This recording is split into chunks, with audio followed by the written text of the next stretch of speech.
Good morning, ladies and gentlemen. The April 16, 2008 meeting of the City Council is called to order. This meeting has been properly noticed and posted in compliance with the open meeting law.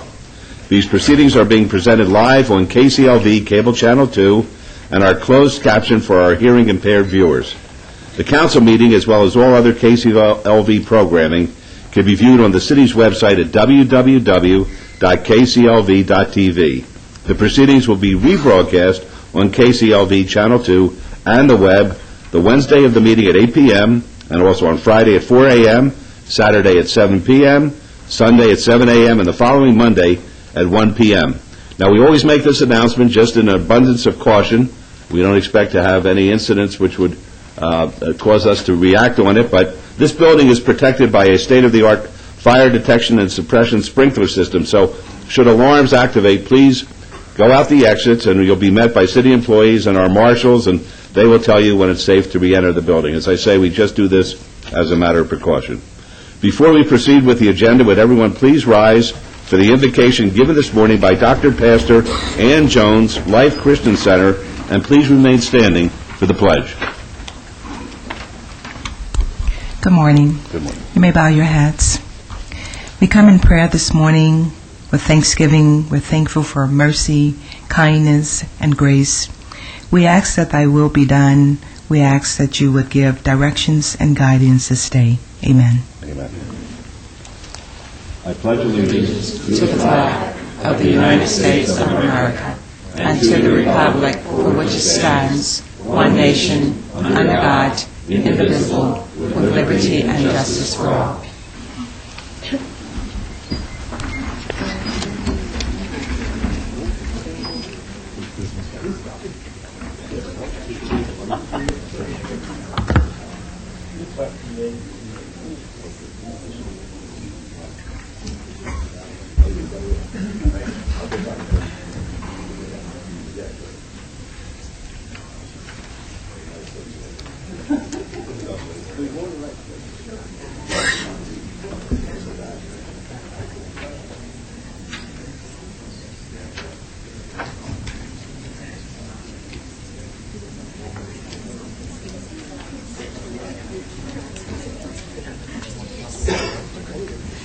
Good morning, everybody.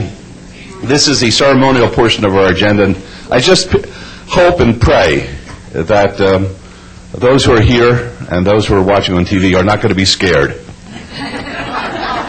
I have never seen knees like this in my entire life. Are you allowed to touch them?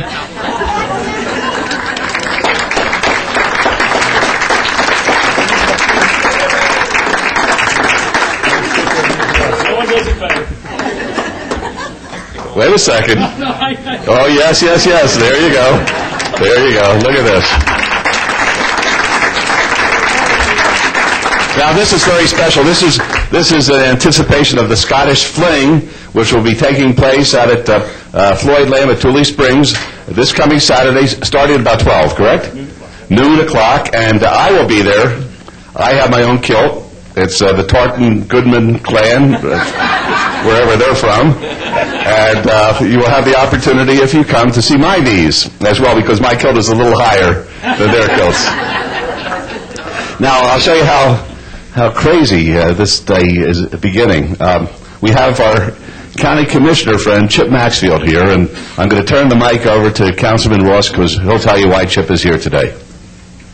Thank you, Your Honor. Everybody give Commissioner Maxfield a round of applause for being with us today.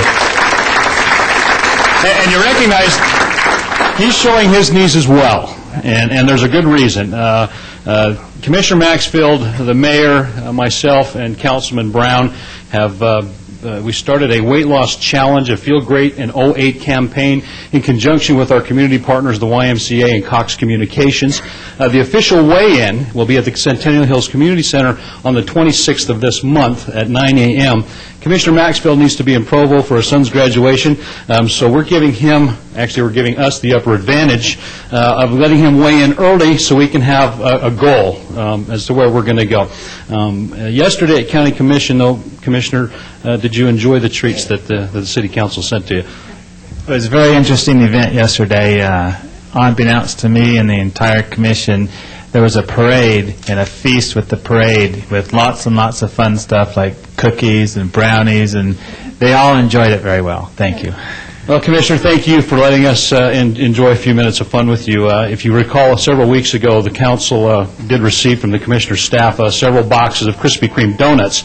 I'm not sure what kind of example we're setting for our young people and our families in the community, but we're trying to do the best we can. I think the mayor's got us all beat at this time. Am I correct, Your Honor? As far as the weight? The weight loss challenge. I'll tell you, I got so nervous over this contest, I've gained weight. Well, now we'll let the commissioner weigh in front of the audience and all the folks watching at home. Ashley? Ashley? Yeah, take those... Yeah,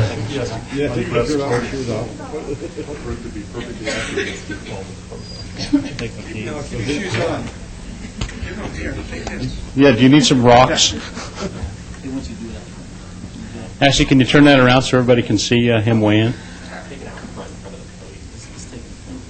Now, everybody, of course, you're at City Council at City Hall today, so of course you're rooting for the mayor, myself, and Councilman Brown. I don't want the commissioner to leave here feeling down. So as he weighs in, please give him a round of applause for that great 325 pounds that is going to show up on the scale.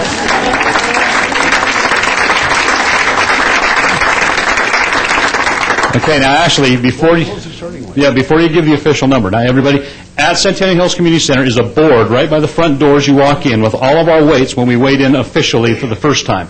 Ashley, do you recall Commissioner Maxfield's beginning weight? I do. It was 198 pounds. 198 pounds, and Ashley, his weight today officially? Officially 184 pounds. Yay, 184 pounds. Congratulations, Commissioner.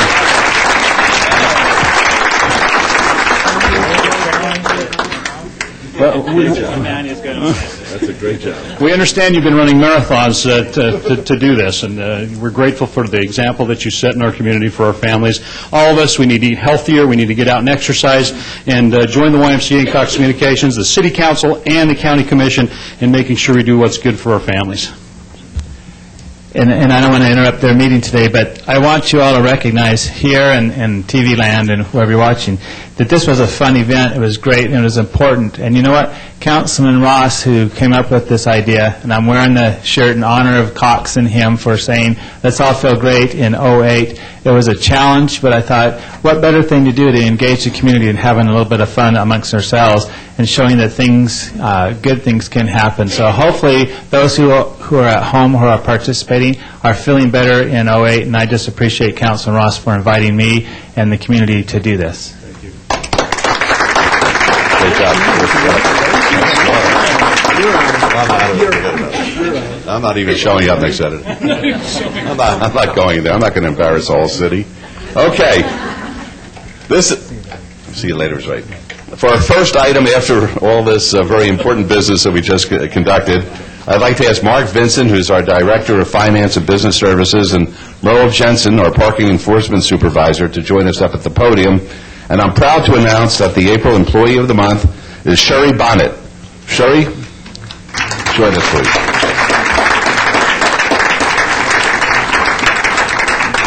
Congratulations.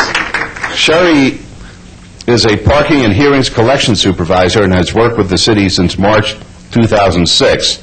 Her work unit is responsible for the collection of nearly $3 million in parking citations annually. Since joining the city, Sherry has instituted several changes in the collection process which have led to greater efficiency and increased revenue collection, one of which is the addition of a third notice letter on outstanding tickets. Since the additional notice was begun in the first part of July 2007, approximately $300,000 has been collected that would have been turned over to a collection agency. Sherry has also modified the way we handle installment plans, which has resulted in a 51% increase in the collection of installment payments. She also has a 90% recovery rate on bounced checks. Her co-workers note that she goes above and beyond by expending her time and energy on correcting and improving the established processes, improving methods, and strengthening procedures to put the collection operation on the cutting edge. So on behalf of the entire City Council, we'd like to congratulate you on being named the April 2008 Employee of the Month. And along with this plaque, and everybody's beautiful plaque, as you can see, Beautiful plaque. Sherry has received a $100 Visa gift card. I may have to see you afterwards because... Already used it. Oh. Compliments of the Nevada Federal Credit Union. Congratulations. Thank you. Thank you, Mayor. Just a few words. Sherry's just been a great acquisition for us, and she's been with us just a short while. And she takes her job very seriously, a lot of pride, and she approaches her job very intelligently. And so, as you can tell from some of the accomplishments she's had, and I thought we can invite Merle to say a few words, because Merle actually was the one that nominated Sherry, and from a different department. It's always nice to have another department recognize you. So, again, thank you, Sherry. And Merle? I just wanted to convey to everyone that Sherry's the first manager of our parking and hearings office that I've worked with that has really taken a personal interest on improving our collection rates for the parking tickets that we issue. I've seen firsthand, working with her in the same building, how she's handled the challenges that are involved in implementing these new strategies for collecting on the parking tickets that we issue. This really enhances our enforcement efforts, and I just also wanted to convey too that this support that she gives us has been a real morale booster for the officers that are out there on a daily basis issuing the tickets. It's real important that you know your work is valued and that someone else is following up on your efforts to make sure that they're not in vain. And I just wanted to express my gratitude to Sherry on the fine work she's done and the appreciation of the staff that work for myself and Sergeant Shepard. We really appreciate everything that she does. She's very deserving of this recognition.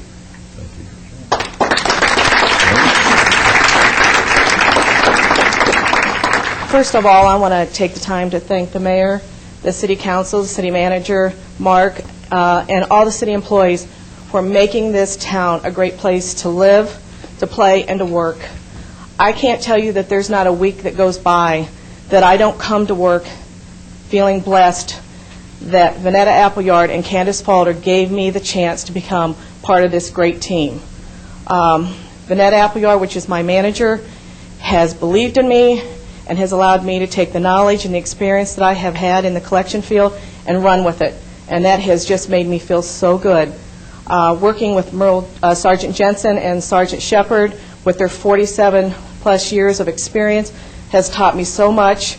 They've been a great support system, along with Deanna Wilson, who has helped us implement the upgrades, and, of course, my staff. Without Marion Howard, Paula Adams, Pat Lester, Judy Roos, Brandy Sobansky, and Shawnee Morang, I wouldn't be here today. So I want to thank everybody for what they've done and supported me.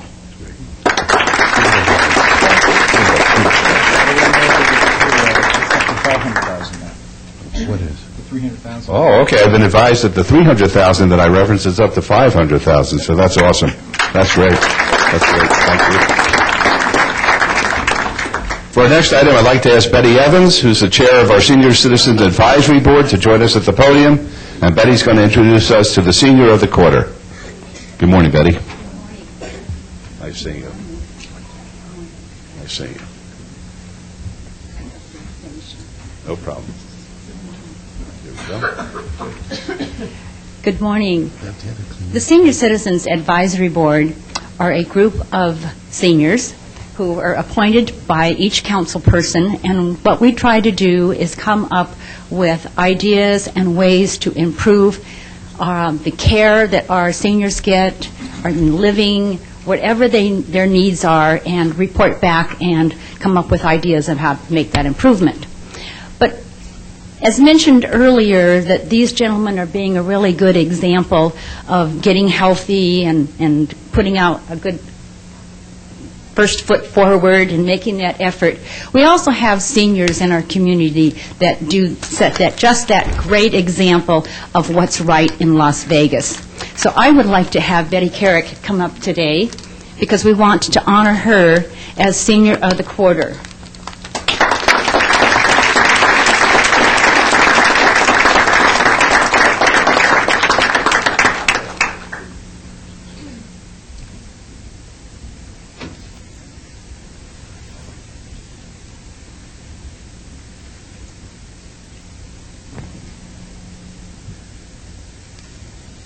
So let me just do this. Let me first of all tell you a little bit about what Betty does. Notes. She's involved in the Meadows Neighborhood Preservation Group. And one of the things that they do is go out and help to homeowners that need some help in beautifying their homes. Not only beauty, but security doors so that their seniors feel safe. She also works with the Griffin Elementary School. One of the things that she does there is teaches young people manners. She has classes on how to say please and thank you and feel good about yourself. And what about sitting down to the dinner table? What spoon are you supposed to use first, fork, put your napkin in your lap, and just common etiquette things. The teachers are marveled after Betty's classes that these children actually come back and are saying please and thank you to each other and really having a spirit of getting along. So Betty, I'd like to thank you so much for being a good example in our community.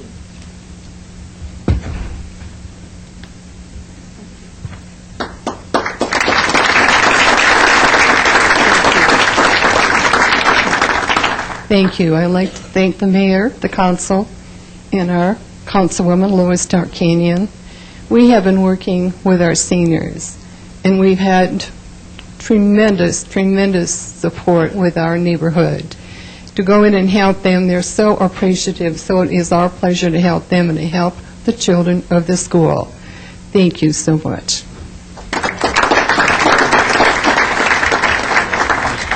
I just wanted to say a few words because we're so very proud of Betty in Ward 1 as well as throughout the city. She has done so much for so long in the betterment of her community. And I also wanted to say it's my understanding it's her birthday today. Is that correct? Someone told me it was. Well, when is it? Well, let's just say happy birthday early. I'm not trying to rush you along in age or anything, but that's what I was told. I would like to say thank you very much, Betty, and I cannot tell you how much it helps for community awareness and community improvement to have people such as Betty. Thank you, Mr. Mayor. Thank you very much. And Betty, to show you that we have good manners too, thank you and happy birthday in advance. Very good. Thank you. Thank you. One more sentence. And we want to make sure that all of you have the opportunity to nominate a senior that you know that is out there working and contributing to the community. So if you know someone you'd like to nominate, please contact the neighborhood services. Thank you. Thank you. Thank you very much. Now we'd like to recognize April as Chamber Music Month. To help with this presentation, I'd like to ask Raja Raman, Director of the Las Vegas Chamber Concerts, to join us at the podium. Raja? Here he comes. In 2007, the Las Vegas Chamber Concerts was formed to provide first-rate chamber music to the citizens of Las Vegas. The organization's aim is to encourage collaboration between classical music stars and local music students so that our most gifted young artists can grow into great performers for tomorrow. To help further their mission, they've developed the first chamber concert series this month. On behalf of the entire City Council, we're happy to proclaim April as the Chamber Music Month and encourage everyone to attend the upcoming concerts. And we have a proclamation to that effect for you. Thank you very much.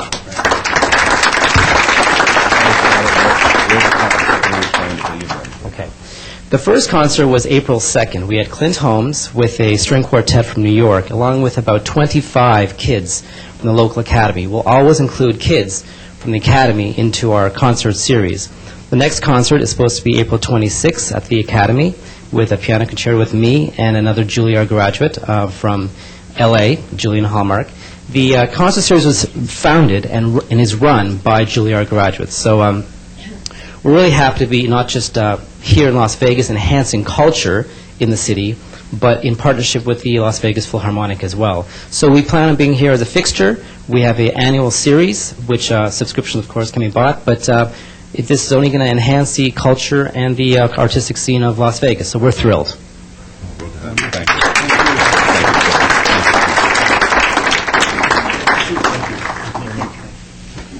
Next, we're going to recognize today is National Start Walking Day.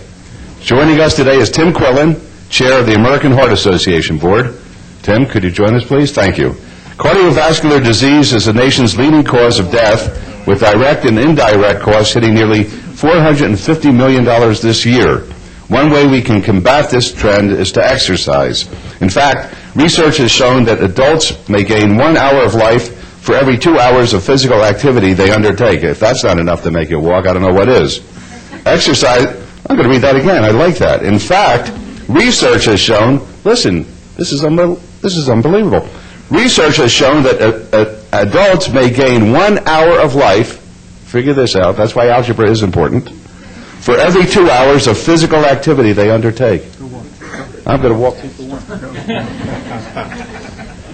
Exercise can also help lower cholesterol and blood pressure and reduce the risk of stroke. Exercise also has many benefits for the workplace. By promoting a culture of physical activity, corporate America can decrease healthcare costs, increase productivity, and improve the quality of life and longevity of the United States workforce. In fact, here at the City of Las Vegas, we have several wellness coaches. You saw Ashley earlier when we had the weigh-in with the commissioner, who help us and our employees with health and wellness activities. And last year, we started a wellness program for the community called the Mayor's Healthy Lifestyle Initiative. This year, the American Heart Association is encouraging everyone to walk whenever possible. We're happy to proclaim today, April 16th, as Start Walking Day in Las Vegas, and we ask everyone to get active. And I'll now turn this over to Tim to tell us more about this campaign. And here's the proclamation, Tim. Congratulations. Thank you very much. Talk about feeling great in 08. This is a good place to start. It's nice for me to be here with you today on my birthday. And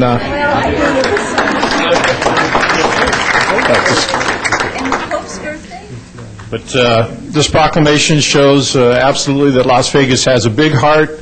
The American Heart Association is dedicated to making it a healthy heart. The recognition will help. Thanks a lot. Thank you.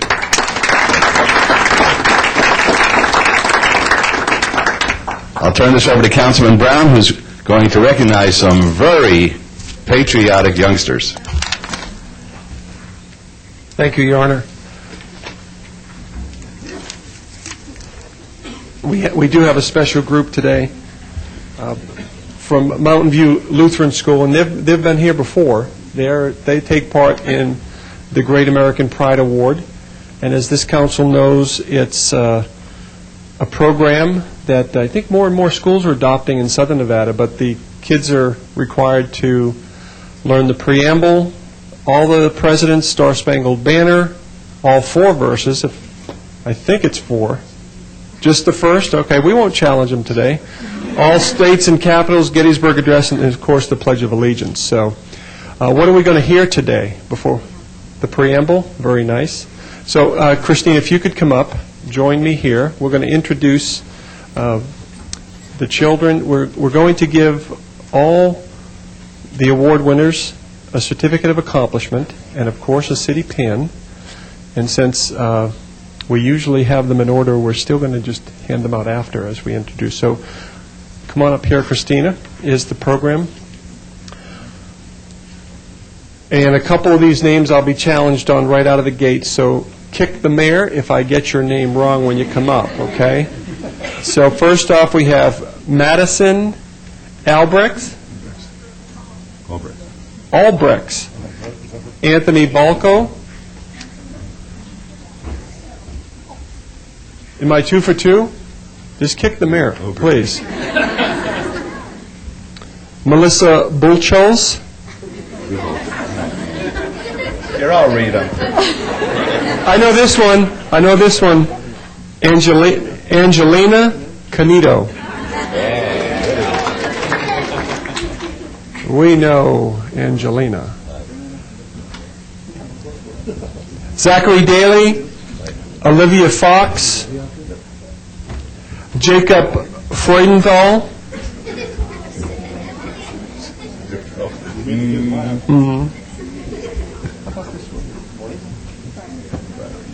Brooke and Dane Friery,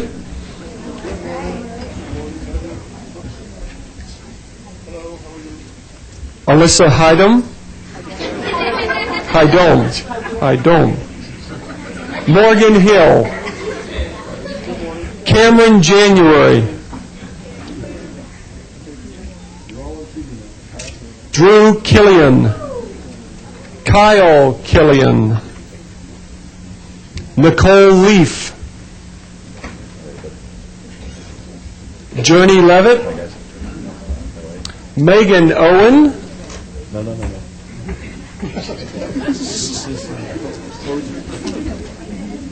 Lindsay Poser, Tucker Prince,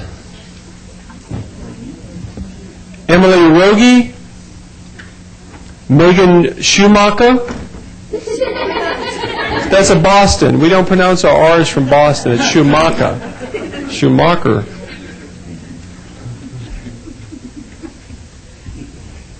This one?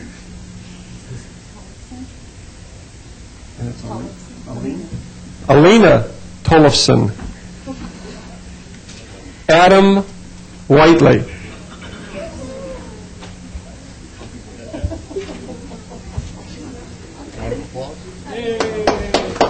That's it. And certainly my apologies for the mispronunciation of your names. That's very important. And I will say, Mayor, before they do their preamble, I want to recognize the school, the administration, for not only the programs they have at the school and the church site, but they've become a very, very important part of the Ward 4 community. They are very active in community events. I know that a lot of their kids and parents are very active in our community. You see, certainly we know Mr. Canito from Metro, but you see them out there. They're engaged in our youth athletics and our charitable programs. So this is a very special place, and the church has pretty much grown up with Ward 4 out there. They opened, what was the year? That our church site? Help me out now. 10 years? 10. So it was 98, yeah? And they have really grown up with Ward 4. So we certainly appreciate the contribution they have made, and certainly the contribution of these children in front of us, tomorrow's leaders. And who will take the mic and lead us in the preamble?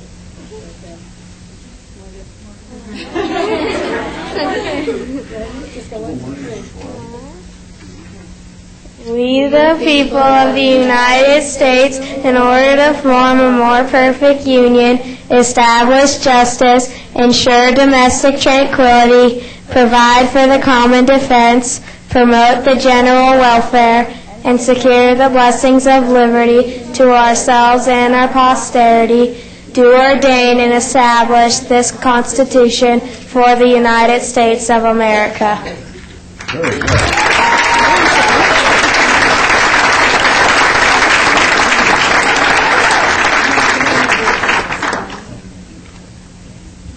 That's terrific. I have one question, and whoever answers it first, go up to my office and you get a good luck mayor chip, okay? You ready? Who was the 15th president of the United States? Wrong. Yeah. James Buchanan. Who? James Buchanan. Absolutely correct. James Buchanan. Oh, who said it first? Okay, a tie. Well, before you go home, go up to 10, tell them a mayor chip for everybody. Okay? Good. Good job.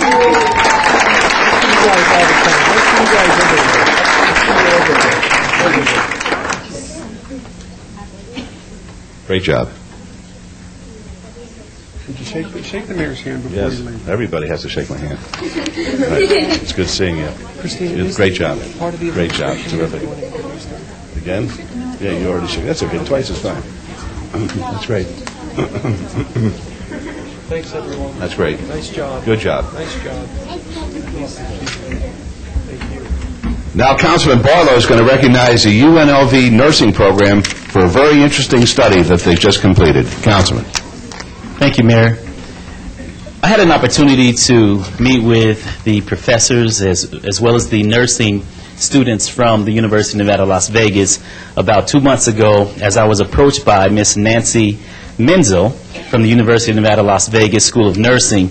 She wanted to know if I would be interested in having a group of her students conduct an assessment of community issues regarding the homeless population in Ward 5.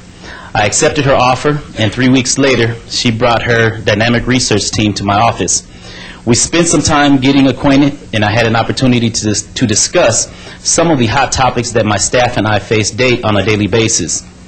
Her team was extremely enthusiastic about conducting the research project, and I was happy that they chose Ward 5. They came to me looking for some direction about my thoughts as it related to the homelessness situation as we face as an entire community. I explained to them how important it is for our community to understand the issues the homeless population has faced and possible solutions to provide some type of intervention. They listened attentively and took copious notes. They left that day with an eagerness to find out how they could help resolve some of the homeless issues this community faces today. 1 month later, they returned, and I think it is important that I share with you some of the results of their research and the summary of intervention plans they felt were important to this entire community. Homeless people need job counseling agencies, healthcare providers, and shelters. The city should consider putting more efforts and resources into supporting the regional plan to end homelessness, which they quoted the 10-year plan from the City of Las Vegas.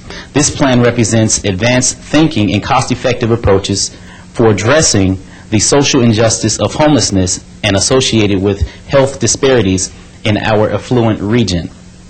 The city should focus on assisting children and families first to avoid creating the next generation of homeless individuals. The city should ask Metro to compile statistics of crimes against homeless to raise awareness for the problem to provide appropriate protection. To date, this committee could not find no data on crimes committed against the homeless population. The city should consider transitional housing for chronic alcohol abusers for which there are few treatment with a high rate of success. Propose no sober housing often meets the community resistance, although it has been demonstrated to result in an extensive financial savings. An example of this is the East Lake Project in Seattle, Washington. And lastly, a chronically homeless individual will cost the City of Las Vegas $50,000 per year compared to the $11,000 for someone in transitional housing. I would like to thank the UNLV School of Nursing research team for taking the time to conduct this research, and would like to present the following certificates of appreciation to this awesome group of individuals from the nursing program. And at this time, I would like to ask for Ms. Nancy Menzel to come forward and give her a round of applause as she comes, please. And although the nursing students are not here, they have finals this week, and so I wanted to thank them very personally and publicly, and that would be Thomas Agumeri, Samantha Balsomo, Layman Benda, Keena Choice, Tamsin Douglas, Angelie Rose Iligan, Anusha Kumar, Salvador Quezada, and Arlen Ramos. And thank you all so very much, and good luck to you all on your finals, and thank you so much for choosing Ward 5 to do and conduct your research. And at this time, Mrs. Nancy Menzel, please share with us a few words. Councilman Barlow and other councilmen, and particularly the mayor, we're so pleased that you agreed to partner with us. The four-year nursing programs offer courses in population health. Not all nurses work in hospitals, and so we really appreciated this opportunity to work on a health promotion project in the community. And we really, really thank you for your support, and also the Salvation Army. They helped us also see the problem of homelessness from the ground up. Thank you. Thank you. And for each one of your students, I would like to present yourself and each one of your students with a certificate of recognition presented to your students in honor of your outstanding community research, assessment of community issues regarding homeless population in Ward 5. Thank you so much and congratulations. I hope we can do this again. Look forward to it. Thank you. Wish all the students good luck in their exams. That's great. Thank you so much.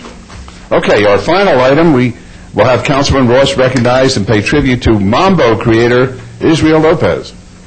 Thank you, Your Honor. I appreciate that. What a packed morning of wonderful things. Before I begin this presentation, I would like Otto Moreda to join me up here from the Latin Chamber as I do this presentation. I had an opportunity the past few days to visit our nation's capital. Otto, thank you for joining us.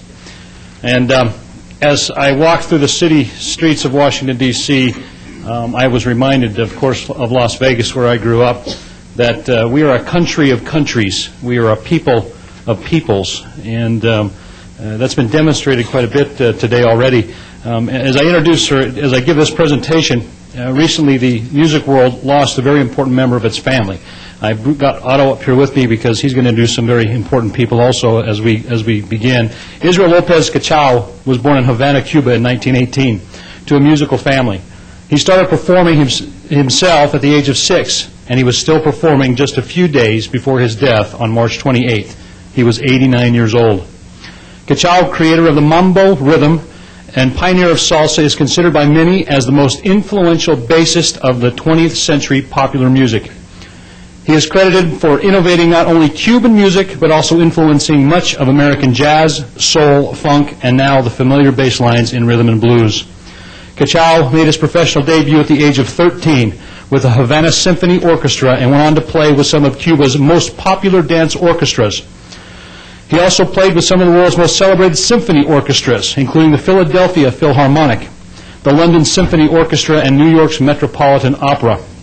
Cachao's music was featured in many movies, and he performed with the greatest musicians of the 20th century, including Tito Puente, Celia Cruz, Gloria Estefan, Herbert von Karajan, and Igor Stravinsky.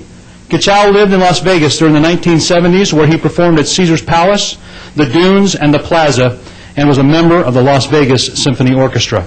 His artistry and innovation garnered him worldwide acclaim, multiple Grammy Awards, a star on the Hollywood Walk of Fame, and the admiration of fans celebrating a career of over 80 years.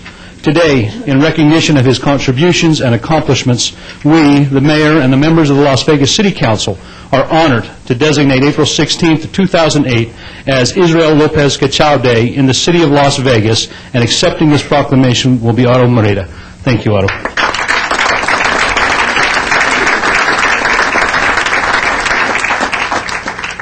I want to, if you allow me for a minute, I want to bring with me some of the individuals that came here that either have known him or were friends of him or were people that have appreciated the music. And if you could come over, all of you, please. Yes. And who are these wonderful people? We will introduce them as they come in. Okay. You could say your name. Chelsea Campbell. Javier Rivas, thank you for having me here. Jorge Viote. Jose Ortiz. Sergio Osorio.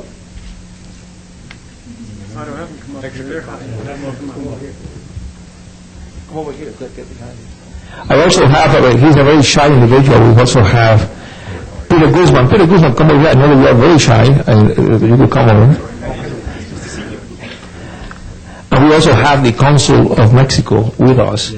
And even though, of course, we don't have any relation with Cuba, but Mexico have always been a good friend of Cuba and also a friend of, especially Latin Chamber of Commerce.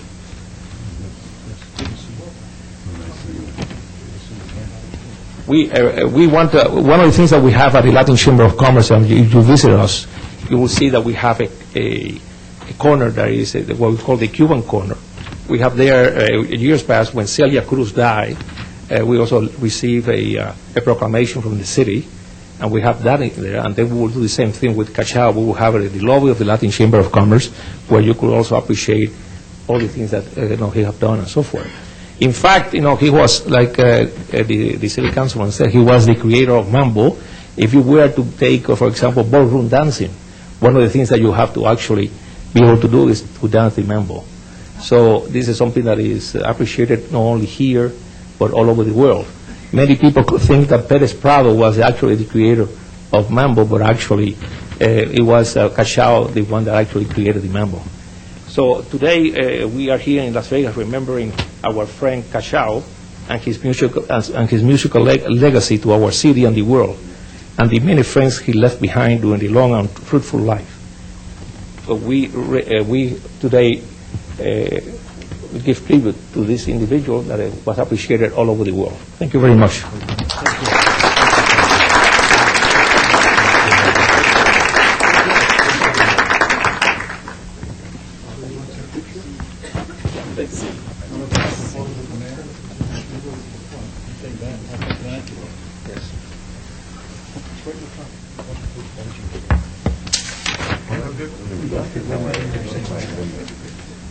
Right up here.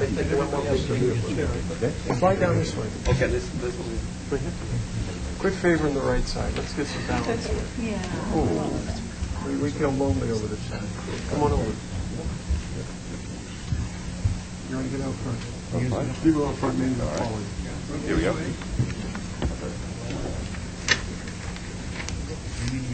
That's good. That's good.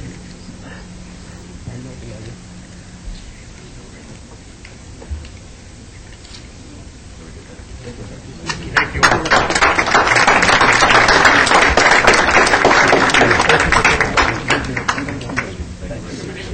Hey, Rick. How you doing? Nice seeing you. Good to see you, man. Thank you. All right.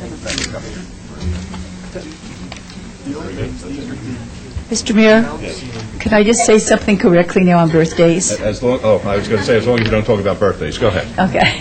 It is former Councilman Lawrence Weekly's birthday today, and I just thought the City Council might want to say happy birthday to Lawrence. Thank you.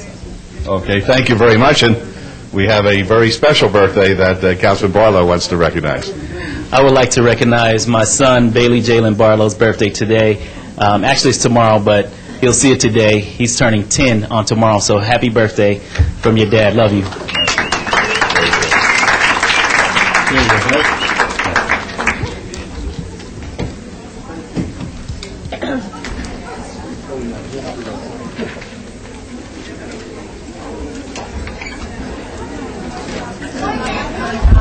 Thank you, Chair.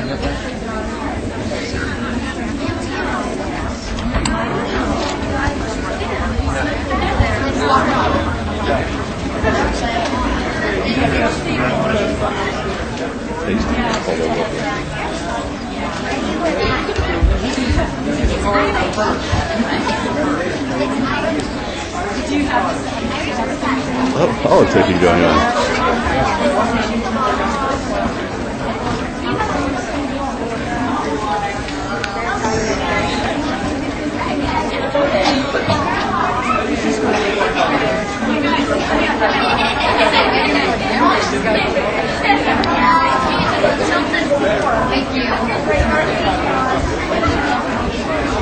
This, Hi, Stephanie. I saw you guys out there this morning. Good to see you.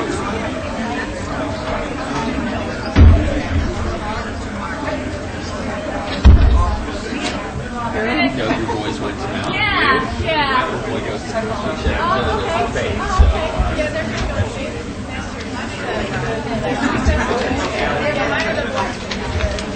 Which one's there? Yeah, they were out. I didn't pick it.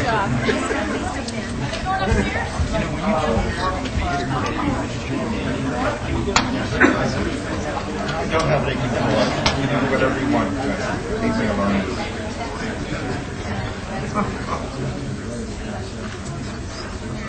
God love it.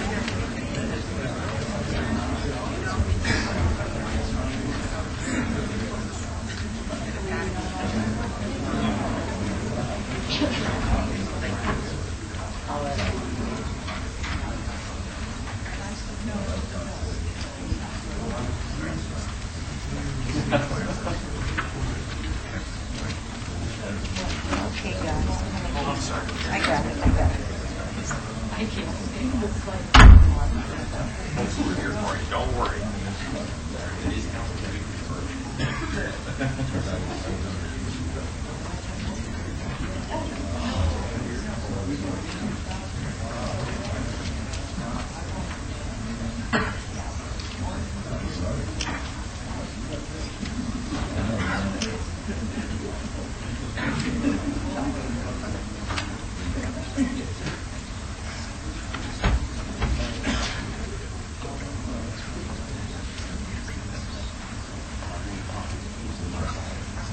Item number 12, any items from the morning session that the council, staff, and/or the applicant wish to be stricken or held in abeyance to a future meeting may be brought forward and acted upon at this time. Mayor Pro Tem. Thank you, Your Honor. We have item number 24, is a special event alcoholic beverage license for RA Management Group, LLC, the Summit, 2480 North Decatur Boulevard, Suite 120.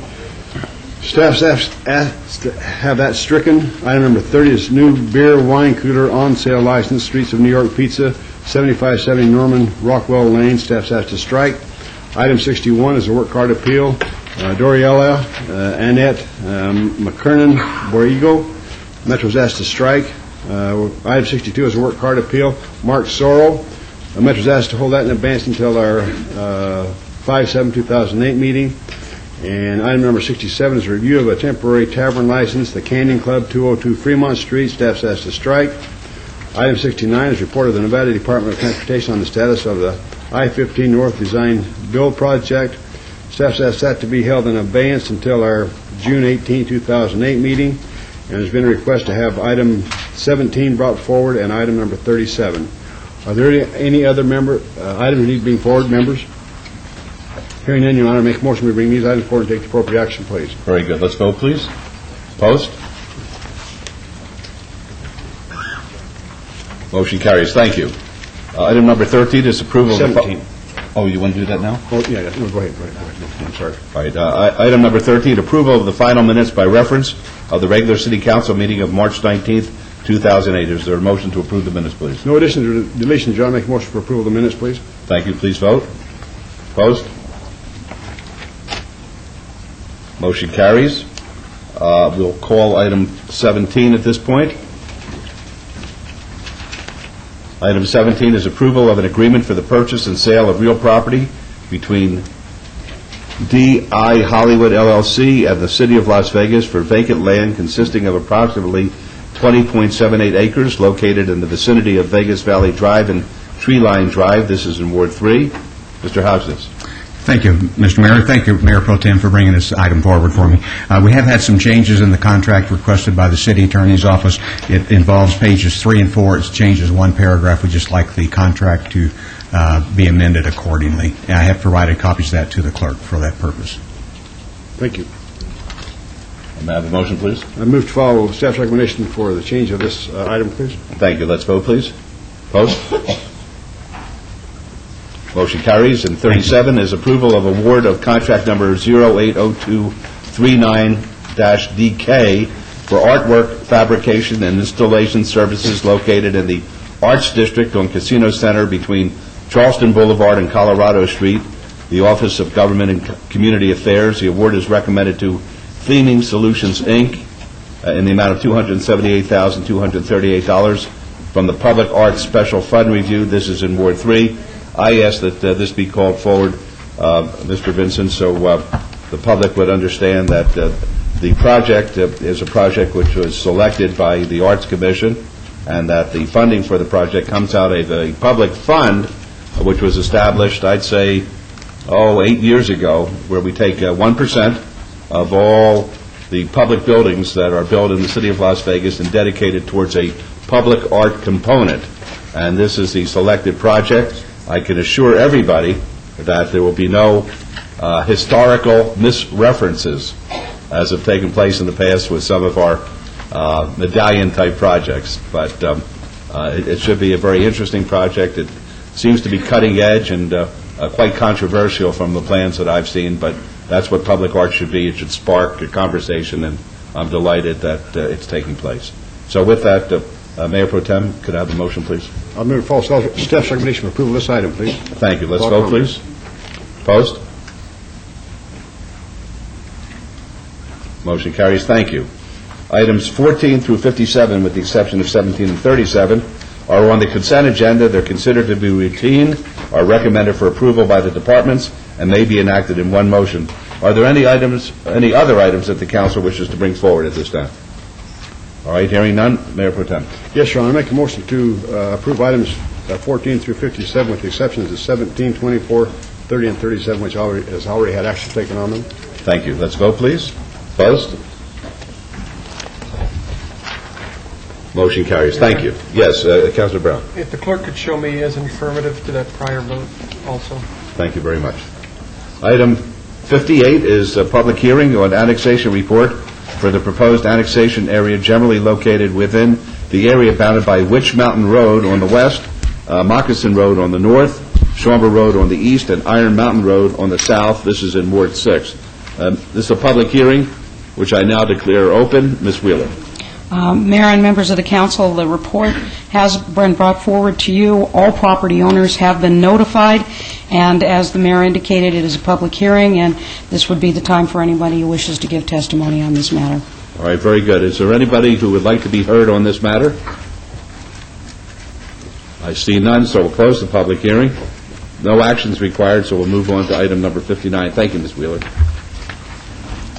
Item 59 is a public hearing and possible action on the City of Las Vegas 2008-2009 action plan for the submittal to the United States Department of Housing and Urban Development, which we know as HUD, and this pertains to all wards. It's a public hearing, which I now declare open. Mr. Harson.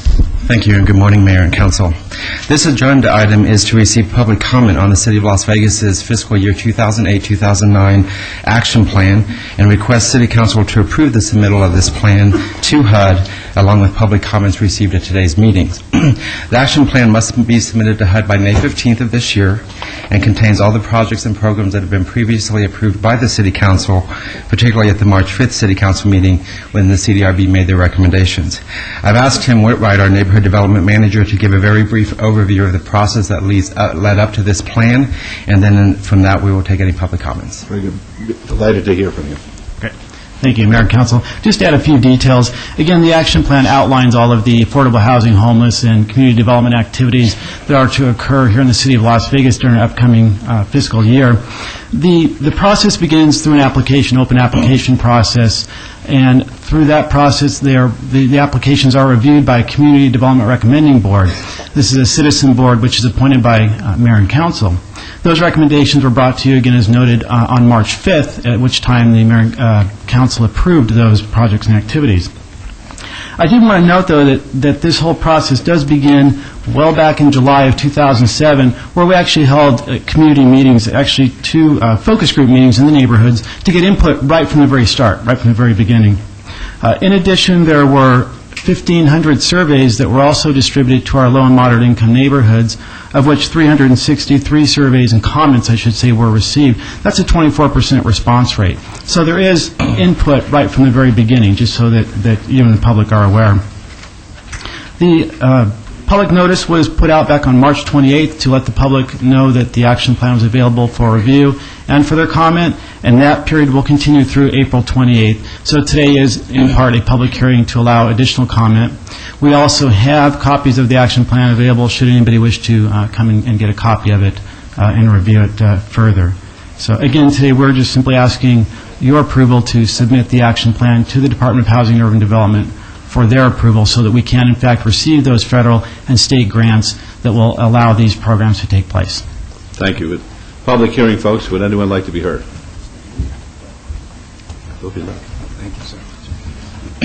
My name is Anthony Hart. I live 123 Sir David. I was over in the county yesterday. When you're talking about HUD and housing, and as I said, the country is kind of moving into a slight recession or whatever. And so there are going to be a lot of people who have never been homeless going to fall into the criteria, especially next year. So what I'm saying here is that whatever you do about all these monies and things that you're going to use from the government, we really got to be careful where we put it. We got to spread every dollar out on behalf of all of the people that whatever you heard plan on doing. There's been a lot of waste with the federal government over the years. They just put things out there and give them different committees and do whatever. But this is critical now, and we want to know where the HUD money is really going for the better interest for the community, the homeless, the helpless, the seniors, and whoever. It doesn't really matter, but it's designed to help the people of the United States. Let's put that first. And I'm very sorry that a lot of people went down here to speak today on this matter, but this is very critical, and it belongs to all of us. And I want something done about make sure that the money is equally spread out for the good of the people, and don't just give the organization and they let a lot of the money go into paperwork and so on. We want these HUDs and developments and things to go for the people. And I wish I could get on the committee sometime because I need to push this. Okay? There's been a lot of waste in the past, and I wish we kind of tighten that up. Thank you. Okay. Thank you. Would anybody else like to be heard at this time? I just have one comment that doesn't pertain to this as much as it does to next year's study. Several of the council people with myself have engaged in discussions of what's happening in the community that we haven't seen before, and this is being brought to our attention basically on the foreclosure issues that are so relevant to our economy. There appears to be a whole new group, and that's the reason that I'm bringing this to your attention now. Not only the moderate and the what would the level below that? How do you characterize it? Low income. Low income and moderate income. Those Correct. appear to be the folks that you're targeting as far as getting your information. I think Councilman Brown used the expression in our discussions of the working poor.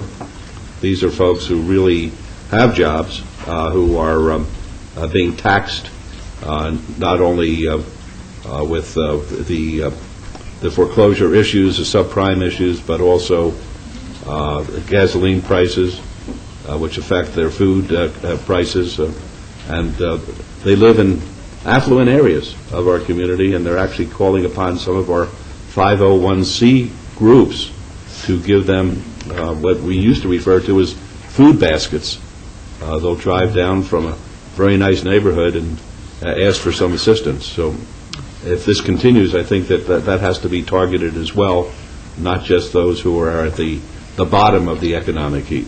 So I just bring that to your attention. Thank you. Yes, Councilman. If I could ask, how well do we coordinate with the RDA set-aside money? Does that come into this whole affordable housing?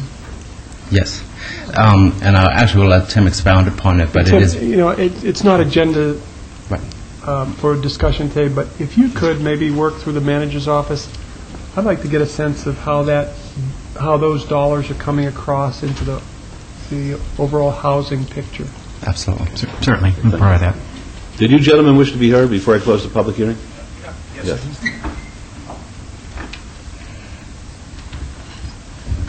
Please identify yourselves. My name is Ivo Pličko, founder of Peters Foundation. So far you have seen only my face here at presentations or hearing, but now on I'm not alone anymore. Working together with organization from Las Vegas, Mini Mobile. Sure. My name is Mark Martin. I'm from Mobile Mini here in Las Vegas, and I'm helping his foundation out with some of the products that we have. Okay, what we are working here is the approach from the Slovenian perspective on the housing for the homeless, which calls from some unique technological issues and construction of the housing, which fits perfectly in the program they do here in Las Vegas. So we will appreciate to have a chance to put together a proposal to the city outlining specifically what we can do and how it might fit in what efforts you are making on your side. So which way we can do it in the best way, it would be nice to hear from you. All right, well, that presentation should certainly be made to the committee when they're deciding how the funds that are made available to us through HUD will be expended. And the staff should work very closely to it. Thank you very much. Okay. Thank you. Thank you very much. Thank you.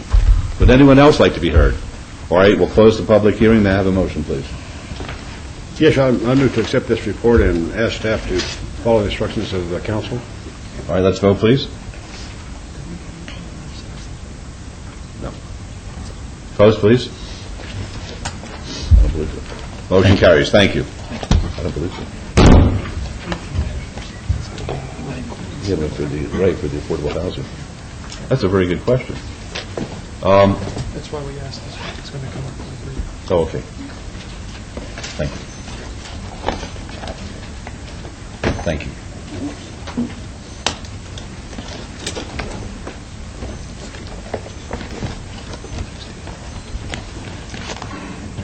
Item number 60 is discussion and possible action to an appeal of work card denial for Erica Lanice Campbell. Is Ms. Campbell here? All right, why don't you just come up here, Ms. Campbell, and Detective Weeks is here, and do we have anybody else? You're representing... For the work card appeal? Yes. Yes, sir. On your own today. All right. Let's hear from Detective Weeks first, and then we'll hear from you, Ms. Campbell, okay? Very good. Detective Tony Weeks with Special Investigations Section, Las Vegas Metropolitan Police Department. I believe you have a report in front of you that I completed last week and sent over. If you have any additional questions that's in that report, I'd be happy to answer them.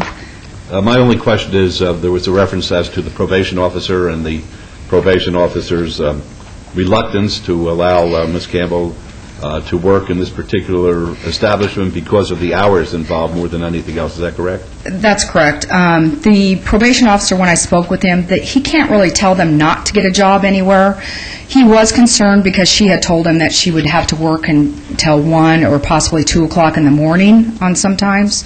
And he didn't like that because she does have one of the conditions of her probation was curfew, and he kind of was reluctant, really didn't like the fact that she would be out till 2 in the morning. Did the employer know about her background? Yes. And notwithstanding that, felt that she was worthy of employment?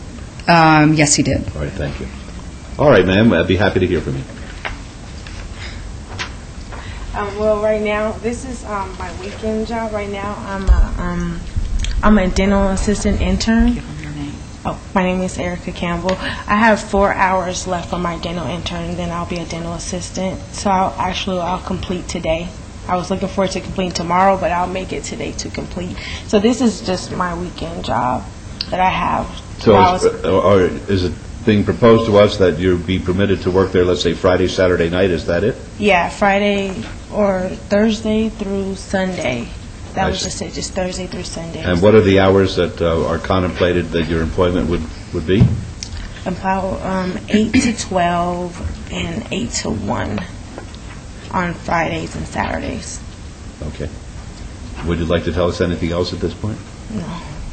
All right. Are there any questions of either Detective Weeks or Ms. Campbell? Councilman Ross. Ms. Campbell, you say you're graduating from what? Pima Medical Institute. Actually, my graduation is May 3rd. Being a dental assistant? Yes.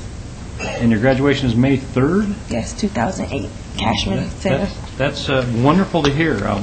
Reviewing your colorful past. That's wonderful news to hear. And I'm, because I know some dental assistants, they make pretty good money, and I am not in support of this privileged sheriff's card in your pocket to work at this establishment, but I am in full support of you following a career in the dental medicine industry. I think that's wonderful to see you're heading in that direction, but I'm sorry I can't support this for you this morning. Okay. But keep going. Thank you, Your Honor. All right, thank you. Any other questions or comments?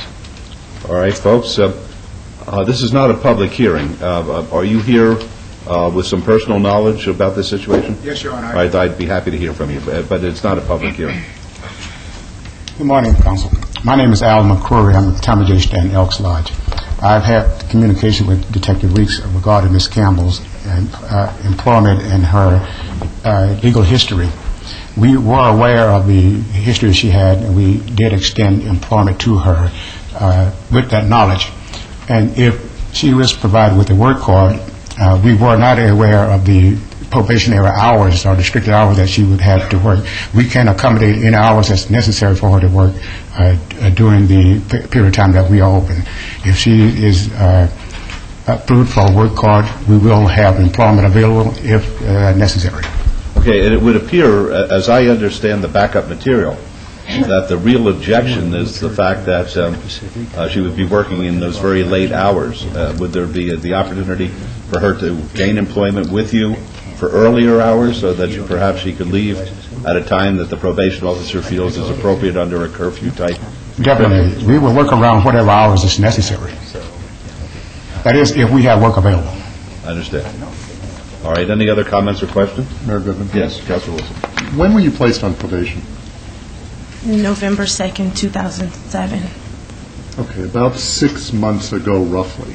Yes. And you're on probation perhaps through 2012. Yes. Okay, so that's another 4 years or so that you're going to be supervised by a probation officer from the Department of Parole and Probation. Is that right? Yes. And I don't want to go through with too many of the particulars, but have you had any probation violations filed against you since being placed on probation? No. Are you current on your community service? Yes. Are you current on your monthly supervision fees? Yes. Are you current on any counseling that they've ordered you to undergo? Yes. Have they ordered you to do counseling? Yes. And are you in it, Yes. completed it, or what? I'm doing it now. Are you clean? Are you sober? Yes. So if we were to ask that you submit to a urine test today, you would come up clean? Yes. The only comment I want to make is that we get a lot of these that come before us, people that are looking for jobs and they are on probation at the time. And I'm very familiar with this part of our system through my other life, and I know that if you commit crimes or you do anything that your probation officer finds to be in violation, you will be arrested, you will be held in the jail on a probation hold, and in your case, Ms. Campbell, you're looking at a significant suspended sentence. You know that, don't you? Yes. You know that if you break the law or violate probation, you will go to prison, and you know that, right? Yes. The only reason I do that is not to denigrate you, it's to just make everybody aware that what the city does by allowing her to work or not is really not her biggest issue. Your biggest issue right now is staying out of trouble, because if you don't stay out of trouble just in general, you will face some severe consequences, and you know that, don't you? Yes. Is it your intention to, if assuming you get your dental assistant license, to go into that full-time? Yes. And when do you think that'll be? In about a couple weeks, I have an exit interview that's scheduled for Monday with my school, and after Monday, when my exit interview is done, I am to go out and look for employment. And what are the prospects? Are there jobs out there? Yeah. You expect to get a full-time job in your new profession? Yes. When you get this new job, will you need this job? I don't know. I don't think so, but it's good to have one. I have no children. I don't want any free time. I don't plan on getting in any trouble, so it's something just to keep me busy. Okay. I have to support myself, and I can do it by any means necessary. Okay. Thank you. All right. Councilor Barlow? Yes, Mayor. Erica, I support your efforts. The only heartburn that I have personally is the location in which you're looking to work. I'm very familiar with the individuals that hang out at this location, and according to the backup I've just read, are the same individuals in which you were affiliated with. And I want to support you by, and how I'm going to do that is by not allowing you to work at this location, specifically under this work card, because of the individuals that you affiliated with also affiliate at the same location during the same hours in which you will be working. And that concerns me, because in order for you to complete your probation, I think you really need to disconnect yourself from that type of clientele and affiliation. And so my position will be not to move forward with a work card at this specific location, not due to the Elks, but more so due to the crowd in which you were previously affiliate at the same location during those same hours. And so I don't want to put you in a setting like that to subject you to anything further, because I really would like to see you move forward with your dental hygienist career, which is a very great career. And I believe that there is another opportunity for you to receive a second employment at a different location, separating yourself from the previous activity that you were a part of. So that would be my motion, Mayor, to deny the request. All right, let's vote, please. Post. Motion carries. And Miss, hopefully, after you get your dental hygienist license, you'll be able to get some other employment to supplement that and come back before us again if you have any difficulty with Metro. I would urge Metro that if you don't have an objection as to a particular location which you feel might be harmful for her employment prospects, that she seems like she's certainly rehabilitating herself at this point in time. She makes a lovely impression, and apparently she's headed in the right direction. My vote was basically to make sure you keep on going that way, but that does not mean to say that if you come back before us that it will not support you in a different environment. And Mayor, that's a very good point that you make, because if in fact you are able to find another location doing the same thing, Erica, I'll be in support of that, just not at this location, just due to the element at this corner. And so if there's another establishment outside of the neighborhood, I'll be happy to support you in that effort. All right, good luck to you. Thank you. Good luck. Thank you, Detective. Thank you. Item 63 is discussion and possible action regarding temporary approval of a new supper club license subject to the provisions of the Planning and Fire Codes and Health Department regulations for Calyx Fine Dining LLC, doing business as Calyx Jazz Club at 4760 West Sahara Avenue in Suite 13. This is in Ward 1. Ms. Meyer. Mayor, members of council, Carol Meyer, Finance and Business Services. The applicant that we have before us today has met our criteria for consideration of a temporary approval of a supper club license.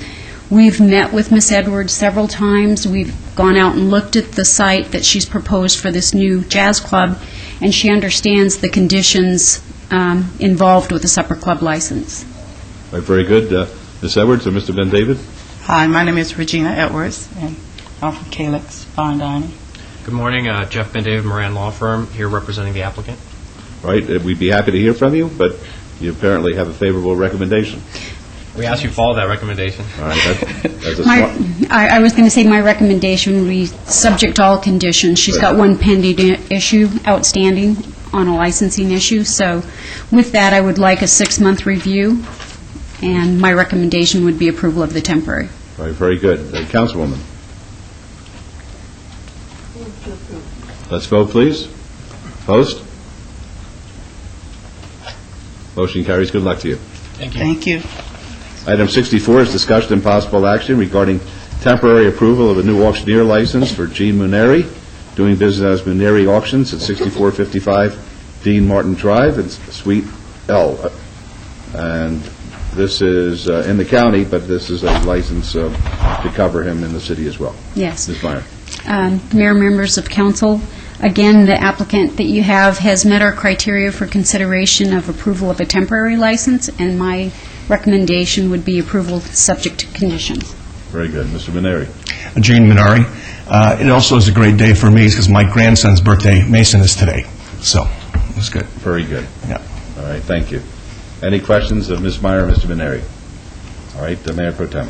Your Honor, before I make a motion, I'd like to hear him auction off something. You have a bottle of gin? I've got one in my back pocket. Go ahead, go for it. What do you give me for it? How much for it? Give me 50 now, 50 now, 60 now, 60 now, 60 now, 60 now, 60 now, 60.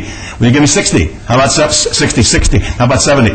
How about 70, 70? How about 80? How about 80 now? Give me 80, just have 80, 80, anybody 80? I'm on 80 now. On 80 now. Anybody want 80? Sold, $70. That's it. All right. That's a legal auction, by the way. It's too late. While you were doing that, I drank it. Okay. All right. Thank you. That's good. I like to hear that. Thank you. Well, I don't like to go so fast. I like to go a little slower, actually. Yeah, that's people good. can I like to hear it. Thank you. Motion to follow statute recommendation for approval. All right, let's vote, please. Opposed? Motion carries. Good luck. Thank you very much. Good seeing you, too. Thank you.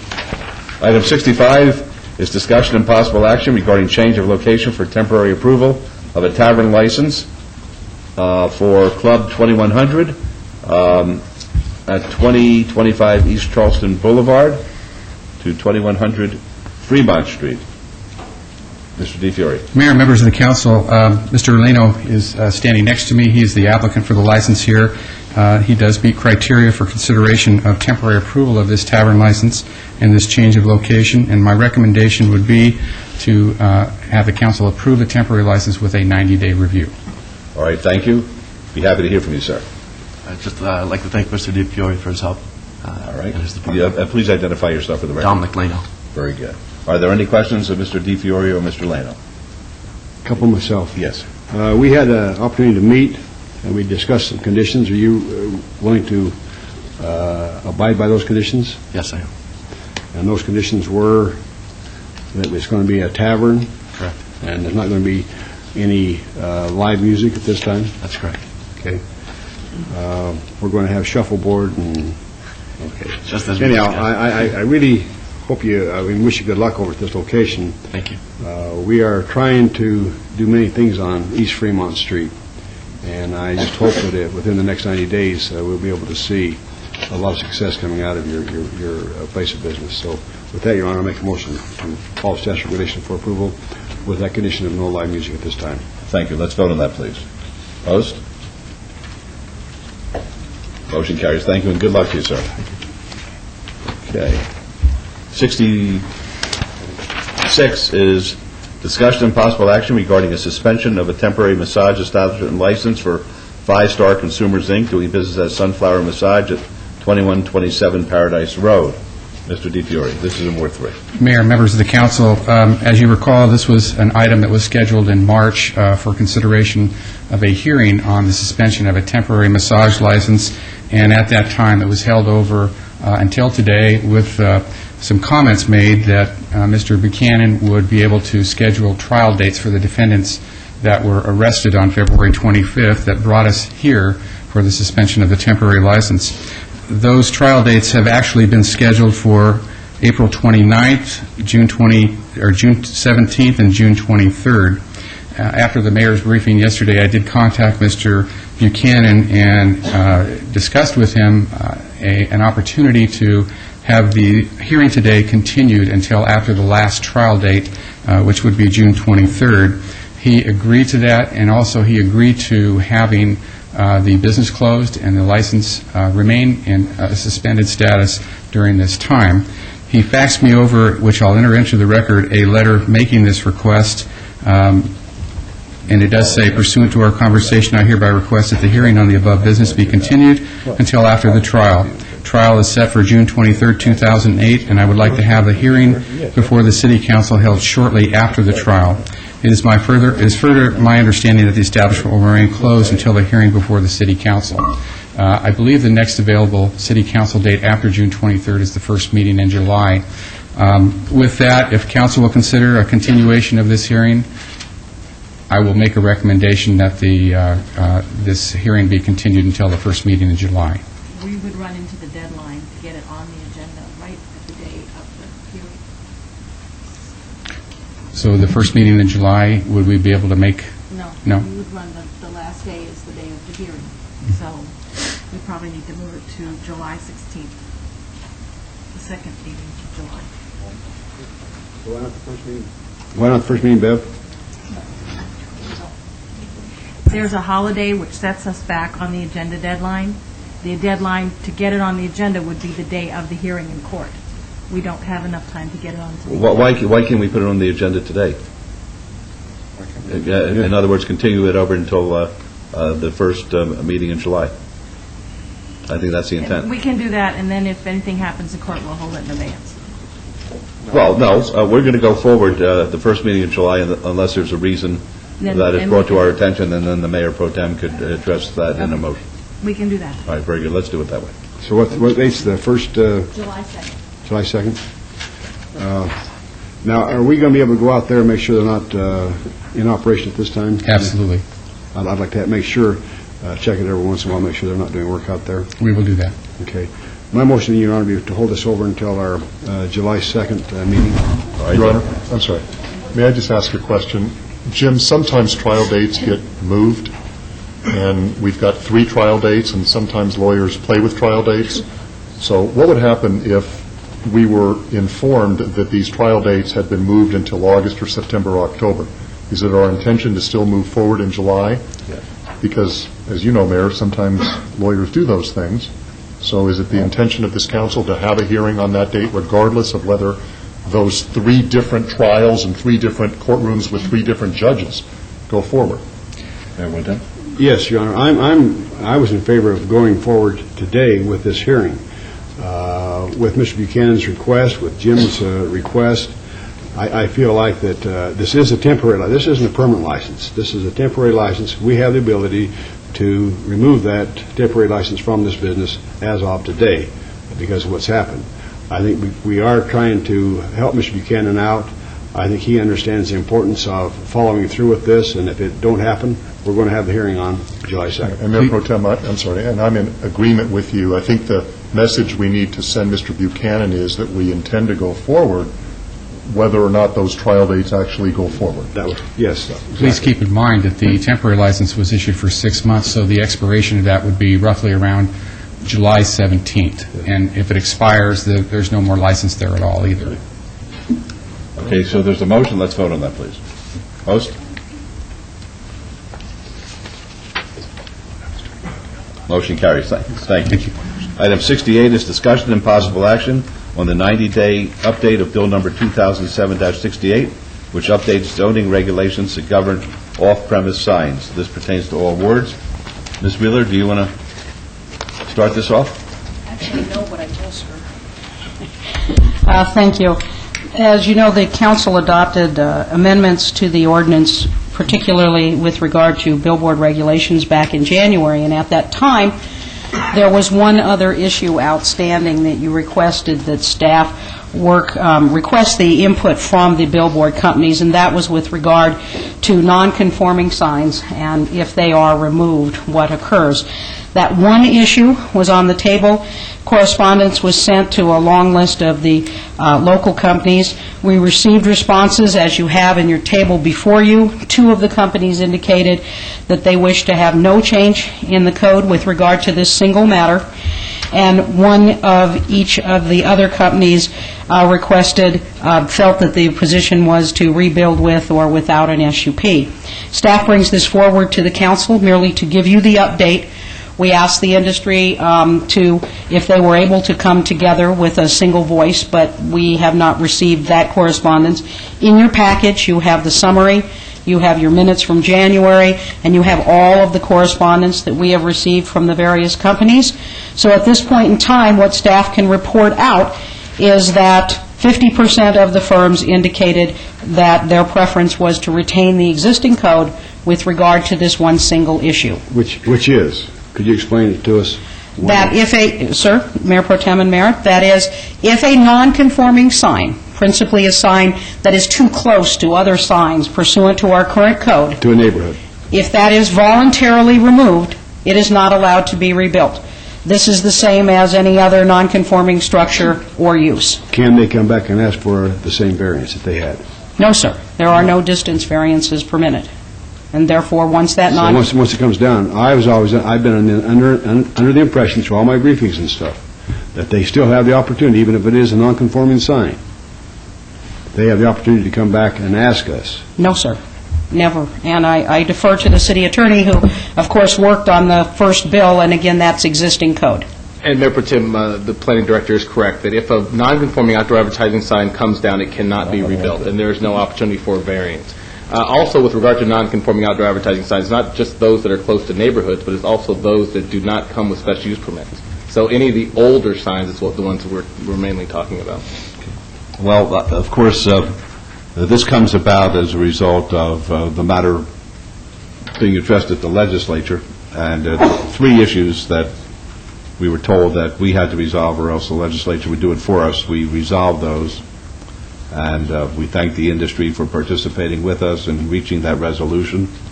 This fourth issue is one that has been unresolved and wasn't under the directive of the legislature. I think that one of the important things that the City Council is trying to do is to retain the ability to be able to zone or police what's happening in our community, and we want to make those decisions ourselves and not have them made for us.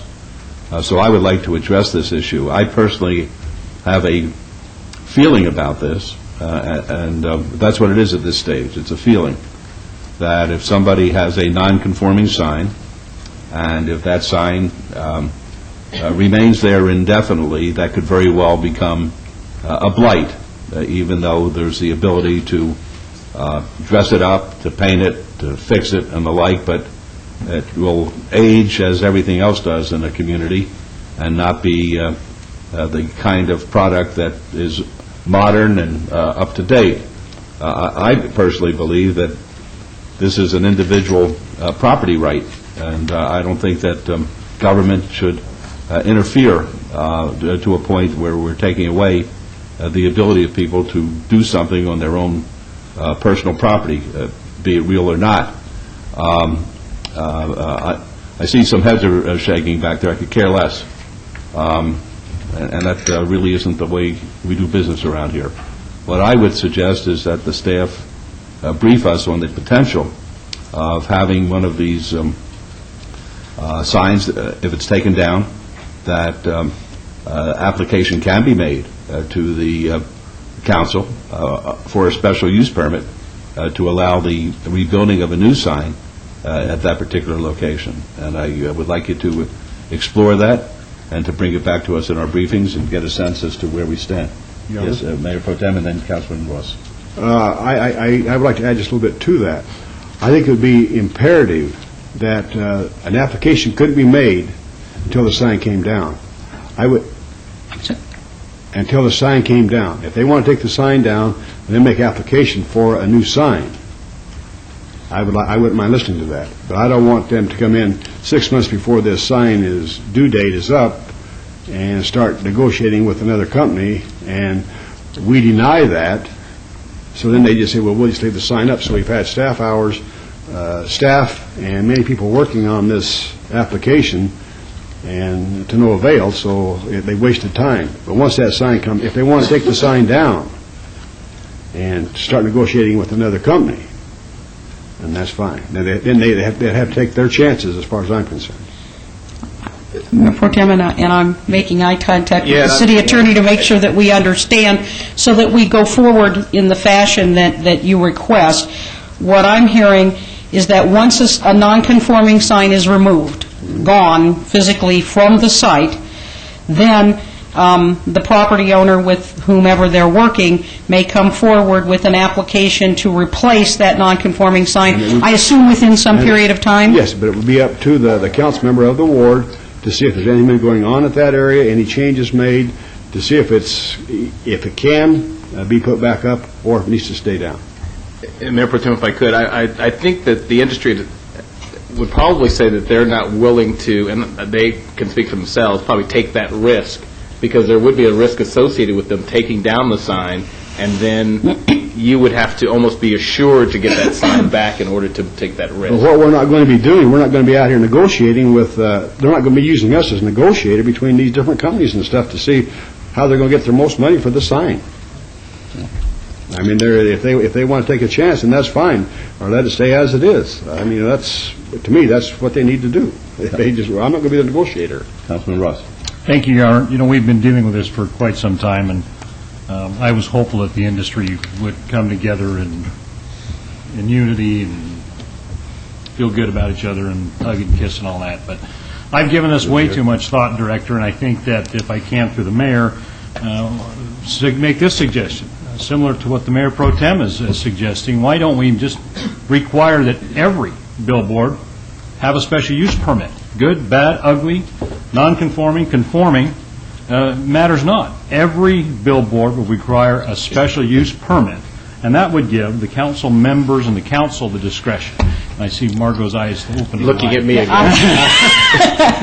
Part of what the industry got at one of the past legislative sessions was the requirement that any time a municipality took down a non-conforming outdoor advertising structure, we have to pay for it. Right.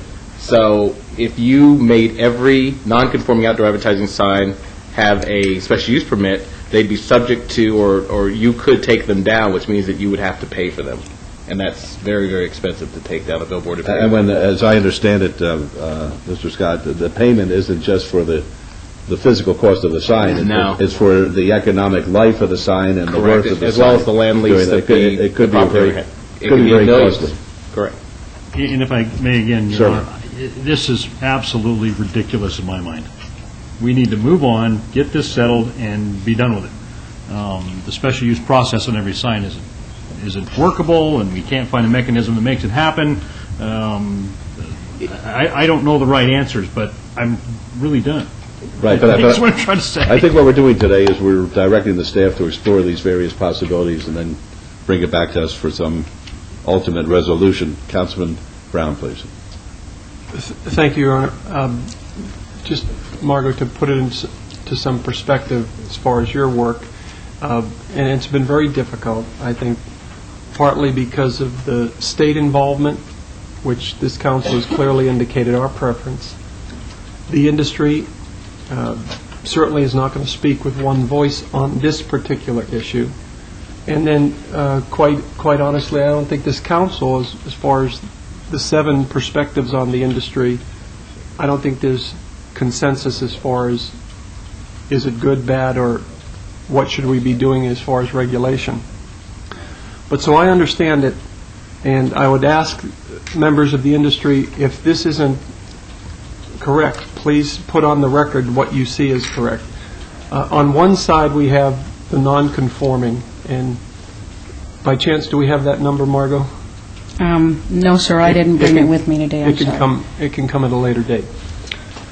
Non-conforming in itself, as Mr. Scott indicated, is since we've passed new ordinances, these older grandfathered sites are deemed not appropriate for billboards. So, I mean, that's a foundation of whatever we move forward, that we don't think these sites are appropriate anymore.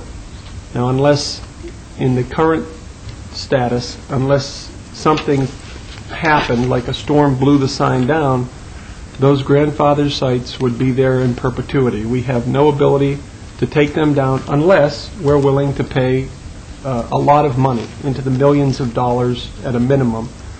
So the non-conforming status, from a property owner's perspective, and these are from my briefings and interaction with staff and the industry, that they feel site location X, if that lease runs out with the company and the property owner, that right now it's the company that has the board and the property owner negotiate.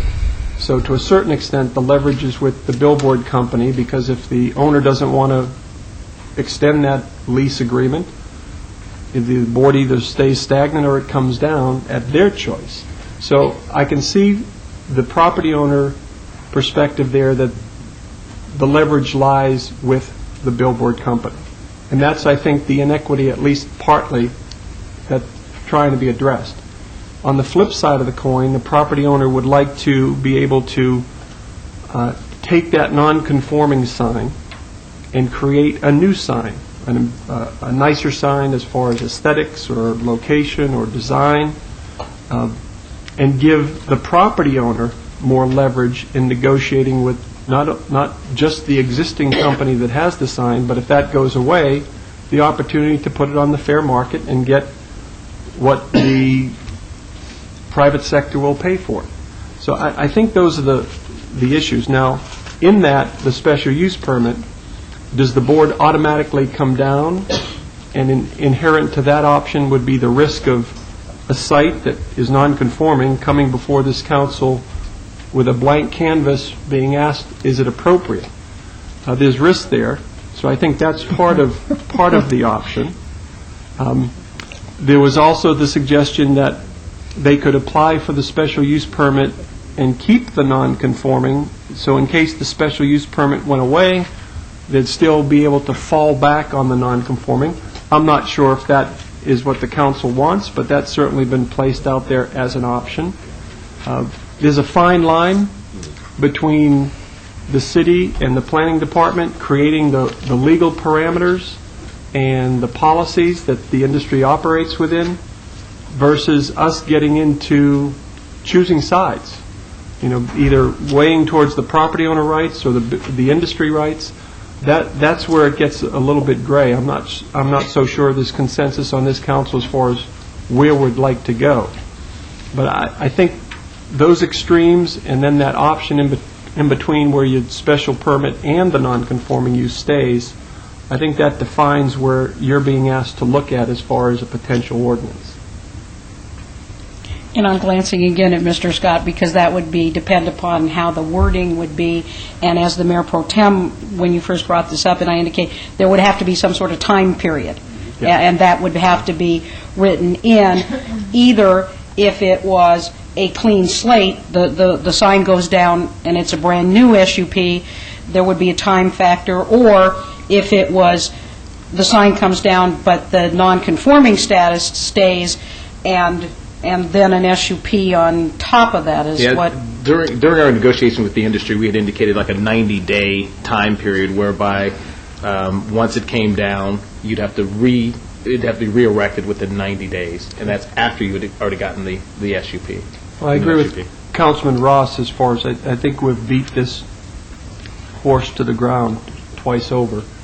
So what appears to be asked of staff is to create something and have a reaction through our process, and you can get direction from the council members, obviously, but I would likewise enjoy seeing this come to a head one way or another in writing, and we either trash it and just leave the existing ordinance as it's in place today, or work with the industry to find a compromise. I don't think we're going to get there because, again, the state, the industry, and the city have disagreement amongst themselves as far as our respective roles. How many billboards is enough? Apparently we are one of the last public agencies in the valley that still allow the opportunity for billboards. I think we looked at that number to see if it's appropriate. We dabbled a little bit with the proactive replacement thought where some of these boards that everyone, including the industry, agrees are not appropriate anymore, an enabling ordinance that would give people, the industry, the opportunity to get rid of a bad board in exchange for new opportunity. That didn't go anywhere, again, because of disagreement. And the city, I don't think we're in a position to favor a property owner nor the industry. I think that's between them.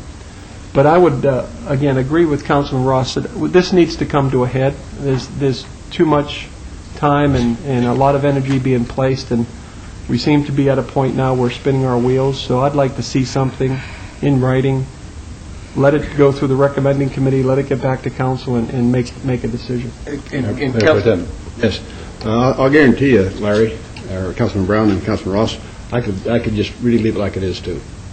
I can favor that today. Leaving that item as it is. To be clear, the option of what's being discussed today, taking the sign down and rebuilding it either with or without an SUP, was the option given to the industry. And so that's not new today. That was part of what was before them during this period from January to now.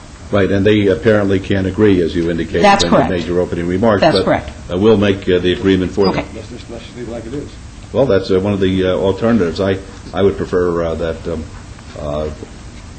we have the ability to issue a special use permit, even though it's non-conforming after a sign goes down, but that's what we'll be voting on the next time this is before us. And Mayor and Council, if I may, do you want to see 3 different versions of an ordinance which would either leave it alone, which would be our current code, and have it come forward with a requirement of an SUP, and then have it come forward with a requirement of no SUP and maybe do a site plan review? Is that like what you'd like to see? 3, because you'd have to vote on something, so. Because that's what I'm thinking, is that It's with this SUP is pretty clear what the Mayor Pro Tem said. But again, though, that was before I heard from the other council members. Okay. And if my other council members feel that it's appropriate to leave it as it is today, I would withdraw all my comments and just leave it as it is today. Okay. Mr. Mayor? I would like to go forward with it myself. Yes. If we left it as it is today, in your opinion, would it protect the property rights in the way you feel they should be protected? No. No. I don't Well, you believe said- so. Okay, you don't believe, that's what I thought. So if we leave it today, then we're not really getting the answer to what you raised about property rights. That's, in my opinion, Okay. that's correct. And Mayor and Councilwoman, as it stands today, if you have a non-conforming outdoor advertising structure and you want to change it in any manner, you would have to have an SUP, which means it would be subject to reviews and be subject to be taken down, and it would not fall within that non-conforming outdoor advertising structure that we'd have to pay for if we took it down. Give that to me one more time. If you have a non-conforming outdoor advertising structure currently, and you want to make a change to it, a material change to it, change its structure, you have to come forward with an SUP. That would then take it out of the defined non-conforming outdoor advertising structure that the legislature says that we have to pay for. It would make that sign subject to reviews, and you would be able to take it down. That's what the current state of the code is now. That if you have a non-conforming, you want to change it, you require an SUP, and we can take it down without having to pay for it. All right, if we take it down, and then could another one go up in that spot? No. Well, that's what I want to address. That's my personal view. Mayor? Yes.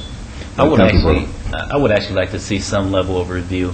There are a number of billboards that exist within Ward 5 that I would actually like to not necessarily take down, but at least have the opportunity to receive a new sign, and having that sign come back without the auspices of non-conforming, but under some new level of review would be my position.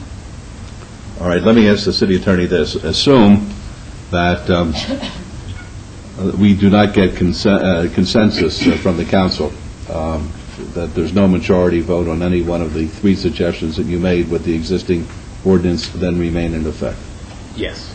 All right, then, what I would like to see is, I would like to see 3 proposals being brought before us, see what happens, see how it falls, and we'll call it a day after that, one way or the other. Mayor Goodman? Yes. My 2 cents, please. The only comment I want to make is, my personal perspective is that each billboard, each sign is its own identity, if you will, and I don't think that we can say that what is appropriate for this sign on this street at this location is necessarily the same for another sign which could be a block or a mile away. My point is that I'm in favor of some sort of individual review process, because I think that you can make a distinction between certain signs based upon its life, based upon all of the individual characteristics and its location. So I'm in favor of some review process to give each individual sign owner, if you will, property owner, an opportunity for a review. And Mayor and Councilman, in that respect, you're correct, Councilman, because they're non-conforming for different reasons. Either they're non-conforming because they're too close to residential, too close to another sign, too close to, they're too high, too low, they're non-conforming for different reasons. So we have to consider that also. All right, Ms. Wheeler, I think you have your marching orders? Your Honor. Yes. Good. If I could, just, Margot, in your staff report, you indicated the existing code 19.14.160G allows substantial repair and sign change, but not structural alterations. That's the existing code, so And yes. Part of the 3 options, I guess, that probably needs to be looked at, because in Councilman Barlow's scenario and what Councilman Wolfson indicated, that if you're looking at a board as an individual board, and we know it's not going to go away, it's grandfathered, but without completely replacing it. Now, this may not get into the rights of the private property owner versus the industry, but if there's ways that we could take a look at how that code is written to enable in that scenario that a board could be cleaned up, and I don't know the legal definition of structural alterations, but let's have that dialogue. And that's also the thing that we've been playing with in terms of when do you get to the point where it's a completely different sign? I mean, at some point, you making structural alterations it's no longer that sign that existed before. So I think then you run kind of really close to that line of when an SUP is actually needed. All right, thank you. Any other comments by the council? Mr. Bailey, I see you standing there. I'm not going to take any public comment on this. I think what I'd like to do is I'd like to have the proposals brought before the council, and then if individuals want to lobby us or to discuss it with us, that would be the appropriate time. Otherwise, I'm opening up everybody putting in their 2 cents, and we've heard it all. That's my ruling. All right, may I have a motion, please? Is there a particular time you'd like to see this come back, Mayor? Yeah, as soon as possible so we can put it to bed. Okay. When's our next meeting? I don't know if you can do it that quickly, but... Your Honor, I make a motion to hold this over until May 7th and ask staff to follow our directions. Is that possible for you, Ms. Wheeler? It may take a little longer, just because, like I said, the wording could be tricky on these, just because you're asking for 3 different proposals, so we may need at least... May 21st. Okay, that's all right. May 21st, that's the motion. Let's vote, please. Opposed? Motion carries. Thank you. That's it, man. Item 70 is R21-2008, discussion and possible action regarding resolution amending fee schedule for LVMC Titles 18 and 19. Mayor and Council, this item comes before you as a follow-up principally to the recent ordinance that the Council adopted with regard to the recordation of conditions on SUPs and SDRs and variances, whereby when a new buyer purchases a property, they will see right on the title that there is a discretionary permit with conditions such as an SDR or variance or on their zoning. We said at the time that that ordinance was approved that we would need to come back to you with a fee so as to cover the costs of recording that action at the county. That fee is before you today. That is a $30 fee. The additional changes with regard to notification, often the City Council will ask for expanded notification, and right now the fee is only $300 for notification. That doesn't come close to covering the staff time and the mailing and the copying charges. So we're proposing 3 different fees: a $500 fee for notification up to 1,000 feet, $750 up to $1,500, and $1,250 over that. That $1,250 would be in a very rare case on a very controversial project where the council requests a greater fee. That would not be discretionary to staff. That would only be if instructed by the council to do a greater fee radius. Then the other ones, we have existing fees for SDRs, RQRs, administrative deviation, master sign plan, temporary sign plan. All those fees are currently in the fee resolution adopted in '05, but the language is not as clear as we'd like it, and therefore that is corrected language. These are not new fees, it's just corrected language. These matters have gone before the Southern Nevada Home Builders Association and NAIOP several times, and we would request your favorable recommendation today. Thank you. All right, thank you. Any questions for Ms. Wheeler? All right, seeing none, may I have a motion, please? I move to follow staff's recommendation for approval of this item, please. Thank you. Let's vote, please. Opposed? Thank you very much. Motion carries. Thank you. Item 71 is Building and Safety Enterprise Fund Advisory Committee. Mark Vincent, Steve Quinn, and Brooks Williams. Terms expire May the 17th, 2008. It's recommended that the city manager and staff, by the city manager and staff, that we reappoint Mr. Vincent, Mr. Quinn, and Mr. Brooks. May I have a motion to that effect, please? Move to follow that recommendation, Your Honor. Thank you. Let's vote, please. Opposed? Motion carries. Thank you. Items 72 through 76, bills 2008-17 through 2008-21, are eligible for adoption at a later meeting, so we're going to move on to the new bills.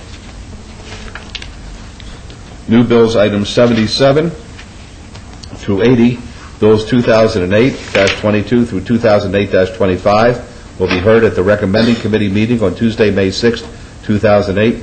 Mr. Chairman, could you read those, please? I'll be happy to, Your Honor. Bill number 28-22, an ordinance concerning the City of Las Vegas, Nevada, Special Improvement District number 1516, Fremont Street Maintenance District, Las Vegas Boulevard to 8th Street, providing for the payment of the costs and expenses of the commercial area vitalization project, assessing the cost of the project against the assessable lots, tracts, and parcels of land benefited by said improvements, ratifying, approving, and confirming all action previously taken, and prescribing details in connection therewith. Bill number 28-23, an ordinance concerning the City of Las Vegas, Nevada, Special Improvement District number 1485, Alta Drive, Landscape Maintenance, FY 2009, providing for the payment of the costs and expenses of maintaining street beautification improvements, assessing the cost of maintenance against the accessible lots, tracts, and parcels of land benefited by said maintenance, ratifying and approving and confirming all action previously taken, prescribing details in connection therewith. Bill number 28-24, an ordinance to update the town center development standards in various respects and to provide for the related matters. And finally, Bill number 28-25, an ordinance to eliminate the requirement that a general related business gaming establishment licensed to sell. Let me start that again. An ordinance to eliminate the requirement that a general business-related gaming establishment licensed to sell alcoholic beverages obtain a separate special use permit for the gaming use and to provide for the related matters. All right, thank you very much. Councilwoman, will you be available May the 6th? Yes, Mr. Mayor. And Councilman Barlow, will you be available? Yes, sir. All right, I'd like to assign you the responsibility for going over these bills, and the city council meeting is in recess until 1 p.m. on the button. On the button.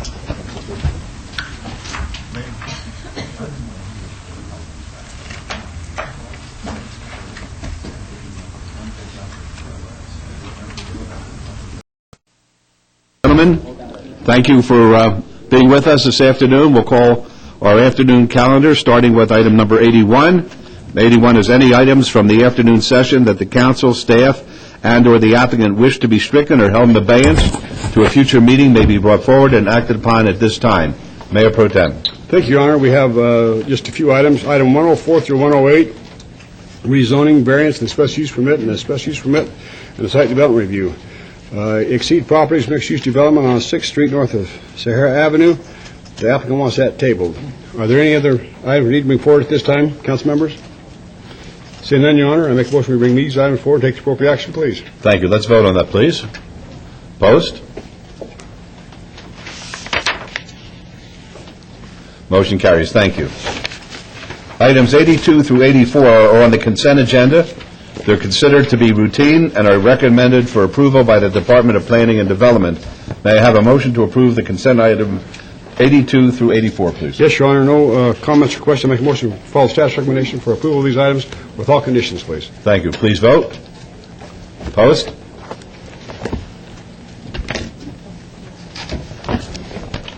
Motion carries. Thank you. Great. Thank you.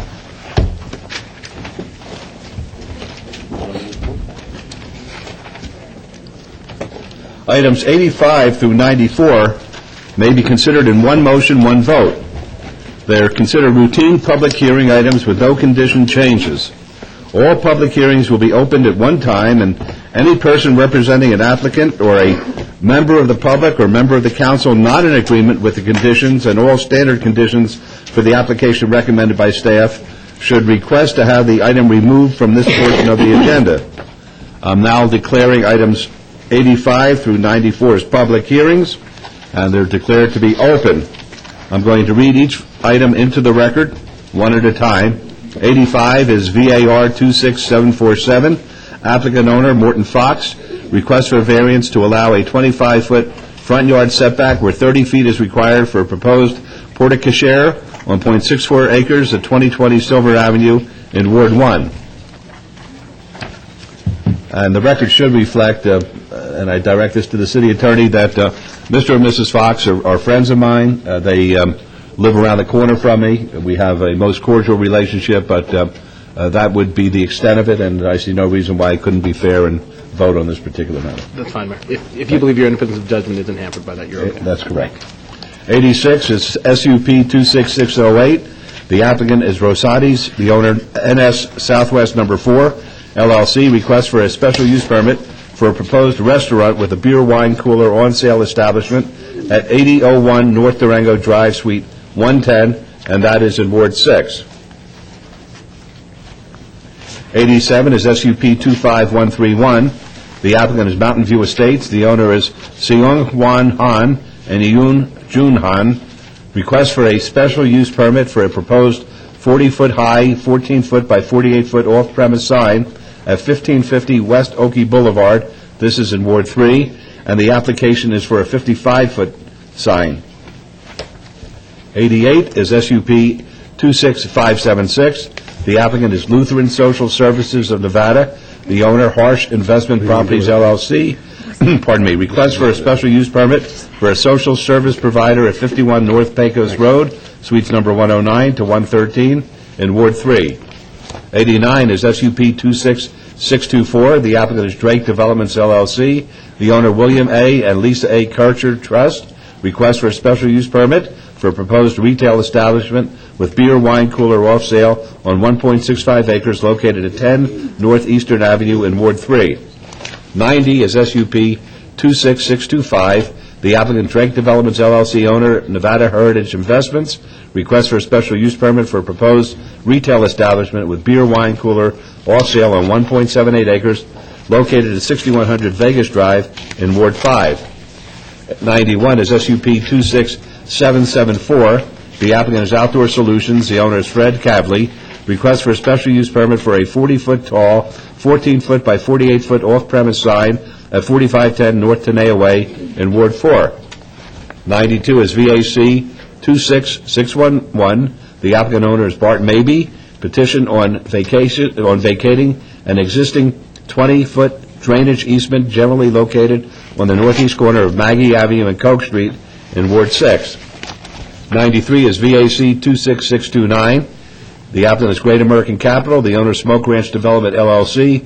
Petition to vacate a 10-foot wide public drainage easement generally located 1,265 feet east of the southeast corner of North Buffalo Drive and Smoke Ranch Road in Ward 4. And finally, 94 is VAC 26687. The applicant is Southwest Engineering. The owner, Decatur 215 of Nevada, LLC. Petition to vacate portions of Decatur Boulevard, a 30-foot access drainage and public sewer easement, a 43-foot public drainage access, public sewer easement, and 56-foot public drainage easement generally located at the northwest corner of Decatur Boulevard and Tropical Parkway in Ward 6. Is there anyone wishing to be heard on any of those items? Yes, Councilman Brown. Thank you, Mayor. I would like to pull agenda item number 91 to add a condition. Very good, so we'll pull 91. Let's have 91 heard before we hear public comment. Mayor? Yes? I also would like to pull number 90. 90? All right, 90 and 91. Before we hear public comment, we'll pull item 90. I don't think there's any reason to read the whole thing in the record. I'll generically say this is the applicant, Drake Developments, and the owner, Nevada Heritage, for the establishment at 6100 Vegas Drive. Councilman Barlow. Yes, I would like to know if the applicant is here. Is the applicant here on that? Would you come forward, sir? Lady and gentlemen? Lady. She's from the city. It's Fresh and Easy Markets. Okay. And Lenny, as you come to the microphone, would you please lay out what's taking place here, please? Please identify yourself for the record.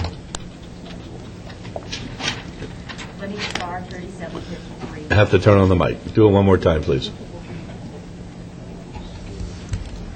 Lenny Scar, 3753 Howard Hughes Parkway, representing the applicant. This is an old Rite Aid store, which is being acquired by Fresh and Easy for one of their neighborhood markets. Do you want me to go through, what would you like me to go through, sir? Yes, if you just go through the... And Mary, is this an appropriate time to take this item, or...? No, that's fine. If you wanted to call it off of the one motion, one vote, that's fine. Yes, no but we can hear it after we... No, that's fine. This is fine. Okay.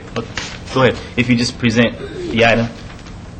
Okay. Thank you. What we're here for today is a special use permit to allow the sale of beer, wine, and coolers off sale, like you would find at any other grocery store here in the Valley. The store, the chain, none of their locations do they carry any distilled spirits, so there won't be anything like Jack Daniels or Cuervo here. We also sell beer only by the six-pack. So there will be no singles. We don't carry any of the 40 ounces or anything like that. They have about 6 varieties of beer brands, and then they have a good table wine selection. They don't carry any of the cheaper varieties that are commonly associated with social issues in the community. as is company policy, the same will hold true at this location. There will be no cigarettes or any other type of tobacco items or accessories, and we will have no slot machines.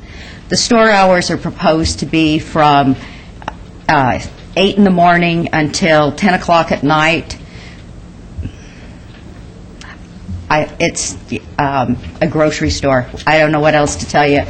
About half the products in the store are going to be the Fresh and Easy brand name. Those products have no artificial flavors or colorings added. They don't have any trans fats in them. And then the other half is made up of standard brand name items like Coca-Cola and Pedigree dog food and Brawny paper towels. None of our dairy products have any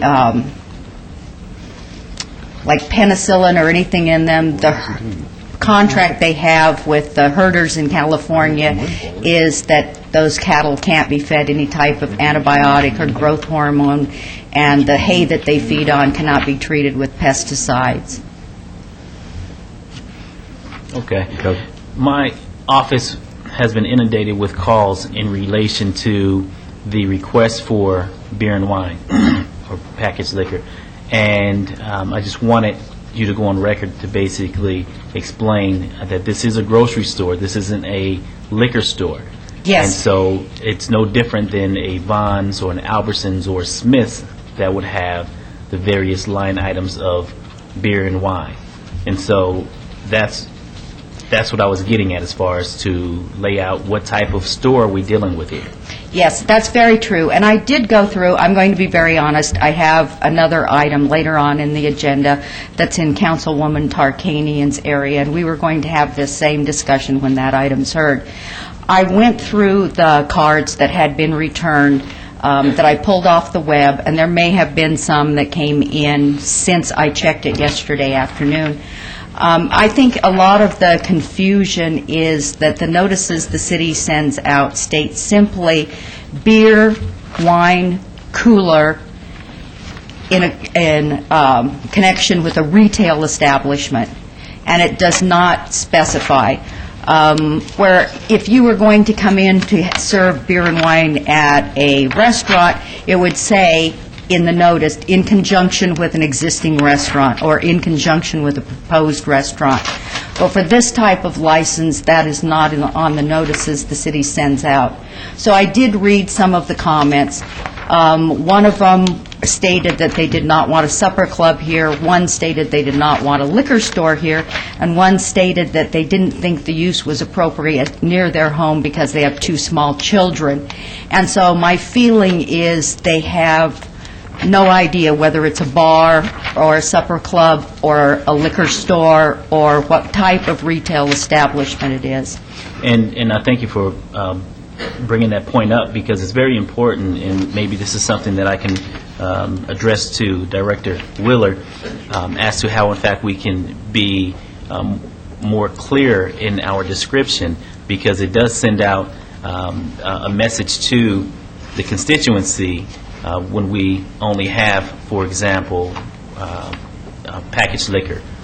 If I may. So if I'm not sure if there's something that we can do or provide some level of understanding to separate the liquor store A packaged from... liquor, if I may, a packaged Yes, liquor ma'am. says packaged liquor. In this case, it is the retail establishment, and then with the beer, wine, cooler off sale. It is not a packaged liquor store, which is what it would say if it was packaged liquor. Yes. And we could say grocery store, but again, the issue is that grocery store is not a use in the code. But we clearly show it is not packaged liquor, and it is only in conjunction with the retail establishment. It is not a full liquor establishment. Well, maybe it's something that we can look at to at least certainly bring can. a much better, clearer picture as to how we can get as close as possible to Okay. a grocery store versus a convenience store versus a tavern versus a supper club.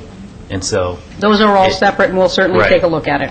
Just for the clarification for the residents, because I believe that a lot of them, if we're under the impression of a grocery store, then that's a clearer picture versus just liquor. So I appreciate that. Do you have any further comments? No, sir. Okay. Yes, it's a public hearing. Oh, okay. It's all good, everybody. As I said, I used to say... You have to identify yourself, please. My name is Anthony Howard. I live Turn your in microphone on. Mayor, we'll need to... Everything that you do is generally in the wording, as the councilman was saying, is that a lot of times, I like to say, this is a regular market, and so they can sell beer and wine and whatever, along with the regular grocery, because this stuff is in bags and it's being taken away from the premises, so it's not being drank out in the yard and whatever. What I'm trying to say now, but wording is important. This should be explained so these kind of things won't get the public so confused and thinking that they're selling whiskey and so on and whatever, because people are really, upset with the alcohol situation nowadays. So what I'm trying to say, this particular item, was the proper wording wasn't there. And that's what I'm trying to say. From here on in, when y'all do that, and a lot of things you had today, I'm just really surprised. Planning and staff is agreeing on so much today until it just knocked me over. You got about 10, 11 items here where staff and planning is on the same page. Did they go to a picnic or something? Really, this is beautiful. Anyway, you got to do your thing, except it sounds like you got a good thing going and everybody agreed to it anyway. But make sure that the people know what's really going on. Yeah. If it's a market, you can sell beer and wine, okay? In a package situation to leave the premises with the rest of the groceries. Hello? Thank you. All right, well, the reason that we have this one motion, one vote is to make the meeting go along a little quicker, and that's when everybody's in agreement. But I'm going to vote against this because you do not have distilled liquor. I like you too. All right, may I have a motion, please? Yes, I would like to move to follow staff's recommendation for approval, subject to all staff's conditions. If I may very quickly, Mayor and Councilman, number 4 needs to be reworded, the first sentence to say the sale of individual containers of any size of beer or wine coolers is prohibited. Thank you. And thank you for the clarification. So I would like to move to follow staff's recommendation with the updated amendment. All right, let's vote, please. Opposed? Motion carries. Thank you, Ms. Carr. And now we'll call 91. This is the Outdoor Solutions matter involving the billboard at 4510 North Tenaya Way. Councilman Brown, did you want this call? Yes. All right.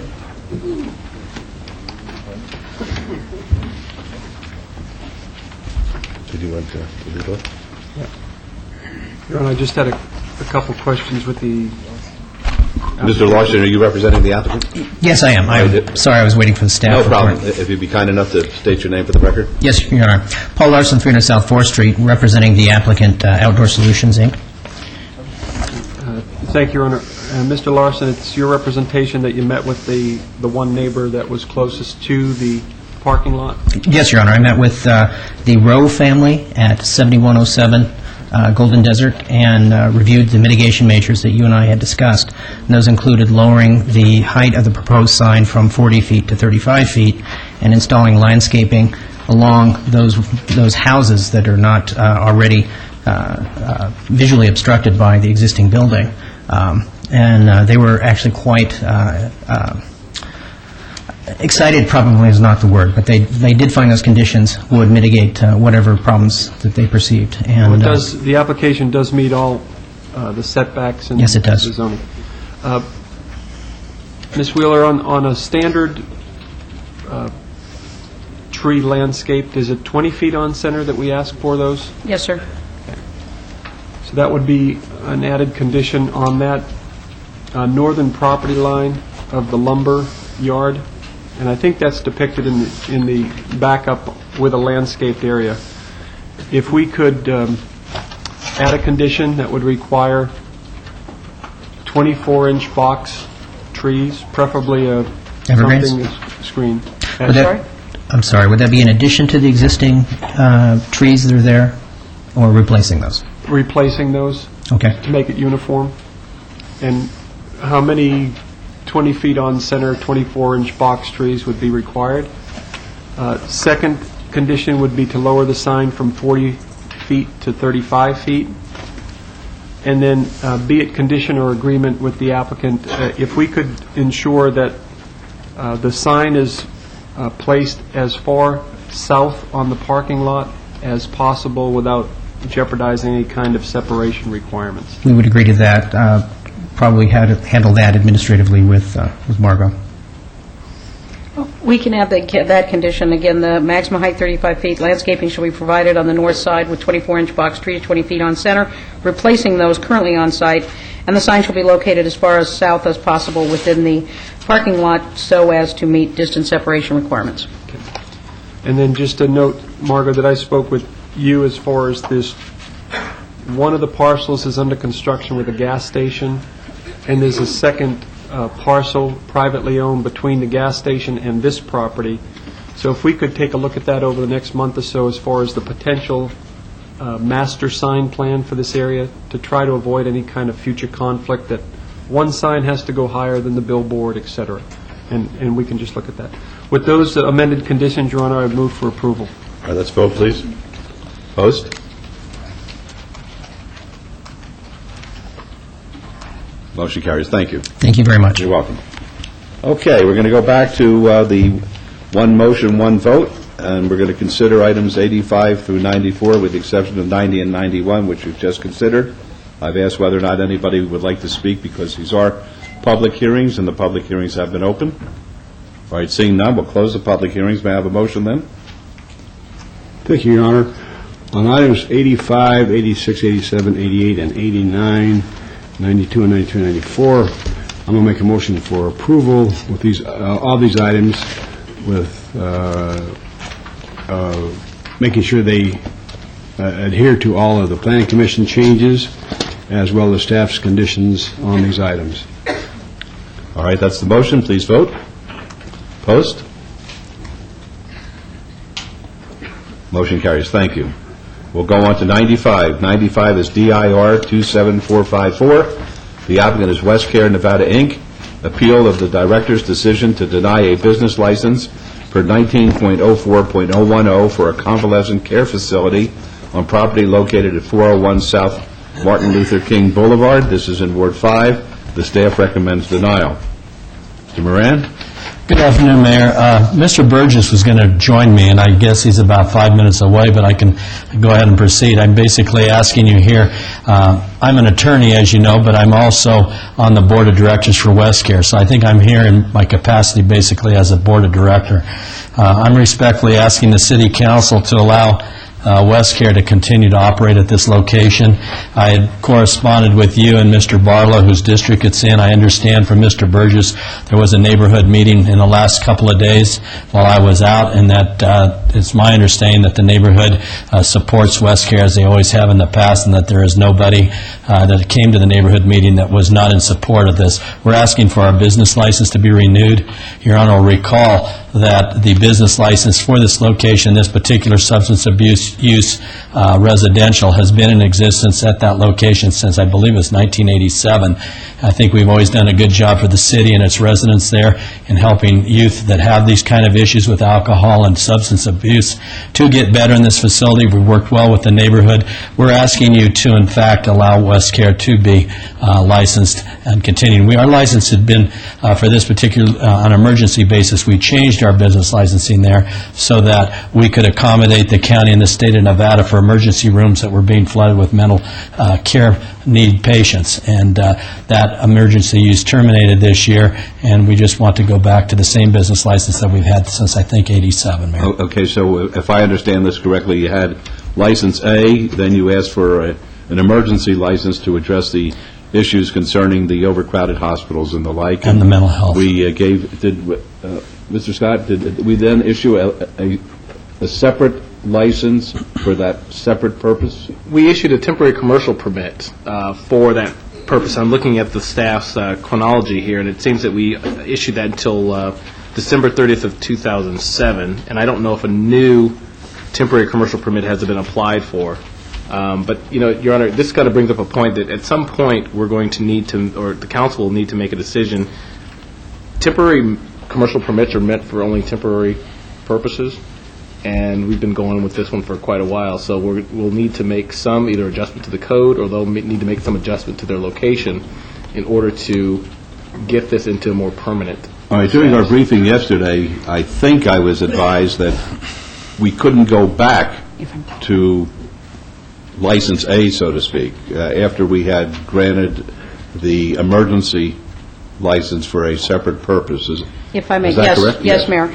They, in '05, they received the license based upon the council action to allow them the acute psychiatric hospital on a temporary basis. Right.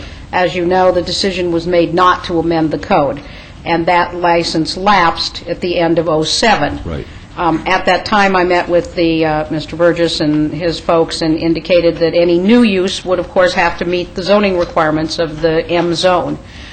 What they're requesting now is to go back to the previous use that was in place since 1989, which was non-conforming. It's still, the overnight stays are not allowed in the M zone, and we cannot reinstate a non-conforming use once it has been abandoned, and that use has been abandoned for 2 years. And that's the question that we, in some way, touched upon this morning when we were talking about the billboard sign, whether or not we can or we can't. I know what your position is we can't.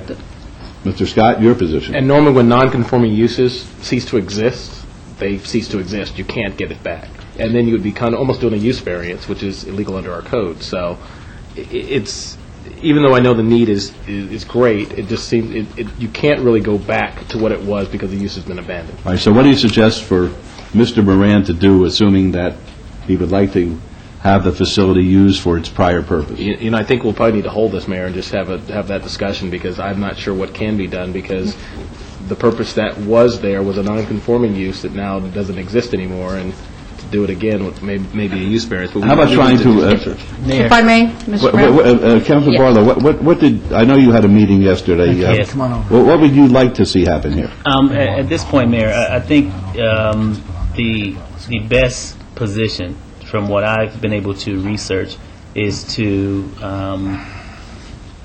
move forward with a text amendment and a special use permit to allow this particular use in the M zone. And if that's suitable for council, I will move in that direction.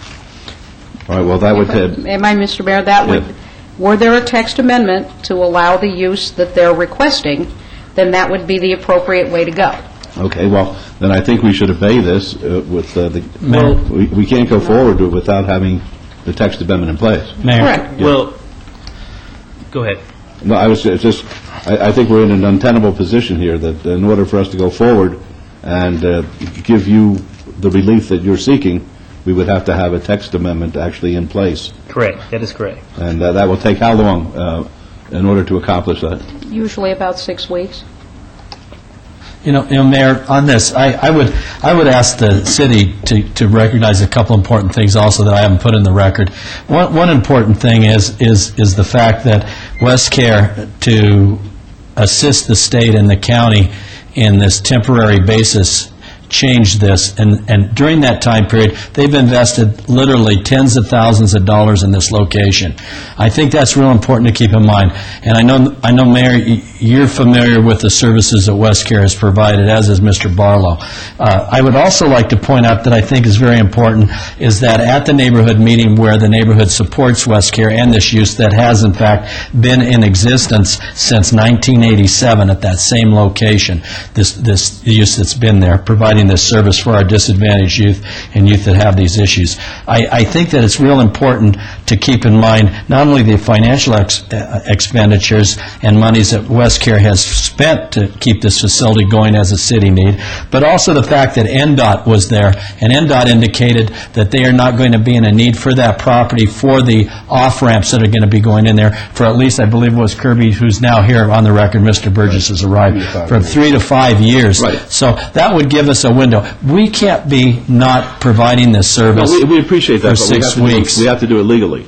And we're in agreement with that, and I'm not so certain I'm in agreement that it would take a text amendment, but perhaps if you're going to go with the text amendment to keep that use that's been there since 1987, as opposed to shutting them down to extend their current licensing there on a temporary basis until the text amendment can come into effect, so that we don't have to kick the children that are there to the curb and move them out of the facility. We don't want to do that. And I know you don't, and I don't think Mr. No, not to the curb, anyhow. Right, well, we don't want to remove them out of that facility and not have a facility for them. And that's what I'm saying, so that's that consideration. No, no one's talking about it. Mr. Moran, nobody is threatening to put children out on the street. This is not... Right, well, this is not a Dickens beds will story be here. missing that are needed. Okay. Mr. Scott, what can we do, if anything, legally? Mayor, maybe we can, I don't know exactly what use is being made currently of the site. Is the use that's being made now the use that they previously had and gave up, or is it the new use that they got the new license for? Well, they're not licensed for anything at this point in time. Did the license lapse? Yes, sir, at the end of December for the... Oh, in December, so they... The acute psychiatric lapsed at the end of '07. All right, so what's, Mr. Burgess, what's taking place in the facilities now? Okay. For the record, Your Honor, Kirby Burgess, Senior Vice President with WestCare. Yeah.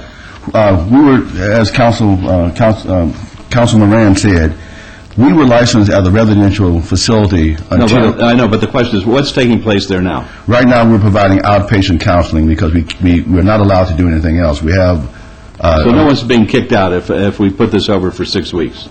Well, we don't want to shut down the Yes, sir. use, Your Honor. Yeah, No, but right now, you're doing counseling there, correct? only because we're not allowed to do anything else. We have a 50-unit facility in the back that's being unused right now. Right, but nobody's there that we're going to be throwing you out on the curb. Well, there's no one there, but there's a great need for there's a great need for a lot of things in the community, but there's also a need for lawfulness as well. Mayor, That's the only thing I'm concerned since about. it's been used as this since 1987, that there's a way that the city council could keep this use in existence until you do your text amendment in 6 weeks, so that we don't have to interrupt the health needs and things that are occurring at this facility. That's what I'm asking our council. I want to do whatever we're doing, and I want it to be legal. The current use is what can be done at the facility. To house people there, that use has lapsed, and that can no longer be done there until we do the text amendment. All right. Right. Apparently, unless somebody could tell me a way where we can legally allow them to house people for the next 6 weeks, then we're just going to obey this for 6 weeks. I don't see any other choice. I have an idea that might work, Your Honor. All right, happy to hear it. Okay, the idea that I would recommend is that the business license issue for the outpatient counseling services that are being done there, and there not be any residential stayovers for a period of time until we get this text amendment through, so that we have our business license, we're open providing the counseling services for these people, but we don't have sleepovers there for an extended period of days on end, unless somebody's in such a horrible shape that they have to not be moved. I don't think so. That license is in effect. Right. That license is ineffective, that's correct. So then Right, we and don't the shut our license doors there- there. From January We're not telling you to 2nd, shut your doors, we're telling you not to use the 50 beds. But you do have the... That's correct. That would be my suggestion. You do have the facility up on Duncan and Rancho, and I understand you have a lot of programs there, and it's a wonderful place. It's saturated I got the campus, too. $30,000 to get beds there, so I know all about it, but we have to do this legally, because fine. it's going to be precedential. We had the same discussion this morning as far as billboards were concerned, the same issue in effect, as to what we can do after a purpose lapses. Well, go ahead, Kirby. Your Honor, if I just may just add one thing for the record. We're not asking for any special concessions. We're merely asking for something we had all along, and had we not changed to accommodate the needs of the community, we would not even be in this position right now. But I'm thinking in the back of my mind that had you asked for an extension, maybe before it lapsed, we wouldn't be put into a jackpot that we're being put in right now. Yes, sir. Well, we worked closely with the planning department, and we made our best efforts, and they tried to help us. We just couldn't get it Well, off the I'm ground not at that pointing time. fingers. We Yes, want to sir. do what's practical. Sometimes the law, as Mr. Bumble says, is an ass, okay? But right now, we're stuck with that ass. And you know, Your Honor, if we could have the understanding here, and that's why I brought up this suggestion as to keeping the doors open. You know, Well, the doors are going to be open, as I understand it. You're just not going to be able to have people sleep there. Correct, and that we would then move forward within this 6-week period of time to get the text amendment so that we can correct this and That's fine. use the services that have always been there. I think that, in spirit, is what we're trying to accomplish here. Just the people won't be sleeping over there, that's all. Right? Correct. All right. So I think that's where we all are. Councilman? Thank you, Mayor. My recommendation, well, number one, we're here to address the denial of the director's report on West Care. So I guess we would have to move forward to deny this item, or... That's correct, Councilman. Deny this item? Correct. So my motion would be to deny item number 95, however, providing direction for the Director of Planning to move forward with a text amendment to allow the use of, I want to say... I think it'd be a what type of use? A convalescent care facility. A convalescent care facility. In the M zone. In the M zone with a special use permit attached. That will be my motion. Can I ask one question just for clarification? Would it not be easier to continue this on the agenda until after, for 6 weeks, until after the text amendment is passed and done, and we bring it back on at that meeting and for the second part, with the understanding of all of us that they won't have sleepovers there and that their doors are allowed to remain open to perform those services, but nobody can stay the night? That would be a lot easier than denying West Care here today. It actually would be easy to deny, because this particular application is to appeal Margot's decision not to grant the license, because she won't have a reason to deny it once the text amendment comes forward. So you have to deny that. And this does not affect their current license for the outpatient counseling that they're doing now. Okay, Councilman, do you wish your motion to remain in effect, or do you wish to accept the suggestion of Mr. Moran? I'll keep it in effect. Thank you, Mayor. All right, let's vote then. Post? Motion carries. Thank you. Thank you. You're welcome. Item 96 is GPA 25969. It's going to be a public hearing. The applicant owner of Smoke Ranch Investments requests to amend a portion of the southwest sector plan of the general plan from MLA, which is medium load attached density residential, to GC, general commercial, on 5.33 acres adjacent to the south side of Smoke Ranch Road, approximately 175 feet east of Decatur Boulevard. This is in Ward 5, and the Planning Commission recommended approval of the service commercial. The staff recommends denial. The Planning Commission recommends approval. Let's see. And 97 is ZON 25970. Public hearing as well. The applicant owner of Smoke Ranch Investments requests for a rezoning from R1, single-family residential, under resolution of intent, to RPD 10, residential planned development, 10 units per acre, to C2, general commercial, on 5.33 acres adjacent to the south side of Smoke Ranch Road, approximately 175 feet east of Decatur Boulevard. Staff recommends denial. The Planning Commission recommends approval. These are both public hearings, which are now declared open. Yes, sir. Good afternoon. My name is Richard Turner on behalf of the applicant. This item has been held on 2 occasions for the applicant to have additional neighborhood meetings and also to meet with Councilman Barlow's staff, which we have done. We have reduced the zoning application to a C1 instead of a C2 designation. And with that, I believe we are ready to move forward with the applications, and we'll answer any questions you have. Very good. Are there any questions for the gentleman? All right, folks, a public hearing. Would anyone like to be heard on this? Seeing none, we'll close the public hearing. This is Councilman Barlow.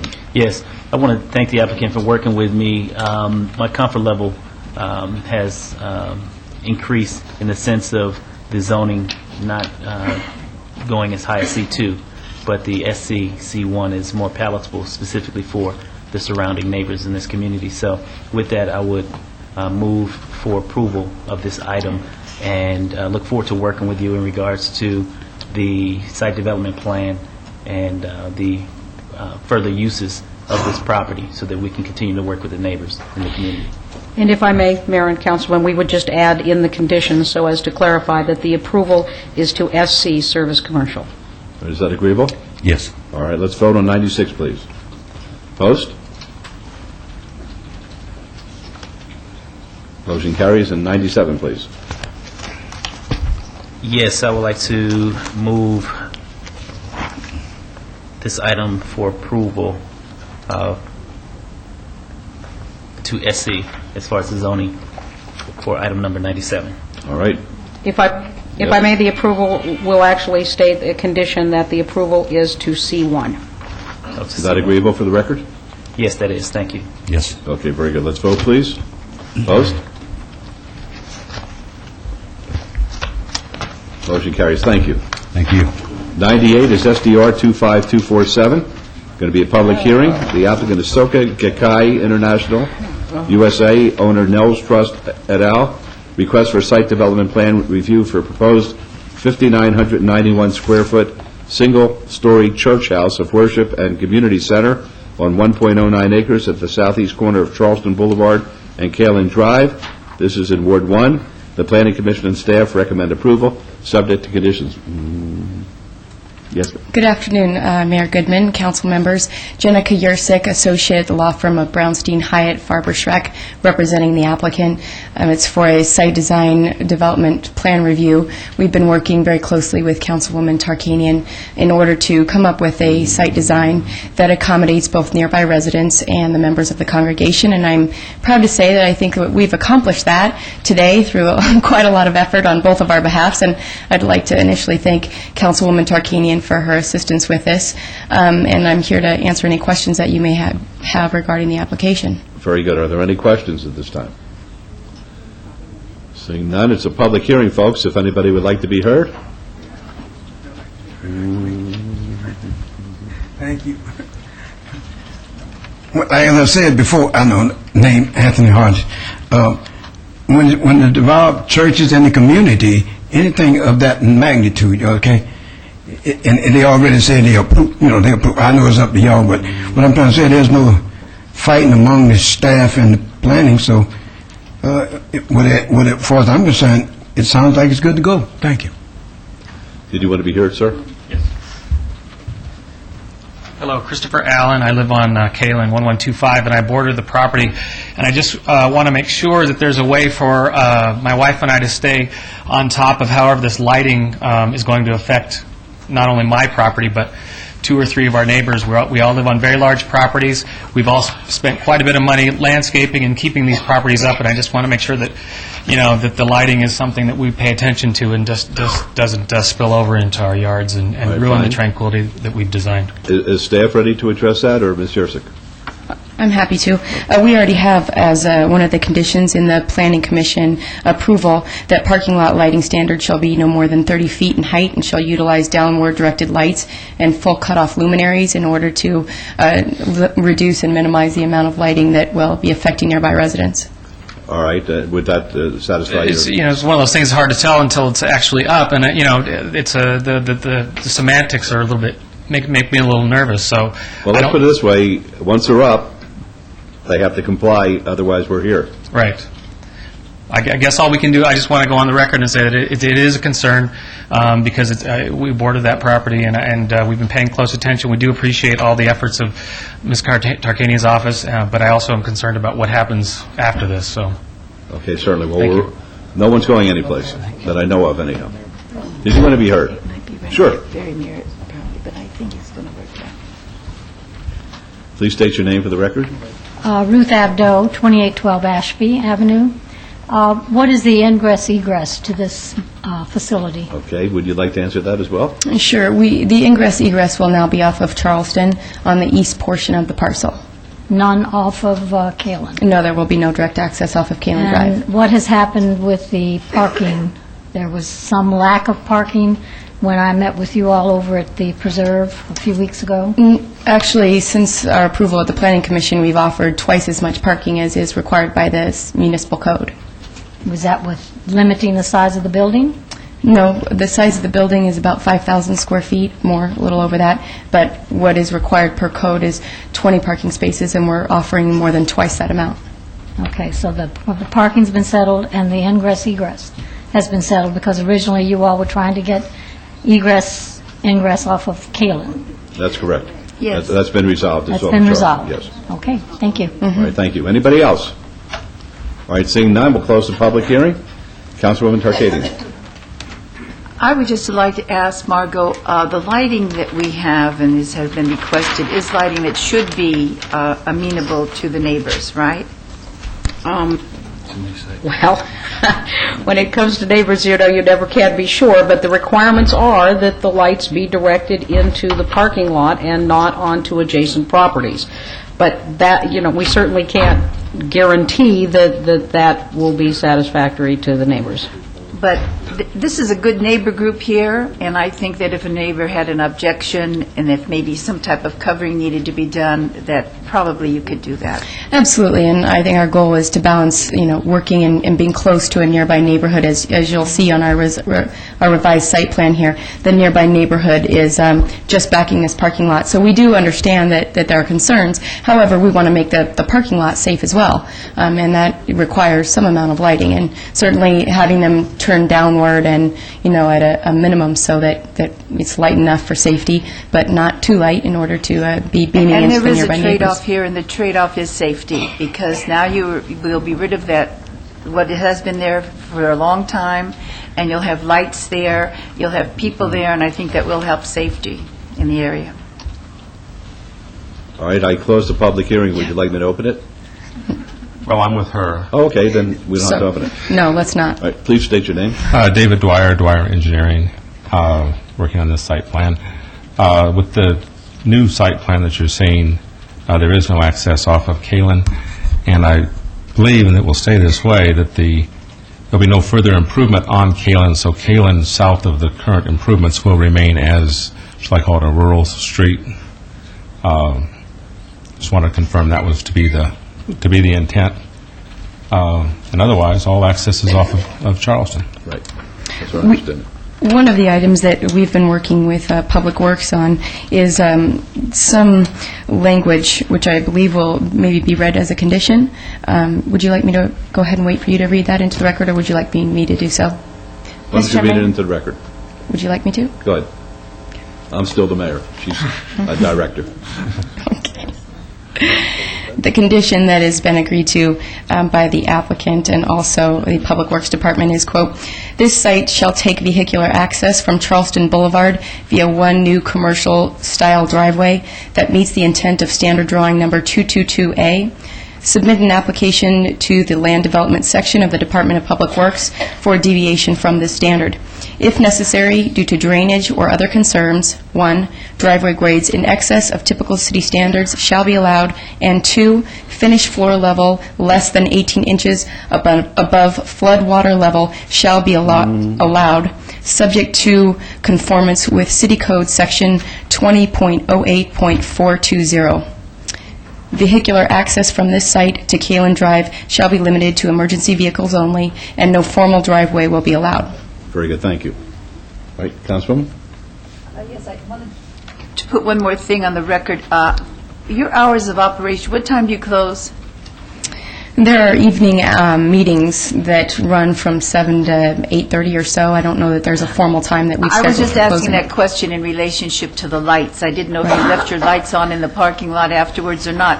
But my understanding is 9 o'clock is usually your closing hour. It is. That would be right. And I just wanted that on the record, so the lights in the parking lot, if they are a bother, they might be shut off in that particular area. Of course, with keeping safety in mind and not wanting a completely dark lot, because that obviously has some safety concerns as well. So as long as we can keep them dimmer, perhaps after those hours, then that would be completely acceptable to the applicant. I would just like to say that I think this is a wonderful story. I feel really good right now.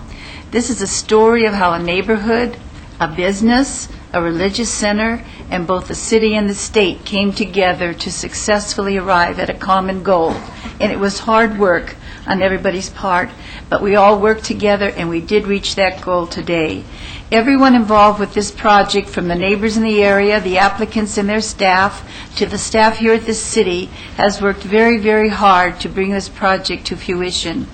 From the start, I believe this project would be harmonious with the neighborhood, bringing a beautiful and peaceful establishment to where an unattractive, empty lot currently exists. However, a large portion of neighbors in the area had great reservations regarding parking issues and cut-through traffic the center might bring.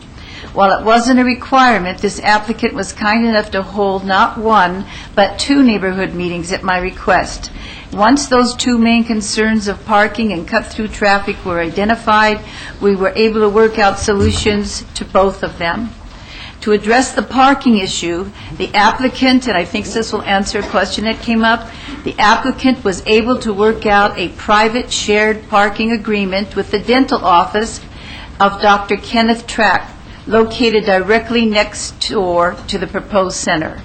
That means they will be able to have additional parking there, and I just would like Mr.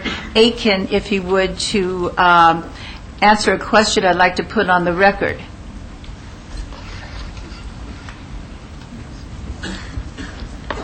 Would you be kind enough to identify yourself? Yes, my name is Bill Aiken. Mr. Aiken, while it will not be a condition of this item, I would like to put on the record that you did indeed work out a shared parking agreement with Dr. Track. Is that correct? Yes, we do in fact have a signed agreement with Dr. Track. And that's wonderful that you two were able to share in that. I just wanted that on the record. Thank you very Thank much. you. This agreement will turn out to be very beneficial to both parties, as they have different hours where parking is needed for their operations, and therefore each, the dentist and the center, will reap the benefits of using both parking lots. The problem of the cut-through traffic was a bit more difficult to fix. In the end, we were able to move the location of the ingress-egress from Kalen, a neighborhood side street, to Charleston, a main thoroughfare. And in a rare action, NDOT gave their blessing to allow us to make this switch a viable one. It's a rare time I see that. And as the site plan submitted today shows, all in and out traffic will be on Charleston. There will be an emergency exit if fire engine or something is needed on a Kalen, but that will be closed for regular traffic. And before I make my motion, I would like to take one moment to give special thanks to Charlie Kukowski and Bart Anderson of Public Works. This project would most likely not have reached the point it is at now if it were not for their hard work, their dedication, and the extra hours they put in, and their endless desire to find solutions instead of setbacks, even when that means thinking out of the box. Charlie and Bart are both out of town today. However, I felt it was important to state on the record how much we appreciate both of them, as well as every other person who worked so hard on this item. All of you, I know bureaucracy sometimes gets tough, but all of you who work with us on the applicant side, all of us on the city, I just feel great appreciation also to my Executive Secretary, Kimberly Reed, because she held us all together in information that was going out. With that being said, I move to approve the amended site plan, subject to all conditions, and I might need some mediation there also. If I may, Rest in peace. if I may, a few changes, Councilwoman and Mayor. Yes. Condition number 2 needs to be changed to read that all development shall be in conformance with the site plan date stamped April 16th, '08, and the building elevations and floor plans date stamped October 27th, '07. Also, additional conditions that handicap parking shall meet all code requirements. And in addition to condition number 3, that a minimum 15-foot wide landscape buffer shall be provided along Kalen Drive. Are those agreeable, folks?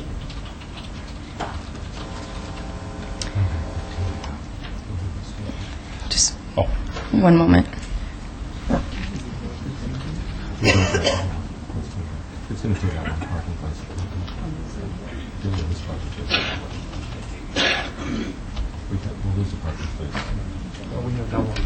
We'll lose a parking space, but it's okay. All right. Councilwoman? And the additional condition is read in by Public Works. All right. Public Works, please. Thank you. The condition we were going to read in was actually already read in by the attorney, so. Very good. Thank you. Isn't this wonderful? And that's my motion to approve. All right. Let's vote, please. As amended. As amended. Please vote. Post. Motion I wish carries. you all of the luck and much success. Thank you very much. Good luck, folks. 99 is SUP 23285. This will be a public hearing. The applicant is Metro PCS Nevada LLC. The owner is D&W Inc. Appeal filed from the denial by the Planning Commission of a request for a special use permit for a proposed 10-foot extension to an existing 60-foot tall wireless communication facility non-stealth design at 120 North Jones Boulevard in Ward 1. The Planning Commission staff both recommend denial. It's a public hearing which is now open. Yes, sir. William Daly, 500 Amigo Court, representing Metro PCS. I apologize. We were actually going to request an abeyance on this. We are currently working with the tower company, the property development or property manager, and the property owner to work on a design that actually is more in keeping with Councilwoman Tarkanian's staff's recommendation for the tower, or looking for an alternative to this tower if possible in the area. All right, Councilwoman, how do you feel about an abeyance? An abeyance is fine. Remember, the major problem is the problem with the extension that comes from a planning and development department. Right, and in our discussions with the staff, we've actually said that we can go without the extension. However, the stealthing option is something we have to discuss with the tower owner, which is Price Development, and then also Crown Castle, which is the tower manager. So that we're just trying to work out the negotiations with that, and barring that, finding something else that we can do in that area. And that's fair. And so how long did you want to obey it? I would 2 say weeks, 4 at weeks? this point, probably till the, I believe it's May 7th would be, not the next, but the following meeting. Oh, that is the next meeting? May 7th, we'll at least have an idea, and by that time, we should be able to either move forward or abandon. Are you sure you don't want to wait until the next meeting just in case? Because 2 weeks goes by quickly. Sure, actually, that'd be the 21st? May 21st. 20. Okay, let's go ahead and do the 21st then. All right. Councilwoman, is that your motion? That's my motion. All right, to obey to the 21st of May. Let's vote, please. Post. Motion carries. Good luck to you. Thank you. You're welcome. Item 100 is SUP 25460. It's going to be a public hearing. The applicant is Mike's Liquor, LLC. The owner is Sahara Sab, Nevada, LLC. Request for a special use permit for a proposed packaged liquor off-sale establishment at 2600 West Sahara Avenue in Suites 103 and 104. This is in Ward 1. The Planning Commission and staff recommend approval, subject to conditions. It's a public hearing, which is now declared open. Yes, sir. Good afternoon. First, I want to say I proudly represent an applicant who will be responsibly selling Bombay liquor to the area. So, as my vote under any circumstances, any and all circumstances. very quickly, the center in question is on Sahara, immediately west of Rancho. It is on the north side of Sahara, across from the Palace Station. Already in that center, there are businesses including a McDonald's, which is open very late at night, a tobacco shop, a massage parlor, Landry's restaurant, and various other retail establishments. As a result of a relationship with the owner of the smoke shop, Mike Cayley discovered that there was a need in the area for the sale of fine spirits and wines, a traditional high-end type liquor store to be in the area that certainly would carry different product than the 7-Elevens and grocery stores in that general area. Staff recommended approval. The Planning Commission unanimously recommended approval of this, recognizing the busy aspect of the Sahara corridor and the commercial nature that has been there for years at this point in time. We met with Councilwoman Tarkanian, as well as had a neighborhood meeting. There are some residents that live behind this commercial area who are concerned about the type of growth that has been occurring and does occur. Let me interrupt you 1 second, and I don't want to interfere with your thought. We have to have your name for the record. And I apologize. It's all right. You got so happy about having Bombay that you forgot your name. Well, I shared in your joy. Myself. Mark Rissman. I'm an attorney and representing the applicant, Mike's Liquor, LLC. Okay. Anyway, we had the neighborhood meeting. We addressed all what I call the doable concerns as far as issues of hours, of security, responsibility for making sure that liquor is only sold to those who are over 21. I think as far as those issues, Mr. Cayley and his LLC indicated a willingness and ability to resolve all those concerns. Some of the neighbors, again, are just opposed to growth, and if it has the word liquor after it, they're going to object. We did submit to Councilwoman Tarkanian a list of 58 names and signatures of other neighbors who were in favor of offering this type of retail establishment in the area. And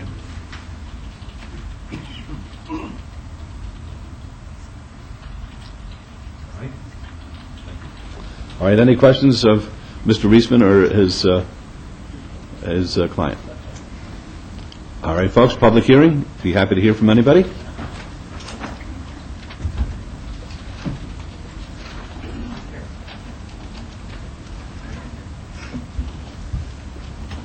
Please state your name for the record. I'm Catherine Martin. I'm here to represent the Richfield neighborhood that is across the street. We are an area of 453 residences. We did not do petitions this time, but at all of our meetings, at his meeting, we have expressed our concerns, and I don't believe there is a way that we can accept or approve of a liquor an establishment behind McDonald's where we go to buy our Happy Meals. So we continue to oppose. Thank you. Thank you.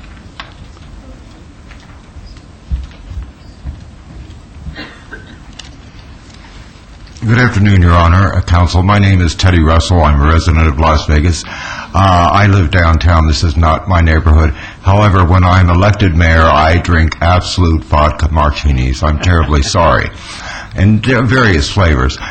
More seriously speaking, I'm quite familiar with the area. I know it sounds strange to have a fine quality package store or liquor store behind a McDonald's, but the commercials are on TV, the stores are everywhere. I don't think it really is an induction for children to imbibe.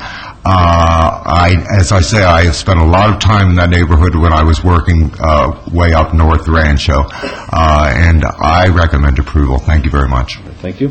Anybody else like to be heard? All right, seeing none, we'll close the public hearing then. Councilwoman Tarkanian? Yes. As the applicant knows, there is a very, very strong objection to this item by nearby residents who already are concerned with the saturation of liquor in the area. I gave out a packet, and maybe we could give one. I just got these together today, one for the applicant and one for the clerk, so it's on record. And each one of the council people has it. We had talked with the applicant before about the saturation of liquor in the area. This map shows the liquor establishments within the mile and shows the council that there are 30 liquor establishments within approximately the 1 mile, and that number includes 5 packaged liquor establishments. I believe that's the last thing in your packet. It's got pink dots on it. Now, this is the people came and they were concerned about this, and that's why we looked into it, got the map. And maybe a lot of people don't think that's a large number of liquor establishments, but the people in that neighborhood do. I know that there were 58 names given in a petition by the applicant, and I looked through that petition, and a very large number of those did not live in the nearby area. They were from outside the nearby area. The petitions and cards sent to the city clerk from those living in close proximity, which is included in your backup material, included 94 people against and 2 people for the item. And as I said, you can find that in your backup. Additionally, and I better get my glasses so I don't... Are you drinking down there, Councilman Ross? No. Sorry, Councilman. Okay. Additionally, the contacts we've had that have come into our office from 3 neighborhood associations, the one that was represented here, Richfield, across the street, and 2 neighborhood associations, the one that's Rancho Bonita, that is in close proximity, and then the group that's between Rancho Bonita and the liquor proposed liquor establishments. Anyway, the applicants graciously held a neighborhood meeting. I asked them to hold, and we met, and we interviewed as many of those present as we could. We found all but one was against the site, and that was a gentleman who did live nearby, and he was for the site. Then one of the business tenants in the center contacted our office and stated they had not been informed about the application or of the neighborhood meeting. And I explained to them they probably didn't know about the application because that goes to the owner of the property who doesn't live in the city and not to the businesses directly. That's our policy, and that's what happened. But in any case, because he was so concerned, I had a member of my staff attempt to contact each business. And that result is contained in the pages that are in the packet I gave you, that it lists in favor, yes, no, and then it has the, if you look up here, you can see which one it is. It isn't easy to miss. And each one of those signed, and each one of those was very, very concerned. There's problems in that center that seem to gather around a lot around the smoke shop from what we've been told, and that would be adjacent to where the liquor establishment is supposed to be going. This morning, well, I should say, in addition, there is a Thomas and Mack Company management letter in your backup, signed by Peter Thomas, and that's in your council meeting backup, and has been public record. That company is strongly against this item. Then this morning I received a fax letter signed by many of the businesses in the center, which is in the item that I gave you now. And it was signed by many of the businesses, and it's in your packet. And in the first and second paragraphs, it lists problems at the shopping center, which I'm going to read some of them into the record because this is what we heard as we talked with different people. The problem with the smoke shop, which it mentions in the first paragraph, which includes underage sales of cigarettes to minors. And then not in the smoke shop, but in the center itself, they had armed robbery, gang fights in the parking lot, drug deals, homeless people approaching patrons for spare change and cigarettes. This matched up with the Metro report, which I've also included for you, showing the number of problems. These business owners and the residents and myself believe that the selling of liquor would exacerbate the problems at the site. It would not be harmonious and compatible to the other businesses, to residents nearby. And I believe that the petitions and the letters you've received and the comments by the businesses back that up. It's like we have a shopping center here that's teetering. It's got some significant problems now, and we can come out of it, but we don't want to add any type of additional situation which might help add problems to it to make it go down rather than go up, and be what we're trying to do in Ward 1. So based on my understanding of Title 19, that's 19.04.050, pertaining to special use permits, the safety and general welfare of city residents needs to be considered and promoted when a SUP is granted. Due to the current situation at the shopping center, the high number of liquor establishments already present within the area, and due to the expected consequences if liquor is sold at this site, I move to deny. All right, did you want to respond? I would like to respond. First, as a matter of courtesy, not only did we meet with the neighbors, and I certainly don't recall 96 people being present there, but we also immediately thereafter, within 2 days, faxed to Commissioner Tarkanian the petition that we did have. That was probably close to a month ago. I'm a little surprised to be getting this package at this late hour, and it's obviously very difficult to respond to. While I have a great deal of respect for Peter Thomas, had I known he was in opposition to it 2 weeks ago when I had lunch with his brother Tom, I would have discussed the issue and found out what their true objections were. There are community leaders like Mr. Ruvo of Southern Wine that would like to see this project go forward because because it's going to be a good retailer, an exemplary retailer. The problems in the center are existent now. It's presumption that they'll become exacerbated with a responsible retailer being located there. I'm looking at this map. It covers a wide area, and despite all the red dots, and I hope I'm not incorrect, but there are only 2 packaged liquor stores that would be selling this type of product there, and by the looks of it, my familiarity with the area, it is probably a grocery store and/or a Save-On type store, and that would be the 2 dots located on Valley View and Sahara. And oftentimes, due to space and other things, the variety and quality of what's available is limited in a grocery store, or someone may not want to take the time to go to a grocery store and stand in a long checkout line. As far as the quality of the center, this application is being made in conjunction with the owner of the center, who certainly doesn't want to devalue his own property or lessen the quality of his tenants. I think this operator should be given a chance to show what he's capable of doing, that the residents, we can't turn back the clock on this area, that the days of prohibition are over, that this is going to be a responsible, well-managed retailer who will be subject to the restrictions imposed by business licensing in Metro, and we ask that you follow the recommendations of your staff and of the Planning Commission. All right, thank you. I would like to reply. I don't know where you're getting about this 96. This 96 was from information that was included in the backup material when you originally came, so you had total access to it. I was not referring to 96 people at the meeting.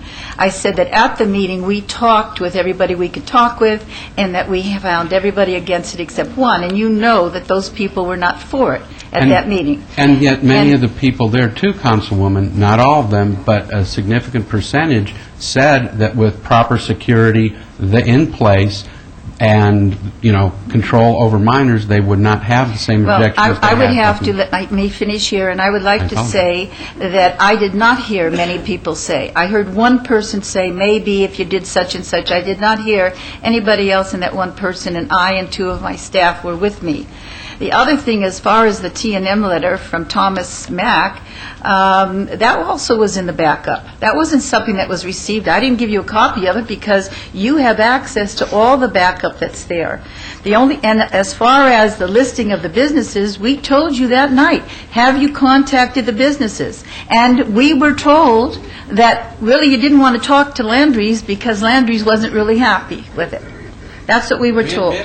Well, please, go through me, Mr. Smith. I'm sorry. Mr. Campbell. My name is Mike Kelly, and I live in 1680 East Vendel in Las Vegas, Nevada, 89156. But personally, I talk to all my neighbors, before I submit any application, before I start any leasing. So nobody has any objection, and I don't know, Your Honor, where this people has idea right now in the last moment. They're not willing to have a liquor store there. Everybody was willing there.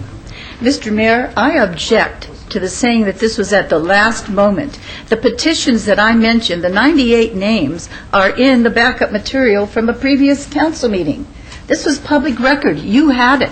I'm only adding everything up now. What you did not have was the letter that I received just this morning right after we got out of the morning session. That's all you didn't have. And I also object to your saying about I told you about the number. We got the map, but I told you how many were there. So the map is the only thing you have. The number's not new. And the other thing is, I'd just like to move to deny this item. I don't think I've had honesty in what we've been doing and working together. I don't believe we have. And I like you personally, but that's not honesty to say you talked to all your neighbors. Where did those petitions come from? No, we didn't get those petitions. I'm talking about the business in the plaza, and I was just before I even apply the application, before I talk to the landlord, I discuss with everybody. Everybody's saying this is a good idea. Well, the landlord would like to have it because he wants to rent the space. I mean, he doesn't want to have empty spaces, and I understand that. I'm talking about the businesses who are right there now. Of all that we got to, I think 2 said they didn't care. All the rest were against it. We found nobody for it. And I just want to say that this was no surprise what was given out here today at this meeting. And I move for denial of the item. All right, there's a motion. No, we've already had public comment. I apologize if I misspoke to Councilwoman Tarkanian. I certainly wasn't trying to be disrespectful in any way, and I apologize for any mistake, improper tone that was utilized. Again, I know who the landlord is here. I'm not sure where Thomas and Mack, what their interest in the area is, except, of course, he's a respected community leader, which certainly can't be denied. He's on the bank that's right in your same area, the one that's just next to your... He owns the bank. And again, the only thing I'd point out about this map is there are a lot of taverns in the area. There are a lot of 7-Elevens. There are a lot of off-site beer and wine. There's no denying that. We're not trying to duplicate that business. And by the proliferation here of those other type of establishments, the type that raise the same concern of social problems, that's the way the neighborhood is. And serving, or selling rather, under the restrictions of the code, off-sale, distilled spirits, and wine isn't going to change the character of the neighborhood. It could only add to it, I would submit. All right, thank you. All right, there's a motion. Let's vote on that, please. Opposed? Motion carries. Good luck to you folks. Thank you. All right. So that it's been denied, correct? That's correct.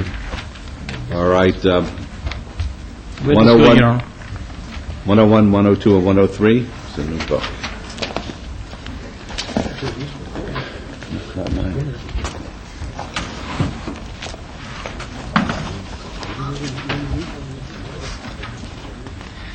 Not mine.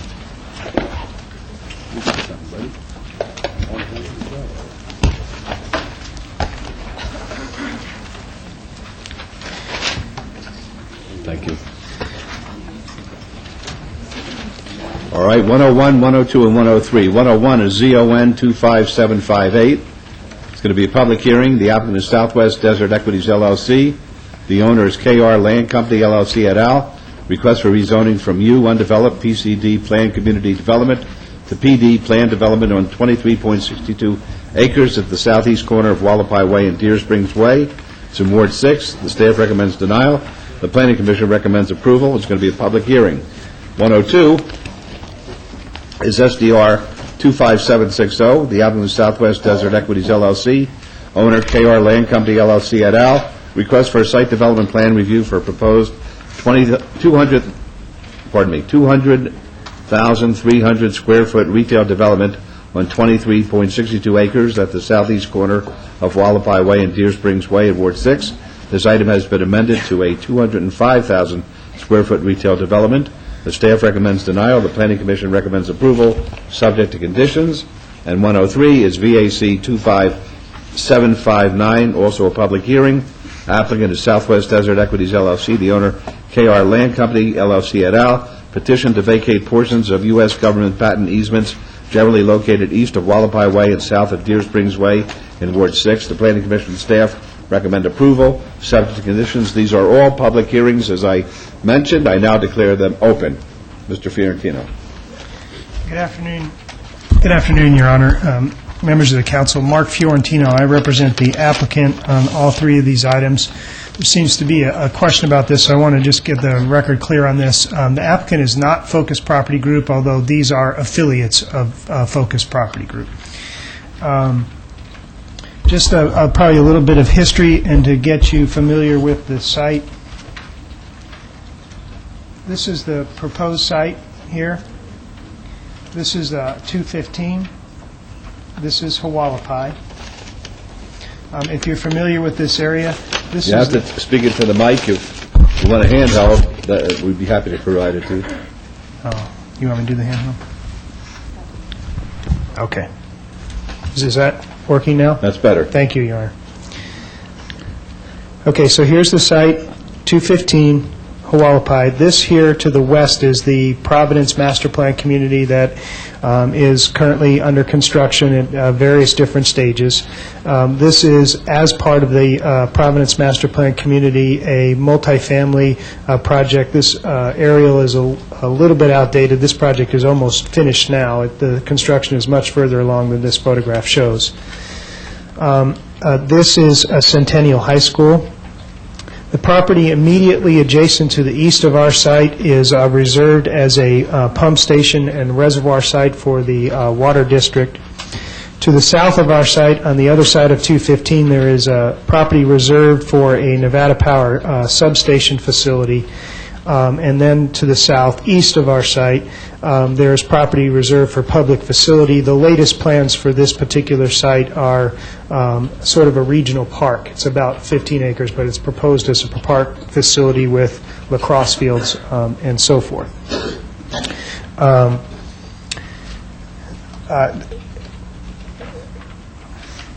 wanted to show you, this is your master plan of streets and highways and relate our property to it. This is 215, which is what I just showed you. This would be our site right here. To the north of our site is Deer Springs Road. Deer Springs is designated as a collector roadway on your master plan of streets and highways. In other words, it will carry and is designed and almost completely constructed to carry a substantial amount of traffic. This is El Capitan, and this is Durango. It will carry a substantial amount of traffic east-west between Durango and Hualapai. This roadway here is Hualapai. This is designated as a arterial. Its minimum width is 100 feet. This also carries a substantial amount of traffic. As I know all of you are aware, this is the Kyle Canyon master plan here. Hualapai is the interconnector between the existing interchange here at Hualapai and the future interchange at Horse. So it is specifically designed and planned to carry a substantial amount of traffic. There is a fair amount of history to this site. I won't belabor that point. Your staff does a pretty good job of laying that out for you. About 9 months ago, you, the City Council, designated the site as Planned Community District. I think you recognized at the time, or at least the presentation I made to you at the time was, this area has changed dramatically since the original master plan was done, which is almost 10 years ago now. Obviously, the freeway is in, the interchange has been built. Providence, at the time that the original master plan done, wasn't even on the master plan. The Providence master plan community, that property was still owned by the BLM. So there have been substantial changes in that area. 9 months ago, you unanimously designated this PCD, and in doing so, you recognize that this is not a particularly good site between a collector arterial, a freeway interchange, and a primary arterial for rural densities. The application that you have for you today, the zone change and the site plan, conforms. There is some perhaps misunderstanding about this, but that our application conforms with the master plan designation that you made 9 months ago. We spent a lot of time and effort on the design of this project, working with different interested parties to come up with a concept and a design that is not typical, that is unique, and yet at the same time addresses some of the compatibility issues. So just a sample of some of the elevations, just to get you a feel for the design criteria that we're going to employ in this center. And I'm going to skip through the rest of these unless you want to see them. They're also part of your backup.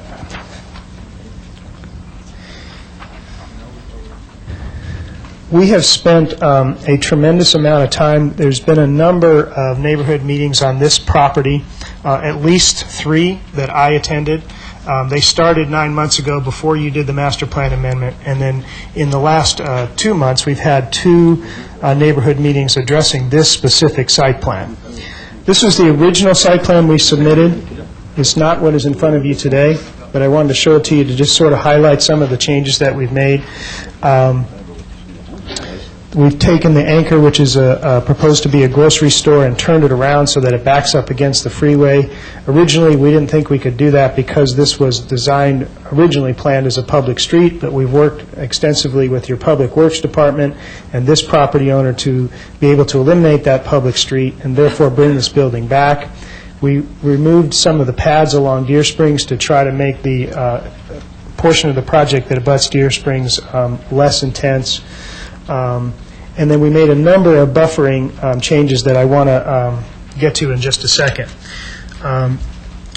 Your staff points out some things that I think are very relevant, and I'm only going to go through them, but again, showing the effort that we made to go above and beyond what normally would be expected of this type of development. Your staff points out, compares what the standards are to what we are actually showing in our site plan. To summarize for you, we have substantially lower lot coverage than would otherwise be allowed. We have substantially greater setbacks than would be allowed. We have less signage in terms of the total square footage of the signage and the heights of the signs that would be allowed. And we have substantially more landscaping in this project than would otherwise be required.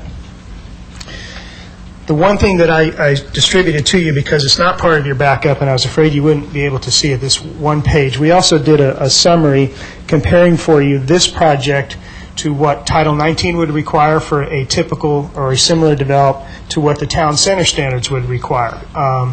And as you see, again, I won't go through this in any detail unless you have questions. Generally, just to summarize, in terms of first the uses of this site, is less intense than what would be allowed under your code for a C1 use, and is generally less intense than what is allowed for a similar district in town center.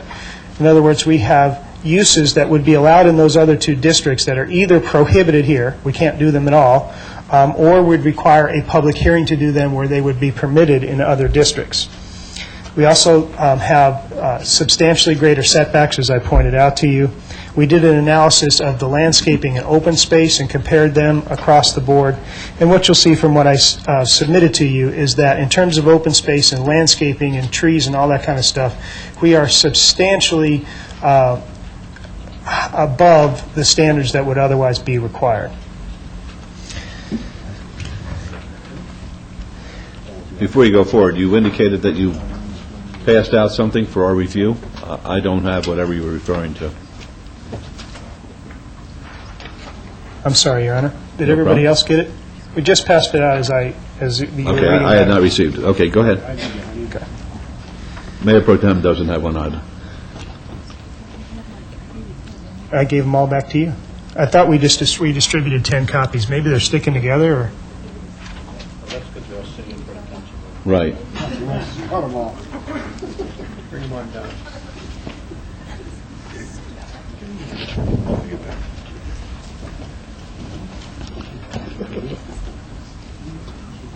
Thank you, guys. Okay, so as I started to talk about a little bit ago, we made a substantial number of revisions to this project since we first started. I showed you some of the site plan changes. In addition to those, at the request that we got at neighborhood meetings, we changed the sign standards substantially from when we first submitted them, made them much more restrictive, made them shorter, made them smaller, eliminated neon, exposed neon, required that the signs be backlit, changed lighting standards so that they don't spill onto neighboring properties, all of those things. Probably the most significant changes we made, though, were along Deer Springs. Maybe to go back before I show you those. Again, this is Deer Springs. We have no immediately adjacent residential to us. In fact, the closest houses are approximately a quarter of a mile away or so. This is a half mile from here to here. So all along our border, in every direction, we have vacant property. But the area along Deer Springs is nevertheless sensitive because Deer Springs, in our opinion, and at least that's supported by some of your previous action, is sort of the demarcation line. North of Deer Springs, you have a substantial amount spread out, as this photograph shows, especially east of Hualapai, much larger lots. You have people who are living in homes ranging from half acre to larger. They're in sort of an island in that regard, as you go further east, you'll see from the photograph it gets much denser, and as you go west into Providence, it gets much denser. And even though it doesn't show it on this photograph, if you went north, it gets much denser. But clearly, Deer Springs is a dividing line and an area where we needed to be sensitive to, not only to the existing residents, but whatever the future development would hold north of Deer Springs. So we spent a great deal of time working on that buffer and made a number of changes to it. As I first showed you, we eliminated some of the pads, so instead of 6 pads, there are now only 4. And we substantially increased the buffer along each of the pads, both in terms of its width and in terms of its intensity. And what this shows is a double row of landscaping. So you have, to walk you through it, a row of landscaping which includes trees and ground plantings, a sidewalk, then behind the sidewalk, a second row of landscaping and trees, and they're planted in an alternate pattern so they create a complete screen. Then this shows 2 other important changes that we made. So behind the landscaping and sidewalk I just showed you, we're going to build a block wall, a decorative block wall with wrought iron top. So again, if you're looking across the street, you're going to see a complete screen of trees, potentially the wall behind it. And then most importantly, we lowered the grade of all the drive-throughs so that the drive-throughs are below grade, so that for the most part you only see for these buildings the upper portion of the building. Most cars you won't be able to see at all because they'll be below grade. I can't absolutely promise you that if somebody's not driving a Hummer or something that's particularly tall, you won't be able to see the top of the Hummer, but for the most part the driveways are below grade. And then this depicts in great detail, obviously, the time and effort we spent not only on the landscaping, but created the public plazas and areas that are also carried throughout the rest of the site plan. This shows the same detail for the other 2 pads. One other thing that I think you should just have for the record, on the north side of Deer Springs, at least a portion of it, there is a multi-purpose trail on the north side of Deer Springs. So on our side of the street, you have everything I just showed you, substantial setbacks, driveways below grade, landscape buffers, and so forth. You have an 80-foot right-of-way. And then on the north side of the 80-foot right-of-way, your trails plan show a regional trail which requires a minimum depth of 20 feet. So you have another 20 feet of buffer on the north side of Deer Springs. Now, frankly, the exact location of that trail, as I understand it, is under some discussion with the neighbors and the property owners on the north side of Deer Springs, but at least the portion of it that abuts our pads will exist under any current discussions that I'm aware of.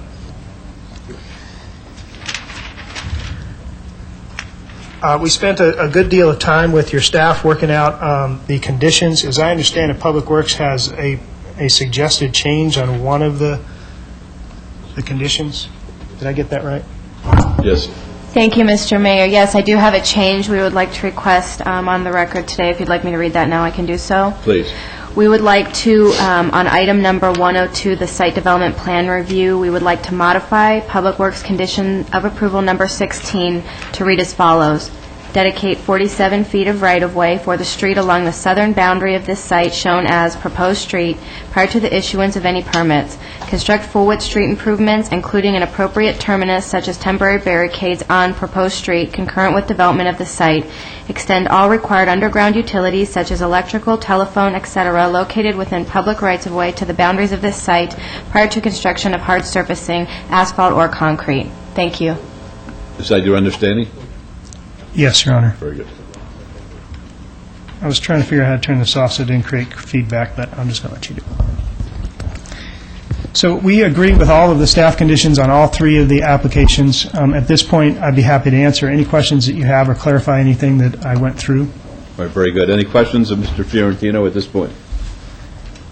All right, folks, it's the public hearing on all 3 of these items. How many folks plan to speak so I can... All right, that's 1, 2, 3, 4, 5... Okay, let's have a 3-minute timer, and then we'll go, if you need more time, we'll address it at that point. When you come up to the mic, please state your name, and be happy to hear from you. Tom McGowan, Las Vegas resident. question. What's the reason for staff's denial of items 101, 102? All right, it's a fair question. Ms. Wheeler? If I may, the item is a change from the existing zoning, and staff believes that the current zoning is appropriate. Very good, thank you. Well, rather than try to interpret that, I would simply add to the discussion the understanding that the term utopia means a non-existent city. You have an applicant here that did everything possible to make this development almost disappear. I would say approve it before it does disappear. Thanks. All right. May I ask you folks who have stood up, are you for the project or against it? Against it. Everybody? Okay, fine. Very good. Yeah, I'm Richard Lemon, 9645 Haley Avenue. We sent all of you a packet. I hope you received it, had a chance to review it, so I don't need to repeat what's in it. Right. I do have a copy for the clerk to put in the records. All right, please make it part of the record. I find it amazing that we're here discussing the parcel of land that's progressed from rural neighborhood preservation up to now we're looking at a 205,000 square foot shopping center. The planning has described this as consistent with C1 commercial. The applicant states that this is a difficult area because of the mass change that's gone on. Really the only change that's gone on out there, the Beltway was constructed, and thanks to the taxpayers, they constructed it 30 feet below grade, so we don't see it and we don't hear it. All the other changes are done by Focus and Providence. We had no input into the planning. They ended up with their highest density apartments across the street from our RMP with a 330-foot buffer. They have a small commercial up at Hualapai and Elkhorn that again is across from the RMP with a 330-foot buffer. They've since taken most of that and plan to put townhouses instead of commercial, and now they've taken the commercial outside of Providence, basically put it in our zone across the street from RMP with no buffer. Definitions seem to get kind of askew here, but to me a buffer zone doesn't mean a couple rows of trees and a few shrubs in between. Just like rural preservation, we don't really live in a rural area. We live in an area that's custom homes on half-acre and larger lots. We have streets with little traffic. We have landscape yards. We enjoy watching the native wildlife in these yards. We have very little lights at nighttime when we sit on our patios. And this lifestyle I described is not compatible with a large retail shopping center. We also have a new hospital and buildings under construction out there, and a lot of doctors and professionals are moving out. A lot of those people also like to live in a neighborhood like ours. And this proposal is essentially going to destroy our lifestyle. I urge you to oppose it. All right, thank you. Sir, before you leave, please. I noticed on the map that Mr. Fiorentino showed us that there is no residence right around this. So I would just kind of like to know where all of you live in reference to that map there. That's where I live. In relation to this, the land north of Deer Springs, there's Pinnacle Homes owns 35 acres. They had planned to put homes on half-acre parcels, but because of this proposal, they say that that's not compatible, so they're coming to the county requesting a higher density within our RNP. So this proposal not just affects this shopping center, it affects our whole RNP area. Thank you. Yes, ma'am. Hi, how are you? My name is Denise Helverson, and I'm at 9840 Durrell Lane. I am 660 feet. Right out my front door is a shopping center. So it is close to me. So it is very relevant. We all oppose the commercial center. There's quite a number of us from the neighborhood that have gotten together, and you've probably received a lot of petitions and a lot of letters. The applicant actually refers to this location as very challenging, and perhaps it is because it does have the 215 there. We don't notice the noise level at all. And other communities have actually built homes over the 215, as I indicated to you in your packet of information, a couple of which I would just show you in case you did not have an opportunity to look. I can put it right on top. That's a challenging area. I think it's 215 in Cheyenne. It's under construction, and Cheyenne's a very busy intersection. This is 215 and Far Hills. A friend of mine actually lives on 215 and Far Hills. He lives right overlooking the freeway. He kind of likes it. He lives in Summerlin. No one's in his backyard. So some people don't mind that at all.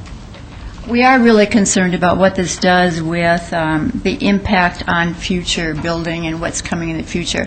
And Mr. Fiorentino did mention that we are a little island, and we really are. We didn't plan it that way, but that's really what became. We'd like to continue with our rural lifestyle, but we already have some proposals that are pending, one of which I'll show you. The one that Richard just mentioned is a 35-acre parcel from Pinnacle Homes. Now, these lots are, for the most part, 7,000 square feet. My lot, which I'll show you, is here. Oh, it's not on? Okay. At this time. It needs to be. Is it on? Yes, it's on. The overhead's on. Okay, thank you. So, No, so I'm sorry, Mayor, it Excuse is me? not. It's on This here. image. We have it. oh, okay, now we have it, thank you. Okay, so as I said, Pinnacle's project contains lots of primarily 7,000 square feet. I'm going to tell you mine is about 98,000 square feet. Richard has almost that much. So we don't have small lots, and they're not real far away from that shopping center. We're real concerned that the shopping center will bring additional unwelcome companies into the area. For example, our liaison mentioned that she'd had a request for storage units on Hualapai. Well, some of our neighbors on Hualapai, I'll show you where, east, along here, have lovely homes. They've been there a long time. And some of these properties are for sale today in the $1 million, $2 million range. Not to say that we are wealthy people, but that's the type of community it is. People have put a lot of money and time into their properties. We would really like you to consider the impact on the whole community instead of just this one particular project. It's real important to us. I'm sure that when Mr. Goodman looks at things for downtown area, he looks at to see how well they fit in with the existing area and the existing projects. That's really important to us. We ask the council to deny the applicant's request because of the impact on the existing neighborhood, the types of things that companies and businesses that it will bring in after this time. And also, this is a rural area. The residents have established homes. They've been there a long time. People have horses and pets. And as Richard says, he enjoys the wildlife. And it's just a different lifestyle. And I have to agree. We like to maintain and protect that. Thank you. Thank you very much. Yes, ma'am. Unfortunately, I need glasses to see. My name is Bridget Salvi, and I reside at 7030 North Conquistador. I'm going to do like Councilman Tarkanian and just read this.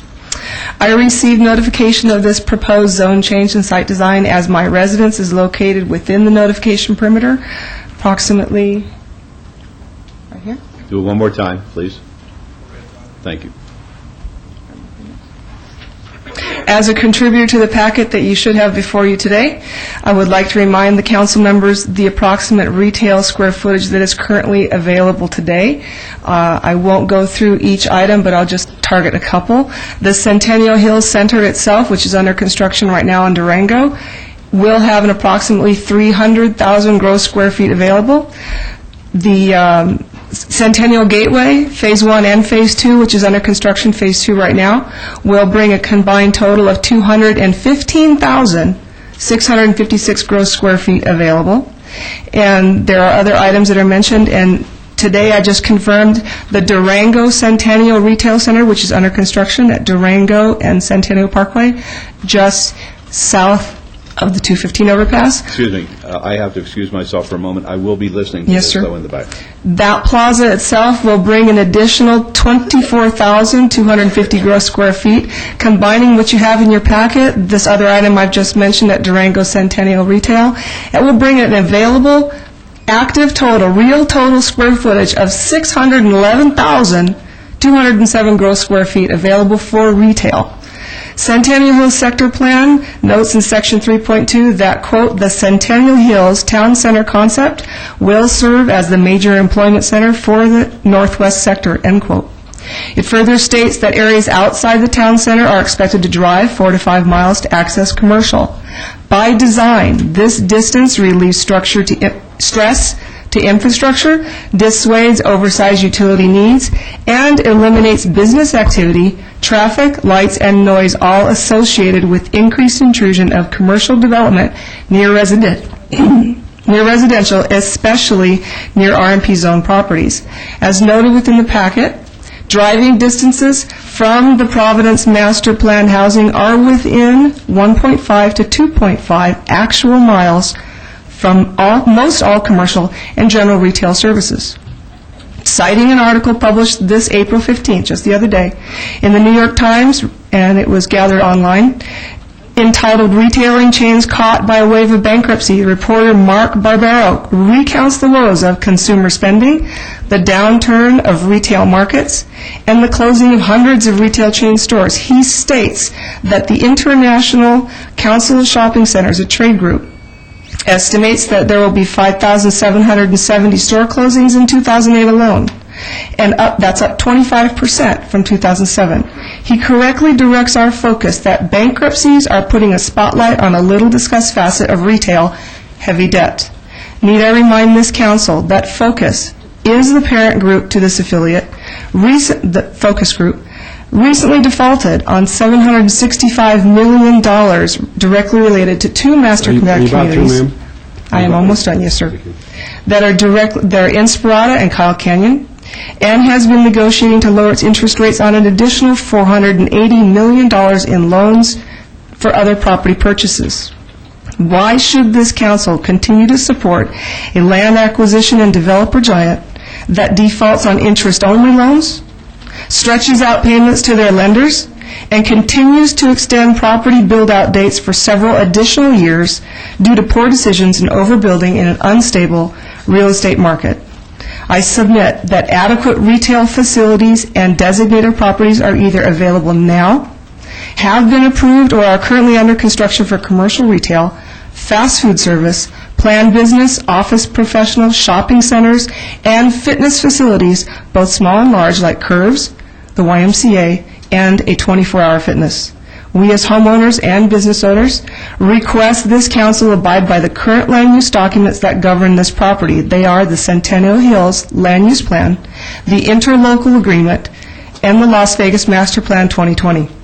Commercial retail should remain within the designated town center district, thereby keeping clear and distinct separation from the residential sector, namely the rural neighborhood preservation properties. I request that you flatly deny the application before you. Thank you. Thank you. Yes, ma'am. Hi, my name is Karen Lemon. I reside at 9645 Haley Avenue. Before I begin, I have some more information for all of you. I'd like to give it to the clerk. Fine. Would you like to point out also where you live as far as the proposed project is concerned? I live right here. Do it one more time. Thank you. Thank you.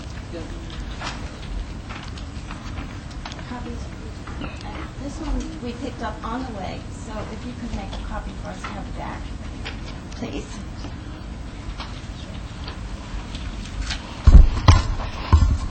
Why don't you set it back to 3, Ms. Bridges? Thank you.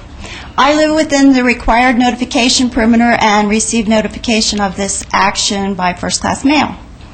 Numerous businesses along the Durango corridor have signed a formal protest to this proposed commercial development. They do not appreciate the close competition for customers, given that they were told that the commercial district for Centennial Hills would be along the Durango corridor. We have included their signatures and business names under separate cover, which you have previously received and of which you're receiving some more at this moment. These are some of the petitions and letters that we have received in support of our opposition to this proposal. Some of the businesses that we've received letters in support of us are the Deli Den, and Battleborn, and the Einstein Brothers Bagels. Not Just Mail and Cold Stone Creamery are among many other businesses along the Durango corridor that were pretty much shocked by the proposal that we're facing today.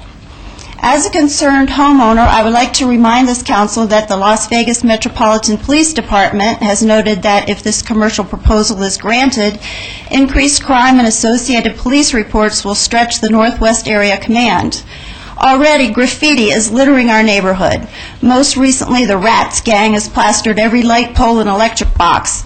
They took over after the graffiti eradication had wiped out signs of a gang called Away. I find this visible evidence of gang activity frightening. I agree with the mayor about drastic action to stop this so-called artwork. We never had this intrusion before the rampant development around our RNP began. A recently approved traffic study, T27094, states that an increase of 64% in peak hour trips at the intersection of Wallapai and Deer Springs will occur from this proposed commercial project. I remind this council that Providence itself has contributed to multiple road closures, road vacations, and realignments that have all congested our remaining roadways. The planned primary entrance for Providence is located at Wallapai and Elkhorn, and yet Elkhorn remains a gravel obstacle course. Providence itself has not attained full build-out, major arterials are not yet completed, and traffic continues to be a concern. Nonetheless, my rural neighborhood preservation area, if this was approved, will get an intersection that in less than 1 year may deteriorate to a C-rated level of service at both morning and evening hours, with overextended police services trying to accommodate traffic accidents and commercial crime that may occur at this proposed commercial site. This is unacceptable to us. From the inception of this proposed Providence Square, staff has recommended denial for both of these items based upon the language, I only have one more paragraph, based upon the language within Title 19-06050, the county's interlocal agreement addressing accepted areas, and the City of Las Vegas general plan. I remind this council that NRS 2780284 states that any action relating to development must conform to the master plan of the local government. The master plan governing this property is Las Vegas Master Plan 2020. This plan's vision statement, Las Vegas will become a multicultural and diverse community where people and families are our top priority, where we can live and grow together in safe and distinctive neighborhoods. This northwest area of Centennial Hills is a safe and distinctive neighborhood. I request that this council allow this area to remain distinctive and unique with its rural characteristics. I request that the council deny. Thank you. Thank you. All right, and we'll make that material part of our record, please, Mr. Ritchie. All right. My name is Anthony Hodges. I'm in a neutral spot here, so I don't want the people jumping on me on my way out. I'm finna leave in a minute anyway. But Oscar, one part I like that is make healthy government. When you got staff and planning at each other's throat, that's good. That's good government. I know y'all make the final decision, so I just want the people to know that. But the main thing is, I'm finna leave, Oscar, and if I can't get back next month, I asked Councilman Brown to name a little street, a circle or something, milk, because there's the only milk in the entire United States is in Boston, Massachusetts. So at sometime in the near future, if y'all can make a little circle, any little thing, and just call it milk, it would be an addition to the entire West. Thank you. And I'll be back next month if I can, and I love everybody. And please don't beat me up on the way out. I'm not far against, okay? Yes, sir. Good afternoon. Robert Newhart, 3609 Alliance. I am not an immediate resident in the area, but I am a small developer. I currently have about 9 projects going in the Low Mountain Centennial Hills area that are all within the RNP zoning areas. And I just find that projects of this type are not compatible with the interlocal agreement and with the intended use of RNP itself. So I move for denial on this. Thank you. Thank you. Yes, sir. If you'd be kind enough to take your hat off. Sure. Thanks. Mark Simon, 9780 Whittick, Port of Dreams Ranch.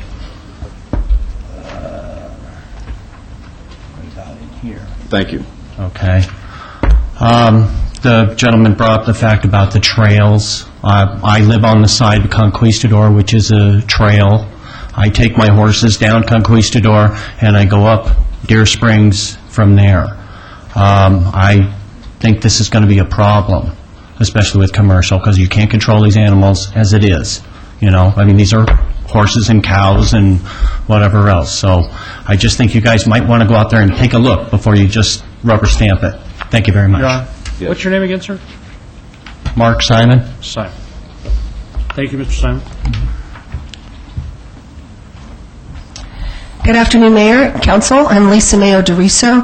I live at 8322 Jeeves Circle. And don't ask me how close I live, because you didn't ask Mark Ferrantino how close he lives.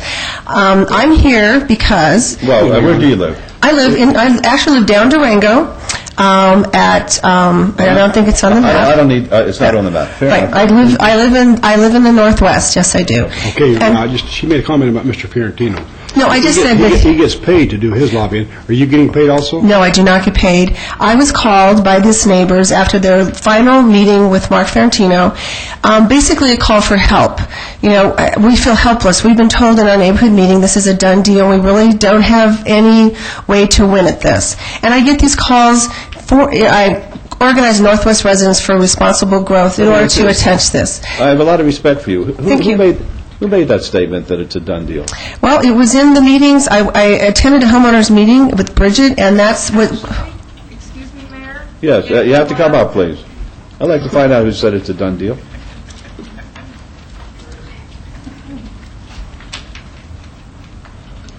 For the record, my name again is Bridget Salvey. I don't recall the words exactly done deal, but it was the city liaison, Sheila Lambert, who basically said this is taken care of, that this project will be a shoo-in. It wasn't specific language, but she basically said, don't worry about it, it's taken care of. And I will tell you, with all honesty, I get these phone calls all the time, and frankly, I have run a business. If you that know me, I'm a businesswoman here in town. I do this, and I don't charge for it because it really breaks my heart to see people like this who have a community, and they don't know how to battle you guys, basically. And I have to say, and I would love for you to compliment these people for the package and the research that they put together. When I met with these folks the first time, they really didn't understand all of this, and they have done all this work, because if they come up here knowledgeable, and they come up here as citizens, and they understand the situation and planning and how this works, and they have a chance to win these things. I think they've made a very, very compelling case. And I'm here to say that what I hear all the time is, how can these projects get passed? Staff has made a very compelling argument not to pass this. It doesn't not, and I know Mark Ferrantino came up with a chart that basically mirrors what was in our presentation to you to counter what we're saying. But the fact of the matter is, everything in that document that they gave you is factual. And they worked on it themselves. I certainly guided them in trying to get them to come up here to look professional and to be educated. But the question I get, and we talk about, we're supposed to be transparent. Just one more second. We're supposed to be transparent here. And Focus is a big developer, and they have gotten their way in this area for a long time. So I think in all fairness, what we'd like to do is, I have here for the record the campaign contributions for 2005 and 2007 that Focus has given to every board member here. And I think that people should know this, because this is a big decision, and Mark Ferrantino does have an advantage over us. To Councilman Ross, $36,000. To Councilman Barlow, $15,000. To Councilman Reese, $16,500. To Councilman Wolfman, $15,000. To Councilwoman Tarkanian, $20,000. And Council Brown, $36,000. And we can't get access to you. After all these emails came in, and all this, I would have expected Councilman Ross to call these people and say, maybe we should meet, maybe we should hold this. And that doesn't happen. And I think it should. We should be transparent. You're a lawyer. In a courtroom, we have discovery. And we know what's on both sides of the desk. And so I submit this for the public record. Okay, I would like the record to reflect from my perspective, and I'm just speaking for That's myself. true. Nobody contacted me other than through emails expressing their position. And we sent you a packet. And sending me the packet, Right. which I reviewed, but nobody called to ask to meet with me about it. Right, okay. And that's, and you know, and frankly, in doing all this work, we actually decided that it was probably better if we just did our presentation here, or they did in front of you. But I believe in the system, but I actually believe in neighbors, and I think they should be more involved, and I think this should be more transparent. And I get calls every day from neighbors saying, can you please help us? And I think these people have done an incredible job in showing their side of the story, and I hope that you deny this. Thank you. If I could also... No, I'd like to go first, please. I just want to say, I was not... Sorry, go ahead. No, go ahead, please. No, I was just... Do you want me to stay here, or do you want me to... I was not notified to have anybody meet with me either. Okay. And I meet with anybody and everybody wants to meet with me. Nobody called and wanted to meet with me. Okay. And the truth of the matter is, when the mayor pro tem says that, he has a barber shop, and I go down there, and my wife says I don't get my hair cut enough, but there's not that much to cut. Well, let me tell you this, okay. But whenever I'm down there, the phone doesn't stop ringing. He almost cuts my ear off because he's answering the phone on city business. People come in there, so he's readily accessible. I myself, I have my coffees with the mayor once a month, and the council joins me at those. We're always available. So this question of accessibility, I think, is being stated unfairly as far as... Okay, let's, some of it. you know, and what you try to do is you have to have respect for Councilman Ross. This is his district, and you almost feel like as a citizen you should clear it with the council person that you should meet with the other council people, and you should do that. But otherwise we would make, you know, but the average citizen, Mayor, with all due respect, just learning this system and being able to compile this and to come up here, you know, to come up here, if we had come up here and said, this is going to hurt our RMP, and you would have said this is probably part of growth. We gave you concrete, very well-researched documentation about the economies of the area, the impacts of the appreciate area. that. We do appreciate and that. we hope that affects your decision. And I appreciate what you're saying. I really mean that. But this is a time for us to state this as a council, and I'll be the spokesman for us, that if anybody, we always have to make a decision. So half the people are going to be unhappy, half the people are going to be happy most of the time. But as far as being accessible and listening to our constituents, I don't think you'll find a group more ready to do that. I really mean that. Okay, I appreciate that, and I hope that's true. But if you just look at this, if this was a business case study for a planning class at the University of Nevada, and we set up this scenario, and I was writing this case study, I would say there would be no way. How could they have passed this? It doesn't meet the criteria. Flies in the face of what Councilman Brown and Councilman Mack and this committee, Councilman Reese, tried to do with Town Center. I can walk to Centennial Center from my home. I can ride my bike there. That's why I moved there. But to start putting it back out in our neighborhoods, which was the selling point of this area, doesn't make any sense. And so when people watch this and say, how can this happen, I think it's only fair they know that they do give you campaign contributions, and I thank you for your time. Right, thank you. Mayor? Yes. Councilor Barlow? Yeah, I just want to speak up on one item in regards to Ms. Mayo's comment in regards to the campaign contributions. This council is very transparent because in order to receive the documentation as far as what we received from anyone who supported our campaigns, she received it from it being open and access. So as far as I'm concerned, I don't want anyone to come up with the insinuation that this council is being bought off by any means. The transparency does exist, and my office is always open and available to meet or hear from any constituency. And so for that, I just wanted to just make that clear, that the reason why, in fact, the transparency exists is because she was able to receive the information. So. Well, the law is very clear that that does not disqualify us from receiving a political contribution, and that's the reason that we have reporting requirements, so the public will hold us accountable if they think that we're not doing the right thing, and ascribe any kind of meaning that they want to whatever campaign contributions that we receive. That's certainly the voters' right, and we value that. I'm upset that I didn't get any money from them. Me either. Can't figure that one out. Okay, maybe I didn't report it. I don't know. No, I'm just kidding. Yes, Councilor Wilson. Thank you. Once again, I have to comment on the done deal thing. And I hear where you're coming from, Lisa, because I don't need you to come up here, frankly. I don't have to defend myself when I can't. We haven't even heard what I have to say. Okay. Just worry. It's just, I know how I operate, and I decided 3.5 years ago when I became a councilman that I never make a decision until I have to press that button. Nothing's a done deal. Councilman Ross has not spoken to me about this matter at all. Mr. Fiorentino, who represents an affiliate of Focus, has not come in to see me on this matter. I received your package. I read through it. Like my colleagues here, I let anybody who wants to come in and see me come in and see me.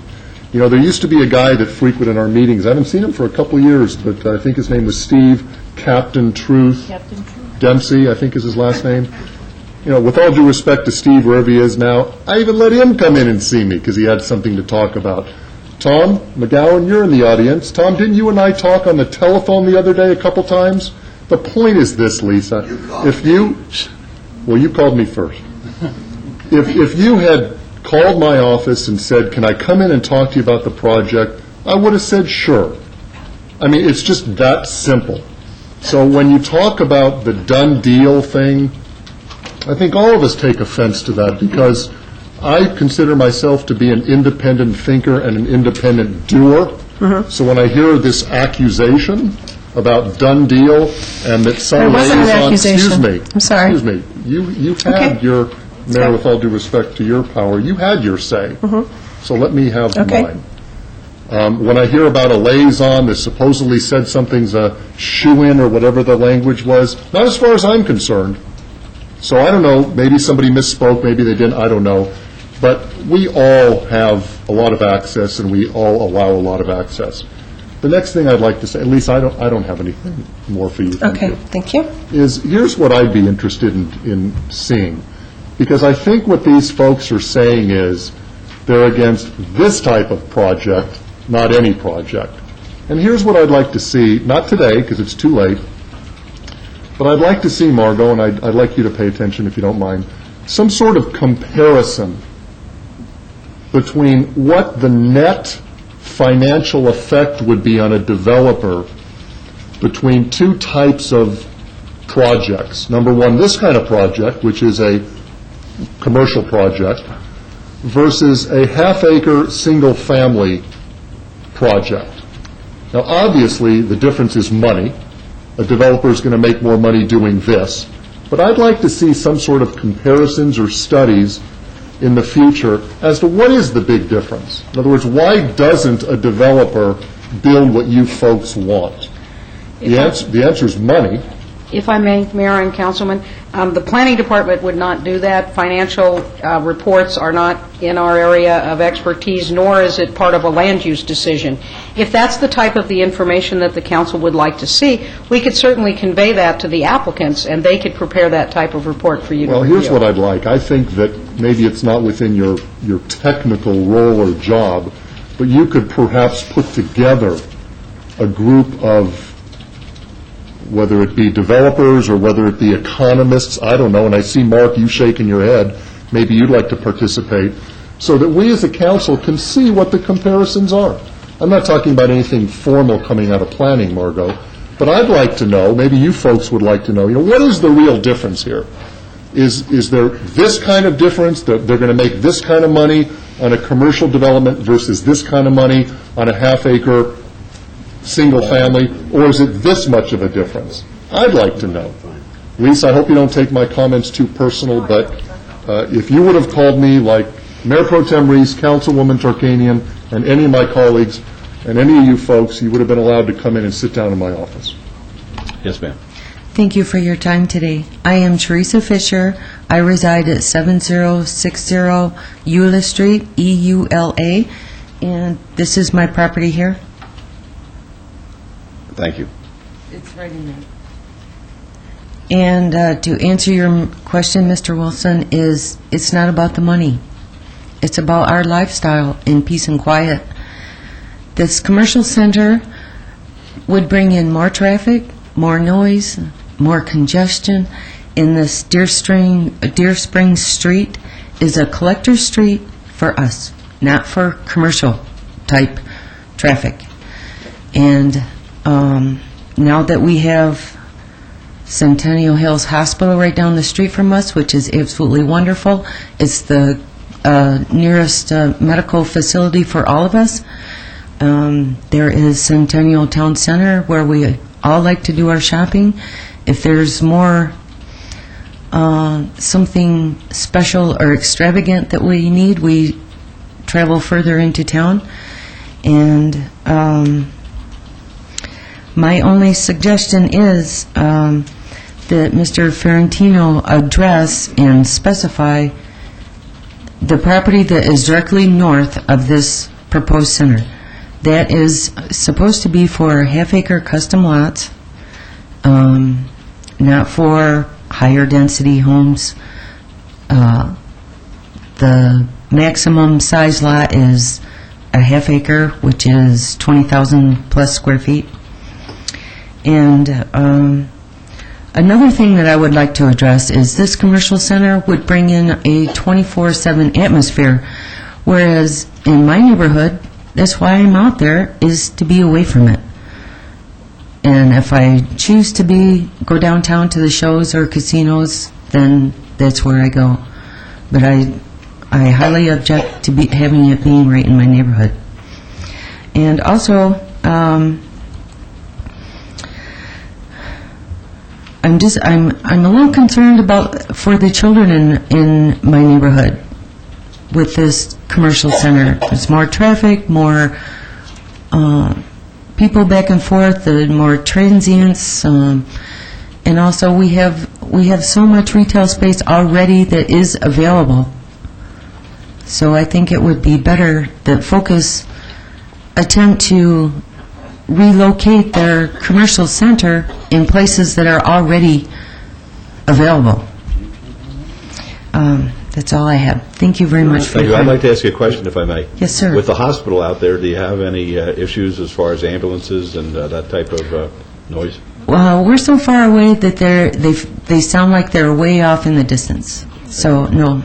All right, thank you. Question? Yes. Is it Teresa? Yes, sir. You mentioned, I think one of the other speakers mentioned, the property north of you, and maybe Mr. Fiorentino can answer this. My understanding that was not half-acre estates, that it may have been a 2.5 or something in there. Maybe we can clarify that, but I think that's certainly critical to regardless of what's built here. There seems to me some conflict agree. as far as... Okay. But Thank your you. understanding it was half-acre? Well, the minimum half-acre, yes. Thank you. Thank you. Mayor Goodman, real quickly, I'm sorry. If I may Hey, well, permit, let me recognize the councilman first. Thank you. Teresa? I'm sorry, I didn't mean to confuse you. I know what you want as far as quality of life. I was talking about the financial motivations of the developer. When I was talking about a comparison between building a commercial development such as this versus half-acre single-family residence, I was talking about the difference in financial motivations on the part of the developer. That's what I Okay. was talking about. I think it's the larger the home that you can build on the smallest lot possible is the only way a developer can make money in today's market, and that's why they're going for this. Well, and that's That and the commercial is even makes more money for the developer. Well, and that's my point. I just want to see some information in the next couple of months as to how much more. What are the real... I'm not asking for a response. Right. Okay. Just how much more? Is it 20% more? Is it 50% more? Is it twice as much? It'd be Because interesting ma'am, information. It would be, because I think it'll help us as a council fully understand. Thank you. Thank you. Did you want to address the issue?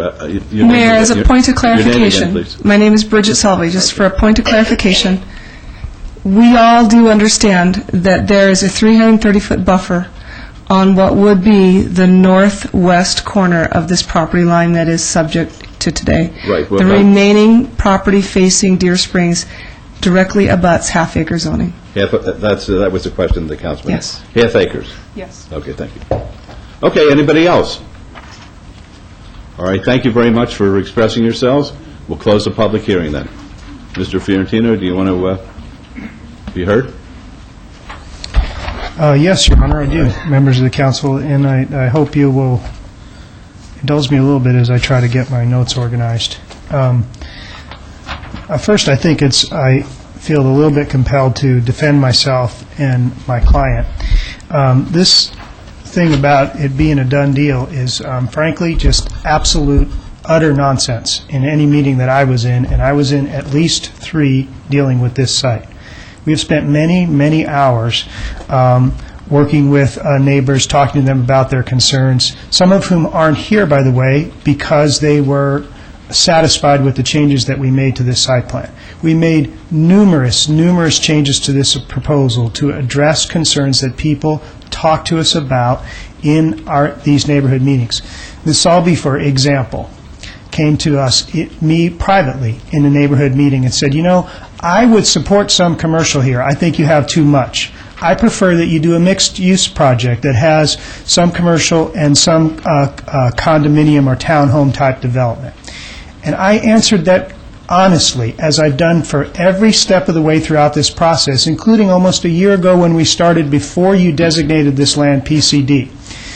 During that meeting, that very first meeting, I want to take you a step back, people were very concerned about this because all we did first was the master plan. In a completely open and honest process, we went through the neighbors, through the Planning Commission, and to you, and said, should this master plan for this project, this property, be changed? Ultimately, you unanimously changed it. But the first question I got is, the designation you're seeking, Mr. Fiorentino, allows a whole range of uses. It allows apartments. It allows homes up to 8 units to an acre. It allows commercial. It allows office. What are you going to do because you don't have a specific site plan in front of us? And I answered it honestly. I said, I can't tell you today, a year ago, what we'll do. But if you ask me to predict, I think we're going to come forward with a well-designed commercial center here because it'll work and because, in our opinion, it is the least intense use if we do it right and buffer it right of the other uses that could happen here. I specifically said, but there's a long way to go before anything is approved on this site. First, you have to approve the master plan, then you got to approve what's in front of you today, and you got to approve a site plan that's in front of you today. And I said the same thing in the meeting with the neighbors, both publicly and privately, as they talked to us one-on-one. I said, Ms. Salvi, I respectfully disagree with you, and many of your neighbors disagree with you. When I said this is a challenging site, it is challenging. This is one of the tougher decisions you're going to have, and maybe have had in a number of years because of the circumstances here. You unquestionably have people who care very much about their neighborhood, who live in this particular area, and you unquestionably have circumstances, whether they like it or not, whether you do this shopping center or not, the traffic patterns out there are already changing, and they're going to get much more dramatic. Hualapai is an interconnector between 2 interchanges, and Deer Springs does virtually the same thing between Hualapai and Durango. So, I have worked very diligently and as hard as we can, and not everybody here is satisfied, but just look at some of the examples they gave you when they said, you can do homes here. You could do homes here. You don't have to do commercial here. That's absolutely right. The examples they showed you on Cheyenne and 215, those projects range from 8 to 10 units to an acre single-family homes. When I talked to neighbors about that, they said, absolutely not. I don't want 8 to 10 units. I don't want those homes packed in there. That's worse than what you're proposing. They showed you a couple of examples, though they didn't discuss them. They were in their packet that related to multifamily. Yes, we could do apartments here. The vast majority of the neighbors don't want apartments here. So it is not an easy decision. It's not an easy decision for what we should propose to you, nor what you should approve. It's never going to be easy, okay? A couple other things. With respect to the financial situation, ultimately, and I'm going to get into this in just a second, it's really not part of your decision is what I'm showing you right is or not. But to answer your question the best I can, it's all a matter of timing. If you had asked me 2 years ago, what could you make the most money on this property for, I would have told you I could have sold it for apartments for 3 times what we would sell it for today for commercial. Okay, it's all a matter of timing, and it's really not relevant. The question is, what is, for you all, what is appropriate at this particular location, given not only the existing circumstances, but the future circumstances? Mayor Goodman. Yes. I'm sorry. Mark, if you don't mind, can you answer my question in some sort of generality? And I hope I'm not stepping on your shoes, Councilman Ross, but just for purposes of general knowledge, if you were directed, hypothetically, to your client to build single-family, half-acre, even quarter-acre single-family residences in this, what would the profit margin differentiation be? Between this and this, that and this project? Yeah. Again, it depends on the timing. Well, let's talk about today. Today, I can't build a half-acre subdivision on this project if I ever could.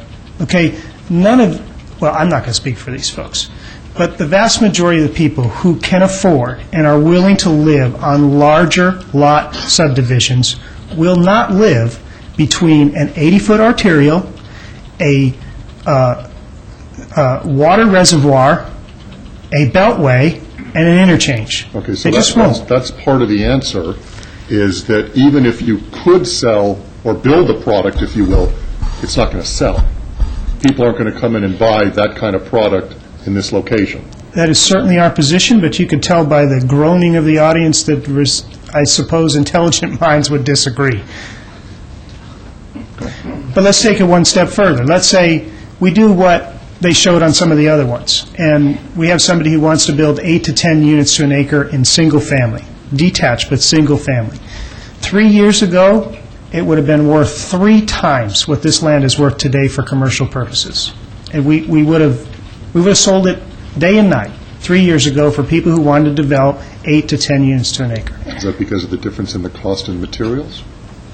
No, it's the difference in the market. 3 years ago, people were buying homes in 8 to 10 units to an acre. There were waiting lists all across the valley. Okay. That's why it was worth more than for that use. Now, to be consistent, though, and so you understand what I meant before, I haven't played when neighbors ask me that, I didn't give them that gobbledygook answer, well, it depends on when you ask me and, who's going to develop it. I gave them the honest answer, which is, we think commercial here is the best overall land use. It may or may not be what makes us the most amount of money, but it's the best overall land use if we can buffer it right. In fact, I went one step further, for whatever it's worth, which is virtually nothing, but I said, if I lived where you lived, and you asked me to choose, I'd take this. I'd take this and I would work with these vacant property owners, which they're currently doing to the north of us, to create a transition because, as a number of people have pointed out, whatever gets developed here, it will be a complete buffer to the people who are currently existing there. Whatever it is, whether it's half-acre lots or something more dense or mini storage, or we have no position and no interest in any of those, but the fact is there will be a complete buffer someday because that land is going to be developed. And that's what I told folks. I think you should, south of Deer Springs, you should work, and I would support this if I lived there, and north of Deer Springs, it's a completely different situation. Now, one thing I want to say about the packet that they distributed to you, and they obviously spent a lot of time and they did a lot of research, and it's just like the packet I gave you. It's not everything you might want to know. For example, when they cite your code describing the zone change that I'm looking for, the zoning category, they stop their emphasis on the quote right short of the words that I think are probably most important, which is this particular zoning category. One of the allowed uses of it is single-purpose districts, which is exactly what you have in front of you today, on infill projects, which I submit is exactly what you have in front of you today. And by the way, part of the reason I submitted the chart to you comparing us to C1 in Town Center, if you're going to support this type of use here, this is the most appropriate way to protect the neighbors. Because what you have in front of you is not only a zone change, it's the standards. They're this thick. They have every single detail laid out. Many of them, including changes they asked us to make in terms of lighting and signage and everything else. and it has a very specific site plan and very specific elevations. What you see is exactly what you're going to get unless someone goes back through this process again. Finally, though, I think if they're going to come up and say, this is great, and you should give it great weight, it ought to be accurate, okay? Right in the first page, they allege that I drove planning commissioners around to show them this site. Absolutely, utterly false. I didn't drive anybody out there. They misunderstood what one of the planning commissioners said. She said, thank you, Commissioner Steinman, for driving me out here, because Commissioner Steinman has a great deal of experience and history with the area. They drove together. They did their job. They drove out before the vote, looked at the area before they made a decision. And so that turns into Fiorentino drove them out there. It's false. Okay? The second paragraph, we utterly ignored their concerns. It's false. Now, we haven't satisfied everybody, but it's unfair and false to say we've ignored them. Frankly, it's not right. So, now, one other thing on the traffic patterns. This was important to the Planning Commission, so I guess I'll repeat what I said here. And we can talk as much as you want about the interlocal agreement and the RMP and the master plan. The bottom line is you change the master plan. This project conforms to the master plan that exists today. But one of the things that we submit to you is that if you live in this neighborhood and you're concerned about the disruption of traffic, which you should be, and they clearly are, this is the preferred situation, or it helps alleviate the traffic concerns, because whether you like it or not, Providence is going to develop with somewhere around 7,000 homes immediately to the west of here. Kyle Canyon, you can make all the allegations you want about Focus Property Group and its partners, but Kyle Canyon's going to get built whether we build it or not, and it's got 12,000 homes approved in it. There are people who need these services. If you lived in the area, wouldn't you prefer, if they're going home, that they get off the freeway, they get their groceries or get their services that they need, they get back on Hualapai and they go home, as opposed to the alternative, which is they go through your neighborhood on Elkhorn to get to the shopping center over here. There is clearly a reason to do this and appropriate if you agree with the buffers that we made.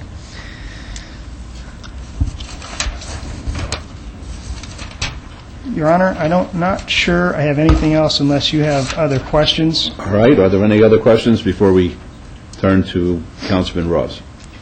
Mr. Mayor? Yes. We do have places in the city where you're next to interchanges and freeways and highways that have larger lots and are succeeding, and I think you live in one, Mr. Mayor. I live in one? Well, Scotch 80s, you're next to I-15. Oh, it doesn't bother me. No. Well, I'm not saying it bothers you. What I'm saying is, though, I would think that maybe developers might not just say we can't do it because it is done. The same thing with Rancho Bel Air that's near 15 and Rancho, and close to the interchange, but not I as close understand what you're as saying. I've lived there a long time, since 76 at that home. And those of us who have lived there a long time don't maybe pay attention to the interchanges and things. What I'm just trying to say is I hope developers in the future will look at the fact that there are areas that are very successful and homes are selling that are near interchanges, and they're not small little lots. They're very good lots, ranging from half acre to 2.5 acres. And again, I don't necessarily disagree. For every person who that would be appropriate, there'll be a person who isn't. But I think the key word in what you said is near. This is at the pit of the interchange, on a connector that connects two interchanges.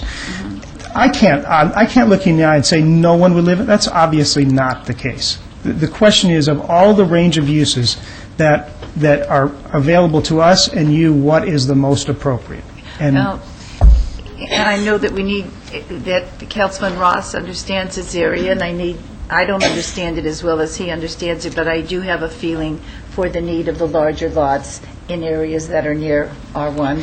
And I just wanted to point out for future reference, who knows what meeting you might be in, that you might just mention you can successfully sell homes and keep on selling homes in areas that are that close to congestion. Your Honor, can I say one more thing? Surely. Just with that point, because another example, and I think, Councilman Wolfson, you'll be familiar with this, that was shown in that package, was the Lake Mead and 215 interchange. The idea being that, see, you can do single-family. Well, you know, because they're your constituents. Those people are absolutely up in arms. They don't want that interchange. They don't want it built. So it is unquestionably, pardon me? It's Councilman Brown's constituents Oh, who are I'm up sorry. in arms, not Councilman Wilson's. Right. Okay. All right. Councilman Ross, you've listened to everybody except yourself. Thank you, Your Honor. Councilman Brown. I've certainly, probably more so than most applications in Ward 6, received a lot of contacts via this, so with your permission, I'd like to take a stab at a couple comments. And I'll start off with Lisa's comments and the insinuation. It's the second time we've heard this in the last two meetings, and just so everybody knows, Lisa and I have a friendship that goes back a lot longer than City Council, and I consider that friendship based on a lot of the things we have in common, be it youth sports or open space and trails, and that won't change.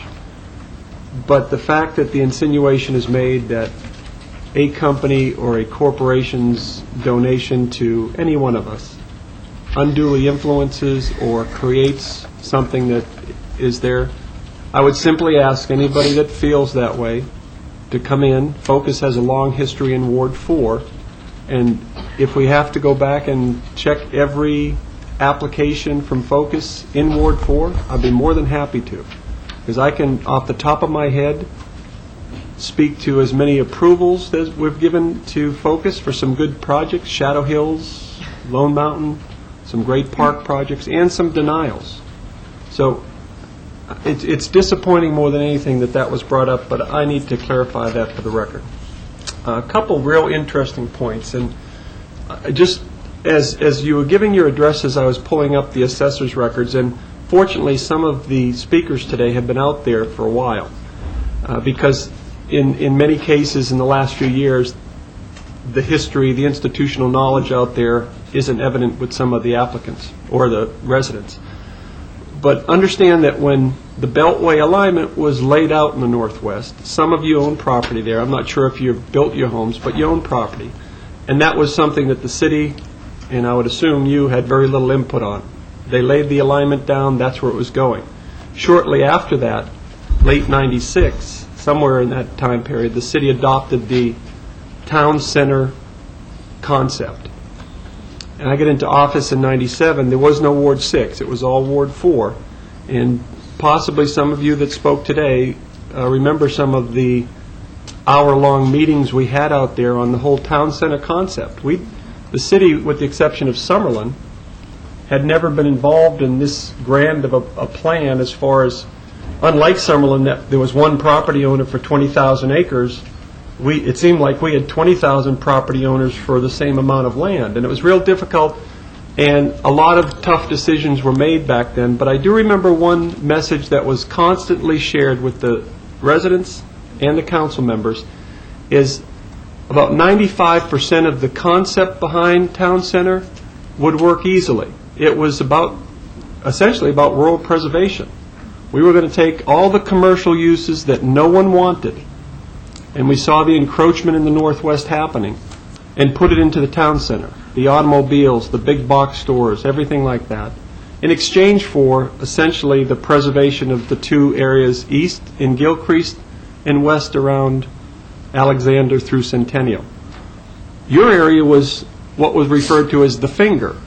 I mean, we went up, and literally west of the alignment went up a couple miles along Wallapai, because at that time there may have been 3 dozen homes. Some of you probably own property out there. There wasn't much.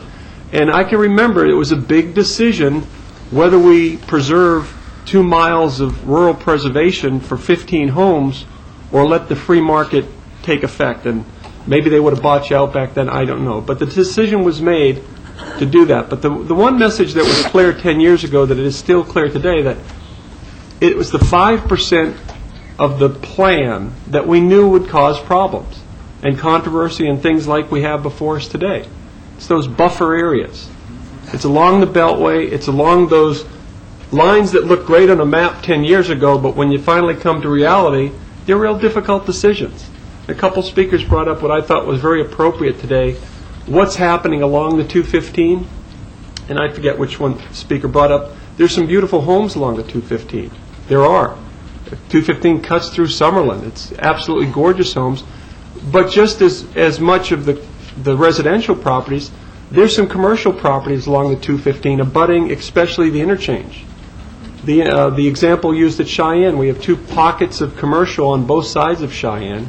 Up in Summerlin, we have some significantly larger than this, commercial properties along the 215. So separate from the buffer and is this appropriate to the original plan, a commercial property along the 215 is not a bad thing out of the gates. It's certainly the perception of what kind of commercials. Someone made the comment, what kind of end users are going to be here, what kind of people are going to be shopping, and that's a fear that we all share.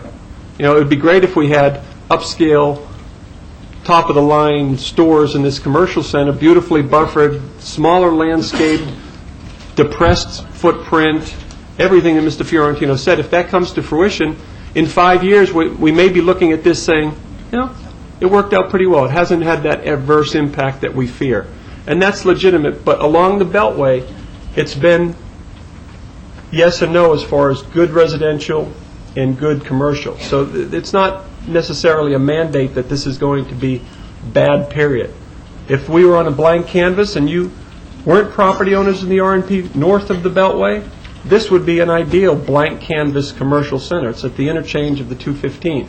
And although we don't see it today, regardless of what's done on this property, you're going to have a lot of neighbors to your west and north that are going to be using Wallapai and Deer Springs and the interchange. So I mean, it's difficult, even for me now, to try to envision what's going to happen in 5 years and what impact this parcel will have on your property values. But what's out there now, and some of the city urban development around you, although it's been residential at higher densities, it's working out well in some areas.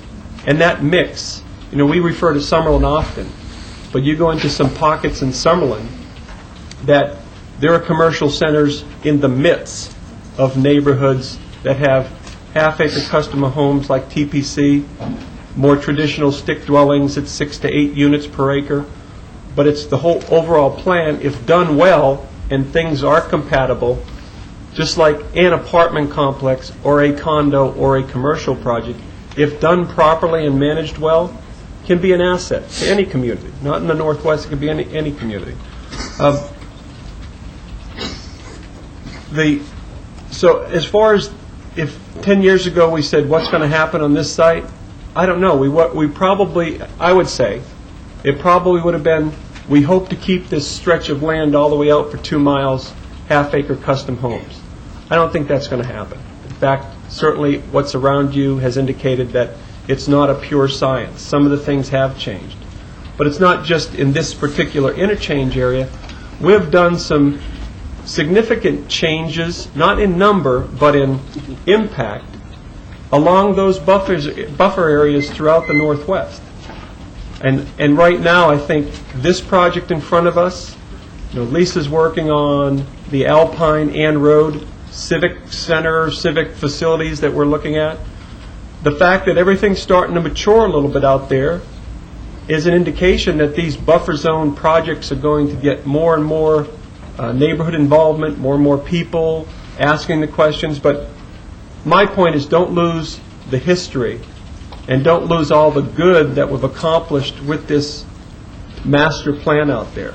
And believe me, if we look at the things that have happened in the last 10 years compared to what happened the prior 10 years as far as a half-acre or 2-acre custom home that you people have, you've been protected more than anyone in the Northwest, with an acknowledgement that some of those buffer areas have been controversial.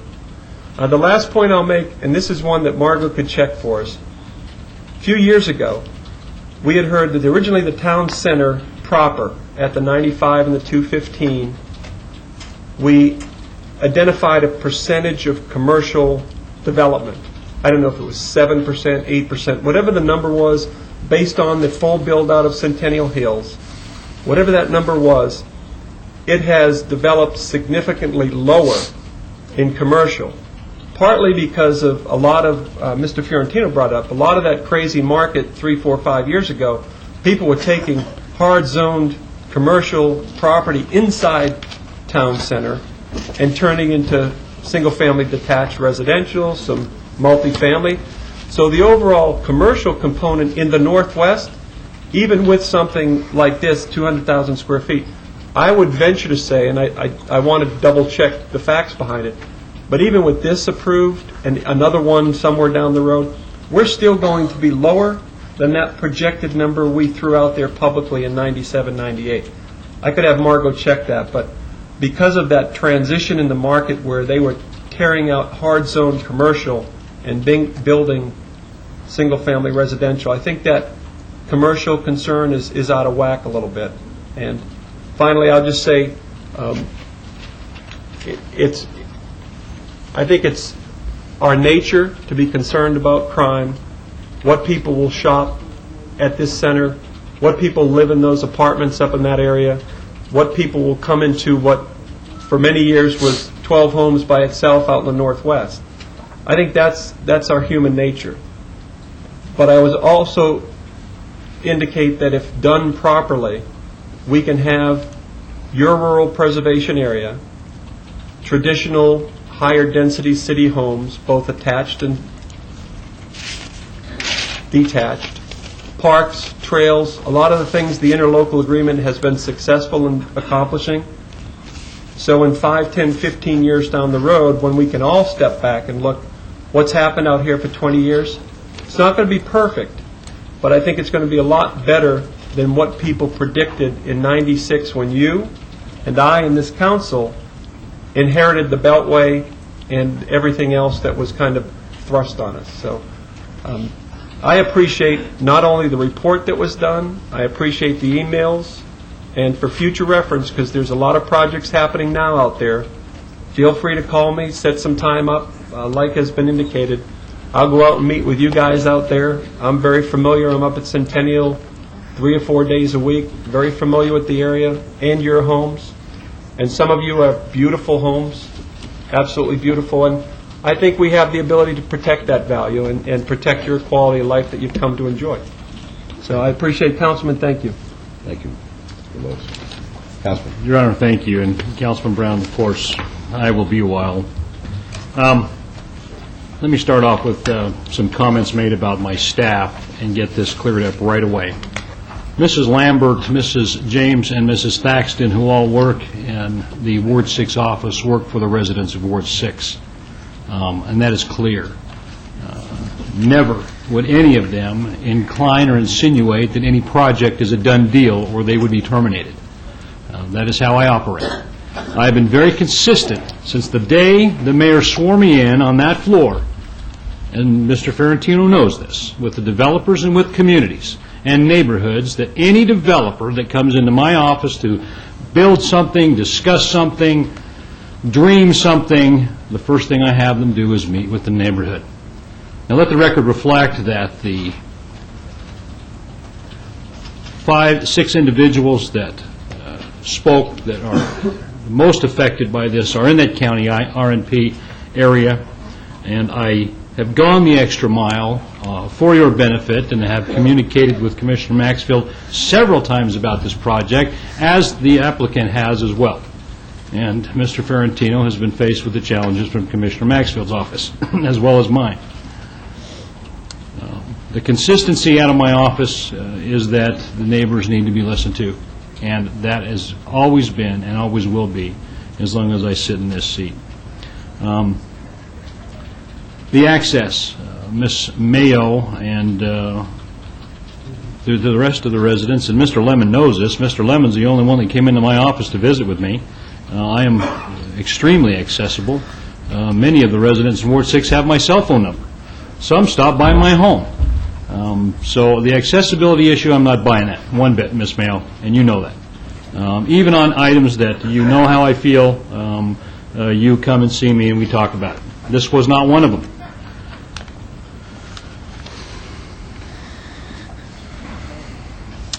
Nothing in Ward 6 is ever a done deal. Mr. Ferrantino knows that the most.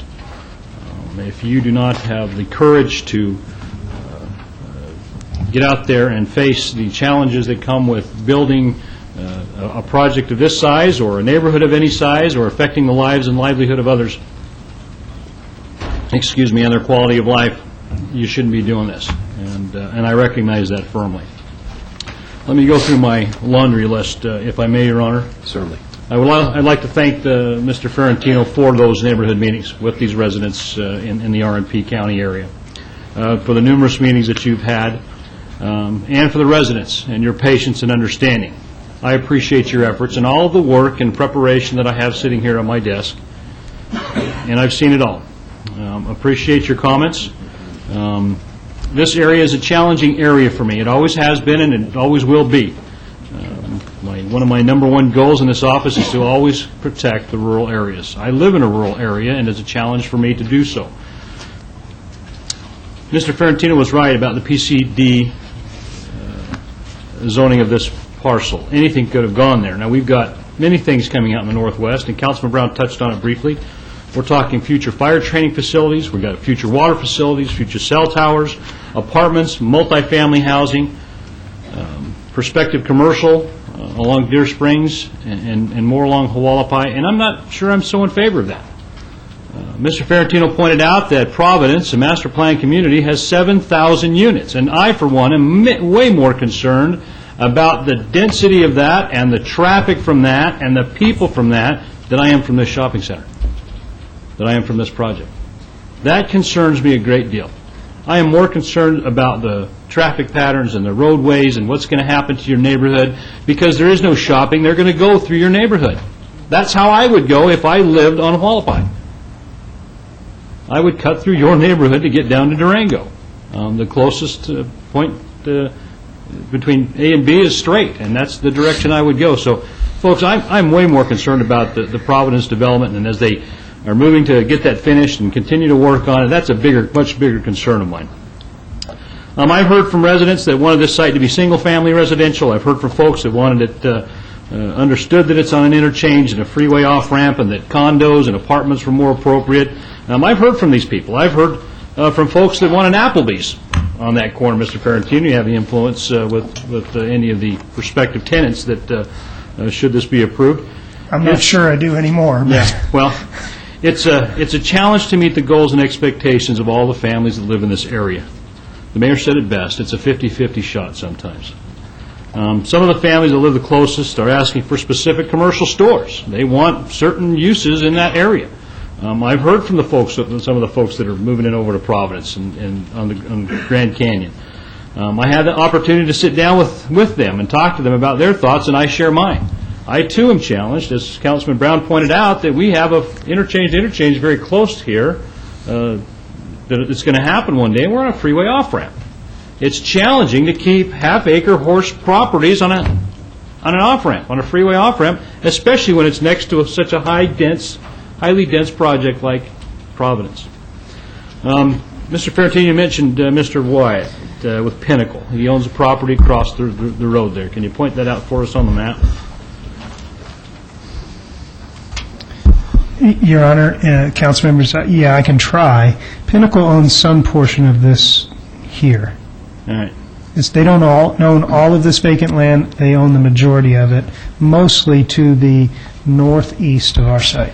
Well, and Mr. Wyatt with Pinnacle has a large undeveloped property adjacent to this property. And this is the property that's mostly going to be most impacted by this site, not the residents who live towards the north.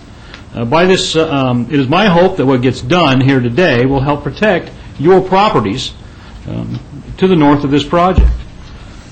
I have a letter here from Mr. Wyatt directing my attention to this project. I'd like to read a section of it, and I quote, "We would appreciate your review of our current site plan as it relates to the development of the subject property. Although our plan is not approved, it can hopefully assist the City Council and staff in visualizing some of the concerns the proposed project presents to the landowners on the north side of Deer Springs." That's you folks sitting in the audience today. This is the most important part.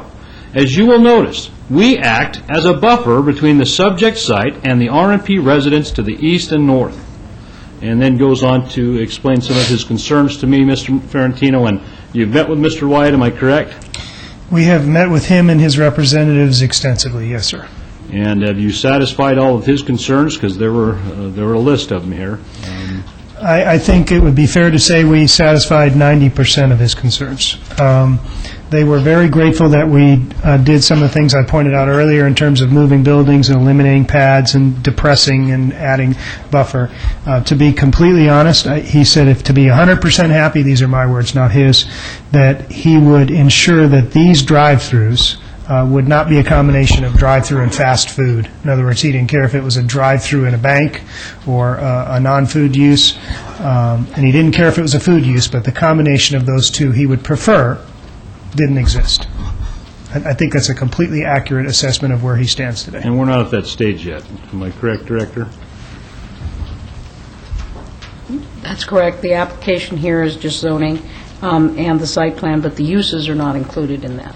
And then we would have to address those again, and I would like Mr. Wyatt's input, as his project is of utmost importance to Commissioner Maxfield in that area, and I've had this conversation with the Commissioner in regards to trying to have some continuity, having the communication from the neighbors, from Mr. Wyatt, the Commissioner, and myself, in trying to make this work out. So you recognize that? Yeah, I do, absolutely, and that's why I'm about to say what I'm going to say. I respectfully disagree with Ms. Wheeler. If you approve this today, they could, if they conform to this site plan and those landscaping buffers and everything we showed, build a fast food on that pad. The standards are submitted, they're part of what are in front of you, and restaurants are allowed, and drive-throughs are allowed. So if you want to go one step further and ensure on those two pads that those combinations don't happen together, you need to do something today. Director, would you prepare the language as I go through my list? I certainly will, sir, and I'll look closer. Thank you very much. This site is located on Wallapai. Mr. Ferrantino already pointed out is a 100-foot major arterial, and Deer Springs, which is a 80-foot major collector roadway. And ma'am, you said that's for you. That's for everybody. It's not just your neighborhood, it's everybody who lives in that area. It is a collector for everybody to use. It's important to understand that. These are major transportation corridors and are not, as some have described, residential streets. That's not what these are. This zoning is compatible with the approved master plan designation.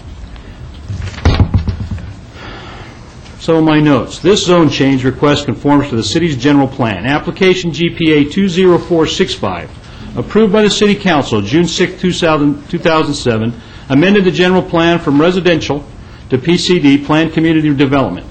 As this request conforms to the general plan, there must be significant changed circumstances in the area to support a denial of the conforming zone change. No evidence of significant changed circumstances has been presented on the record, so this council's discretion to deny the conforming zone change is severely hampered by the law. Based on the comments, the developer is creating a neighborhood commercial center to serve the Providence residents as well as the other city and county residents in this area. I need to also put this on the record, Your Honor, if I may. Certainly.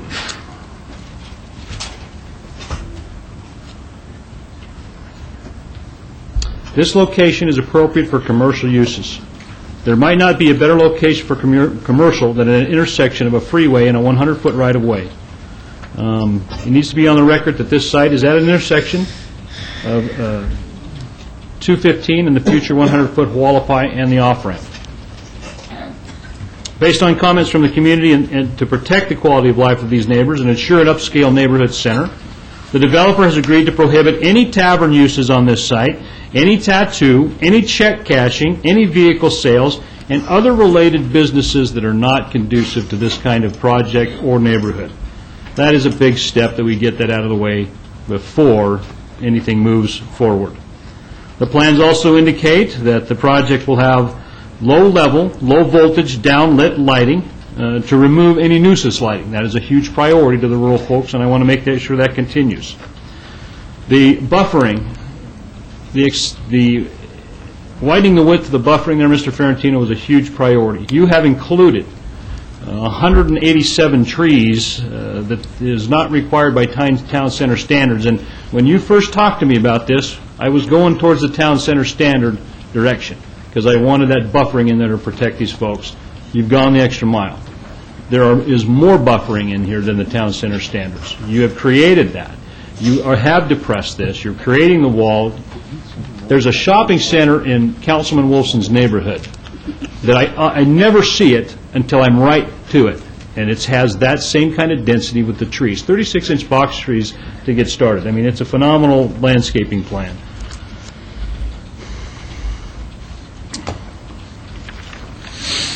It includes over 20 feet of a buffer with a wall between the landscape buffer and the development. In addition, the site is significantly depressed, as I stated before. The future community of Pinnacle Development will have substantial trail buffer of its own, as will the adjacent property owners, and I believe this site is compatible with the existing neighborhoods with the mitigation that has taken place.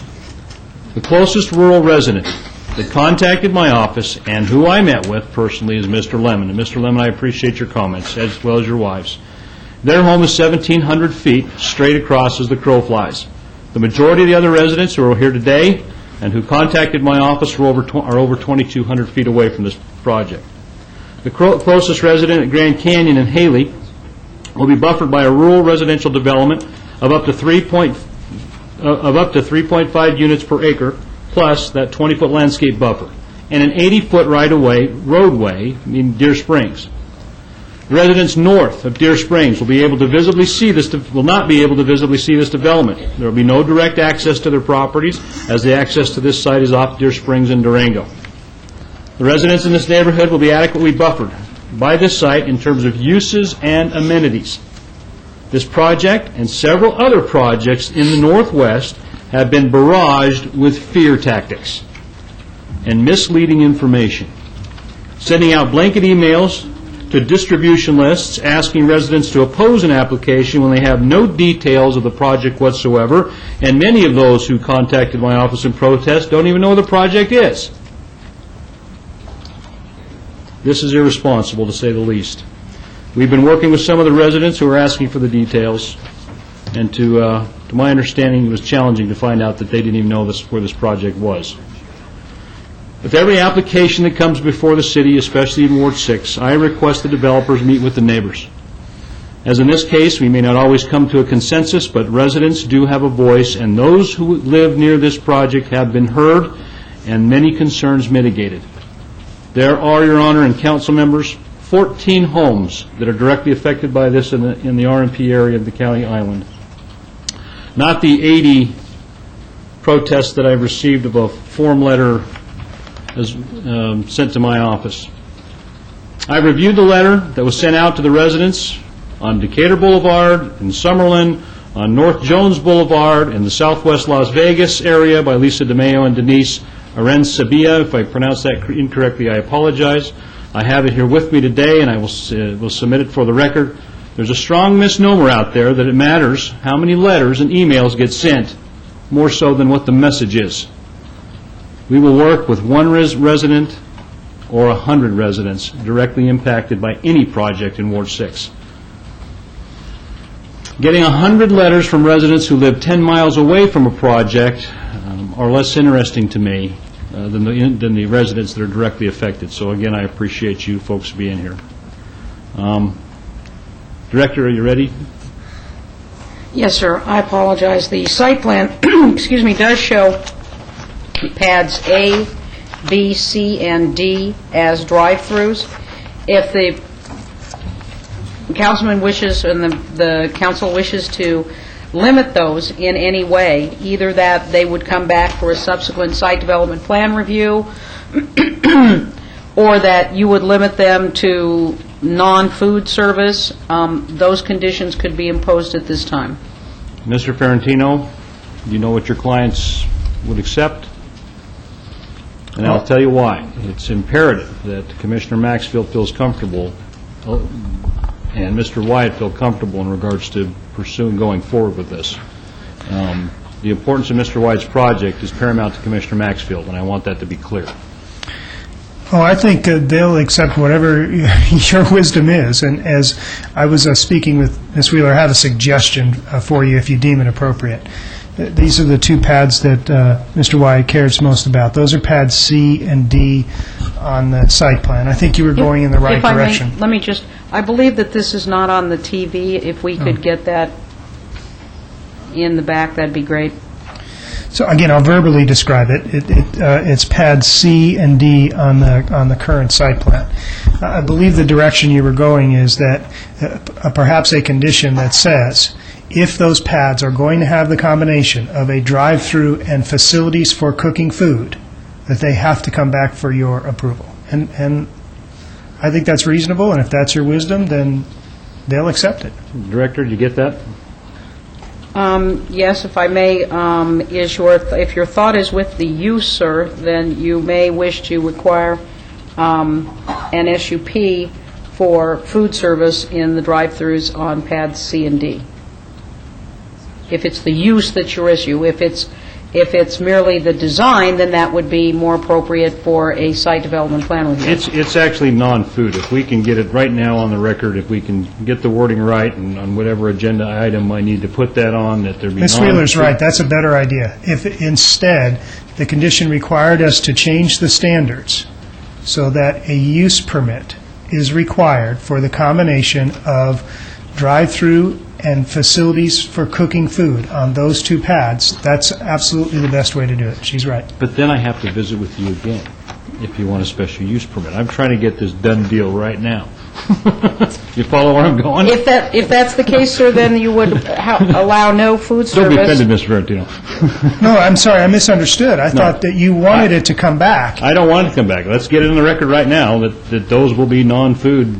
Okay, so then it should say that those two pads cannot have the combination of drive-through and facilities for cooking food. And I'll go with your wording, Director, and just tell me which agenda item it will be. I believe it will be the SDR. Yes, sir. Your Honor, after much discussion, I appreciate your patience, and again, appreciate the residents coming down here, and Mr. Ferrantino, you working with Mr. Wyatt and these residents to come to some of their concerns. I would move, Your Honor, on item 101 to follow Planning Commission's recommendation for approval, subject to all conditions. All right, please vote on that, please. Opposed? And, Your Honor, before I go on, motion carries. Gina, did you get your 2% in there? Where does that need to be? Thank you. On the site plan, item 102. Okay. A revision to condition number 16 that I read in earlier. And that was what you read in earlier? Yes, okay, please. Then, Your Honor, on agenda item 102, I would also move to follow Planning Commission's recommendation for approval, subject to all conditions, and as amended by Public Works and the Director of Planning. Right, If I may, the addition would be that pads C and D will not be allowed to be drive-through food service, and that also add a condition that this approval shall include the master development plan and design standards submitted January 29th, 08. All right, let's vote on that. Opposed? Motion carries. And on agenda item 103, Your Honor, I would move to follow staff's and Planning Commission's recommendation for approval, Please subject vote. to all conditions. All right, let's vote. Opposed? Yeah, it did. Opposed?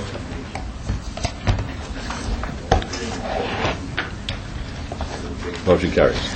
Your Honor, members of the council, thank you very much. Your Honor, I'm going to give the clerk just copies of the exhibits I used today so Please. that you have them for your record. Make it part of the record. Mayor?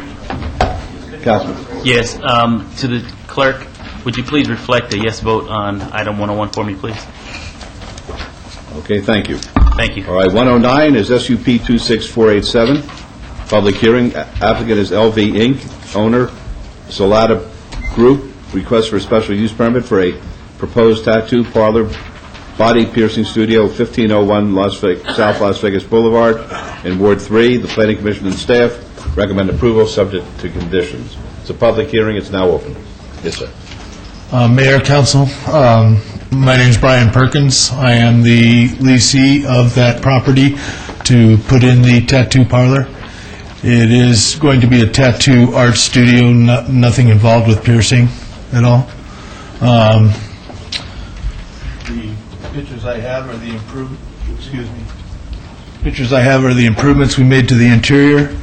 Right now, we are in the process of painting the exterior and lettering the windows in anticipation of being approved. Anything I can answer as far as questions, I'd be happy to. Thank you. Are there any questions for the applicant? I have some questions and comments. I want to look at this site. The first thing I noticed, there was 2 motorcycles parked on the sidewalk. There'll be no motorcycles parked on the sidewalk. Yes, sir. And as far as the parking, I guess the access is going to be through a vacated alleyway. I have concerns about that. I looked at the parking spaces, and I don't think that they're, I would ask staff to please go out there and check them, because they aren't the width they're supposed to be. The handicap is way short. I know that in the Centennial Plan, we don't call for too many parking spaces, but I do have a lot of concerns if this project is approved, and I will address those at the right time. Okay. All right. Any other questions? If I may, Mayor, for the record? Yes. We need to note that the owners are Solarian Enterprises LP and Nevada Horizon Holdings LLC. Thank you. And Councilman, just for your information, the 4 parking spaces that are adjacent off to the side of the studio there, that was okayed by Planning Commission, and then the lease signs for the other shop that's next to my shop has been taken down because it's not renovated and ready to rent, and that's how we come up with the appropriate amount of spacing for Planning Commission. Well, I don't know how. Yes. Mayor Pro Tem, we have a condition, and you're absolutely correct, that the ones that are out there do not meet standards. Our proposal, if you choose to move forward on this, is on condition number 1, we would eliminate the phrase "including parking requirements" and add a new condition that the applicant shall provide a revised site plan showing a total of 3 on-site parking spaces meeting code requirements, with 1 space in accordance with the handicap parking requirements. Okay. And that would require them to correct what is on site at this time. Well, this is a very, very strange location. This is just a building on an island, I guess, in the middle of other people's property. And I know the property right in back belongs to the Eliades family. And I have concerns about, when I went out there, of creating a problem for this applicant as well as those people that operate and run Boston Pizza. The property belongs to the people that manage Boston Pizza, and if I was them, I wouldn't want people from this location parking in my parking spaces. And I don't know how we can condition it such that this operator is going to have to control where his people park, I guess, because I don't want to create a feud here between 2 property owners, and that's what's going to happen, I think, if we approve this application. Sir, as a tattoo art studio, we only have 1 or 2 people in that store most times. We will only have approximately those type of cars out there. I've also met with Pete, the owner of OG and Boston Pizza. He came over, shot a game of pool in my shop, and he said all he wants is for me to prosper. And I said, well, sir, if it takes everybody that comes into my store that parks in your space to go buy a pizza, then I have no problem with that. And he said, well, I have no problem with that either, Brian. All I want you to do is prosper. That's fine. Okay, thank you. All right, time for public comment? Tom McGowan, Las Vegas resident. What's the nearest cross street? Wyoming. A very interesting area right there. The difficulty is here, as something that transpired a little earlier today. Well, sometimes the council is faced with the difficult task of predicting the future. It was Einstein that said, prediction is difficult, especially if it involves the future. You have some kind of preconceived notions of what the people of this town act like. Where did you get that idea? That you can predict exactly how they're going to act? They may not want to park there at all. They may have other places to park. They may walk in and out. So if you have a difficulty with the type of people in this town, come over where I live and talk to my neighbors. I don't necessarily agree with everything they do either. You had a thing of NIMBY over here, it took 2.5 hours to fool around with. You knew in advance what it was going to be, because there's only one way to deal with it. The city is undergoing change. It's called evolution. If you don't understand it, look what kind of work maybe might be a help. But I think you're brilliant enough to handle these things. Mr. McGowan? I think you can easily okay that on a condition and come back to it 6 months later, see whether he parks there, who the hell parks there, and decide what kind of a city it is at that point. Thank you. Mr. McGowan, I've been in the shopping center for 45 years, and the biggest problem I've had as a property on-site manager is trying to deal with people parking in front of other people's businesses. I go to a chiropractor out on Jones and Sahara. They've got signs, parking for the chiropractor, parking for the insurance people. It is a problem, sir, and I try to address that. Thank you. I don't doubt you one bit, sir. However, if Mr. Pete Eliadis approves of it, I wouldn't understand for 1 minute why you wouldn't. I see a man right behind you that represents Mr. Eliadis. The alter ego of Mr. Eliadis. Damn. Mayor, members of council, I'm Dick Bonar, representing the Eliadis family, and actually representing Lou Kim, the owner of the property on which the demised wedding chapel is next door. There are 3 things, maybe I could have the hand mic.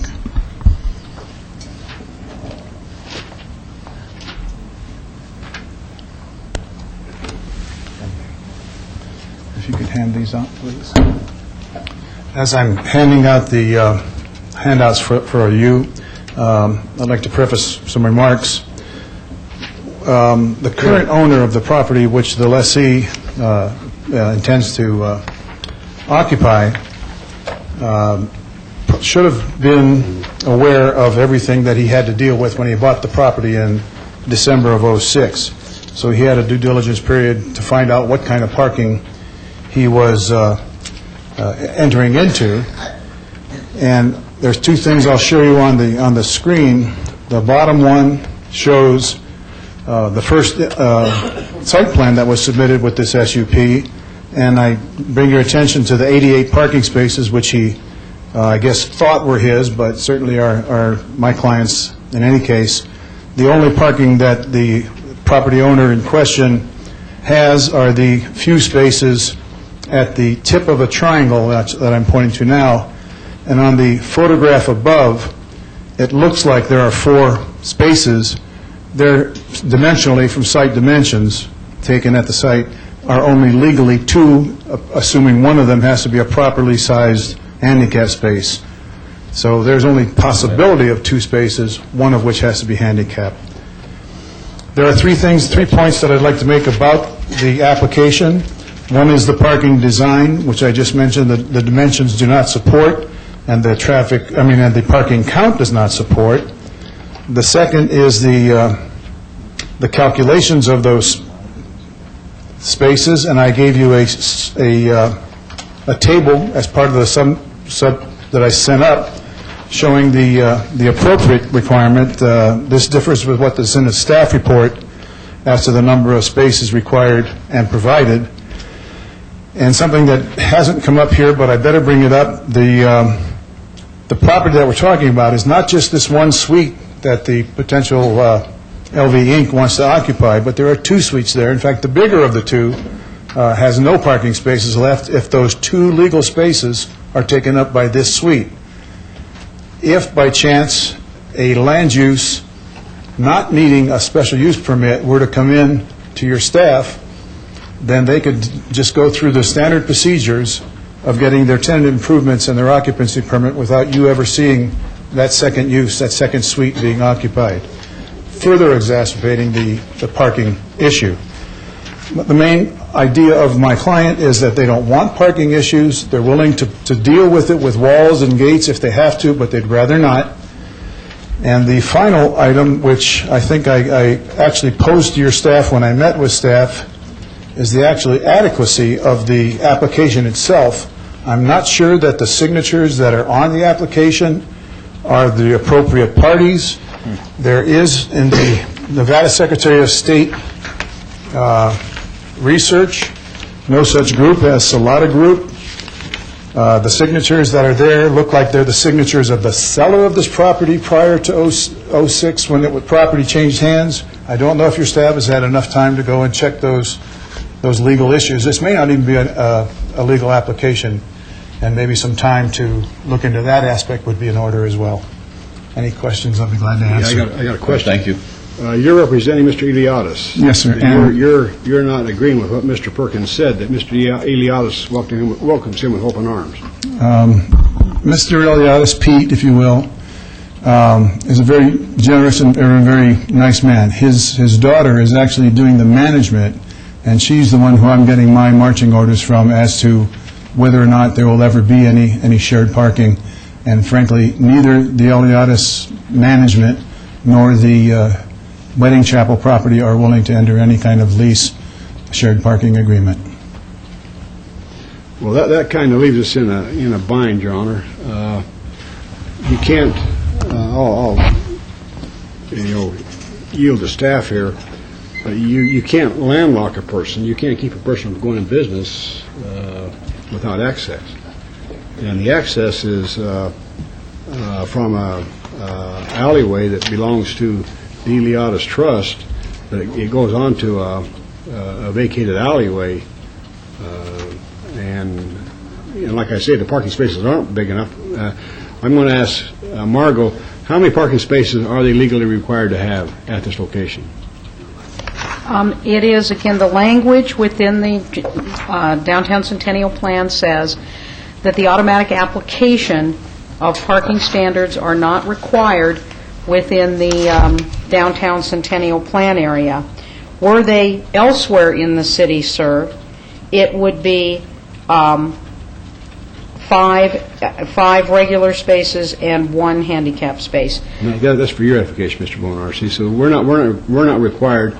They're not required to have those parking spaces that you're saying they're supposed to have. That is correct, but I'm also pretty certain, I'll ask Margaret herself, if you're obliged to waive those parking because it is in that plan. Well, I feel obliged to, yes. I support the Centennial Plan. Thank you. Thank you. Anybody else like to speak at this time? Seeing none, I'll close the public hearing. Could I say something, Your Honor? Certainly, yes. His parking spaces, he is wrong. We have 3 parking spaces and the 1 handicap. It's not 2 and 1. Okay? Excuse me, please. Okay.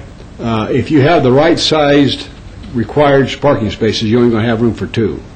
The parking spaces you have are not. They're not accurate. They're not that measurement. Oh, okay. I understand. And the other thing is the other establishment next to me is smaller than my establishment. Mine is just under 1,200, and that's just under 1,100, and that's why with Planning Commission they approved that per the spacing or the requirements there. Well, I went out and looked at it. I don't know whether they did or not. I went out and looked at it, and I didn't feel like that the parking spaces, when I parked out there, I didn't have enough room to get in and out of my Jeep. So I knew they wasn't the regular size. Okay, and then Public Works is right there. That's not neither here nor there. Yeah, we'd resize them without hesitation.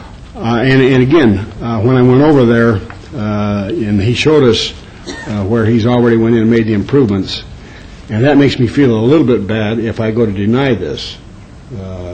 I would like to ask staff, Margot, Brian, are they able to go in there and redo the inside of these buildings before they get the okay to do something like this? I mean, they spent money in there preparing this for a tattoo parlor. If they're just tenant improvements, I don't think they have to, but I think if it requires any major renovations, they would require something from the building department in order to... Well, they've got their booths set up and stuff already without having the licensing. I would say they're doing work, but they have spent a considerable amount of money in there without, to me, permission to do that. Is it just cosmetic work, like painting and things of that nature, or is it more like they've got booths and stuff set up they can open up tomorrow. If it's maybe that cosmetic type work, I wouldn't think they would need any building permits. But if it's more of destruction and rebuilding and needing electric, if I may, tenant improvements, the building permits, if they're full walls or whatever, if they have to do electrical work, they can do that. They're essentially doing so at their own risk, because if this permit is not approved, they cannot begin operations. But they can do tenant improvements, either them or the owner of the building or anyone else, without the benefit of the SUP. They're two separate processes, and it's at their very own risk if they choose to do so. I want The that. interior was renovated, sir, before I took lease. I want that on the record also. Your Honor, this is, I think, going to create a problem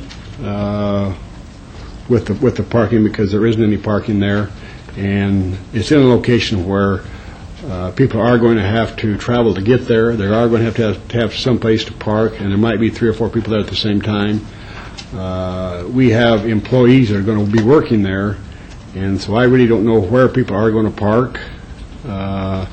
There's not going to be any room. There's not going to be a place for anybody to park. I'm sorry. That's just the way it is.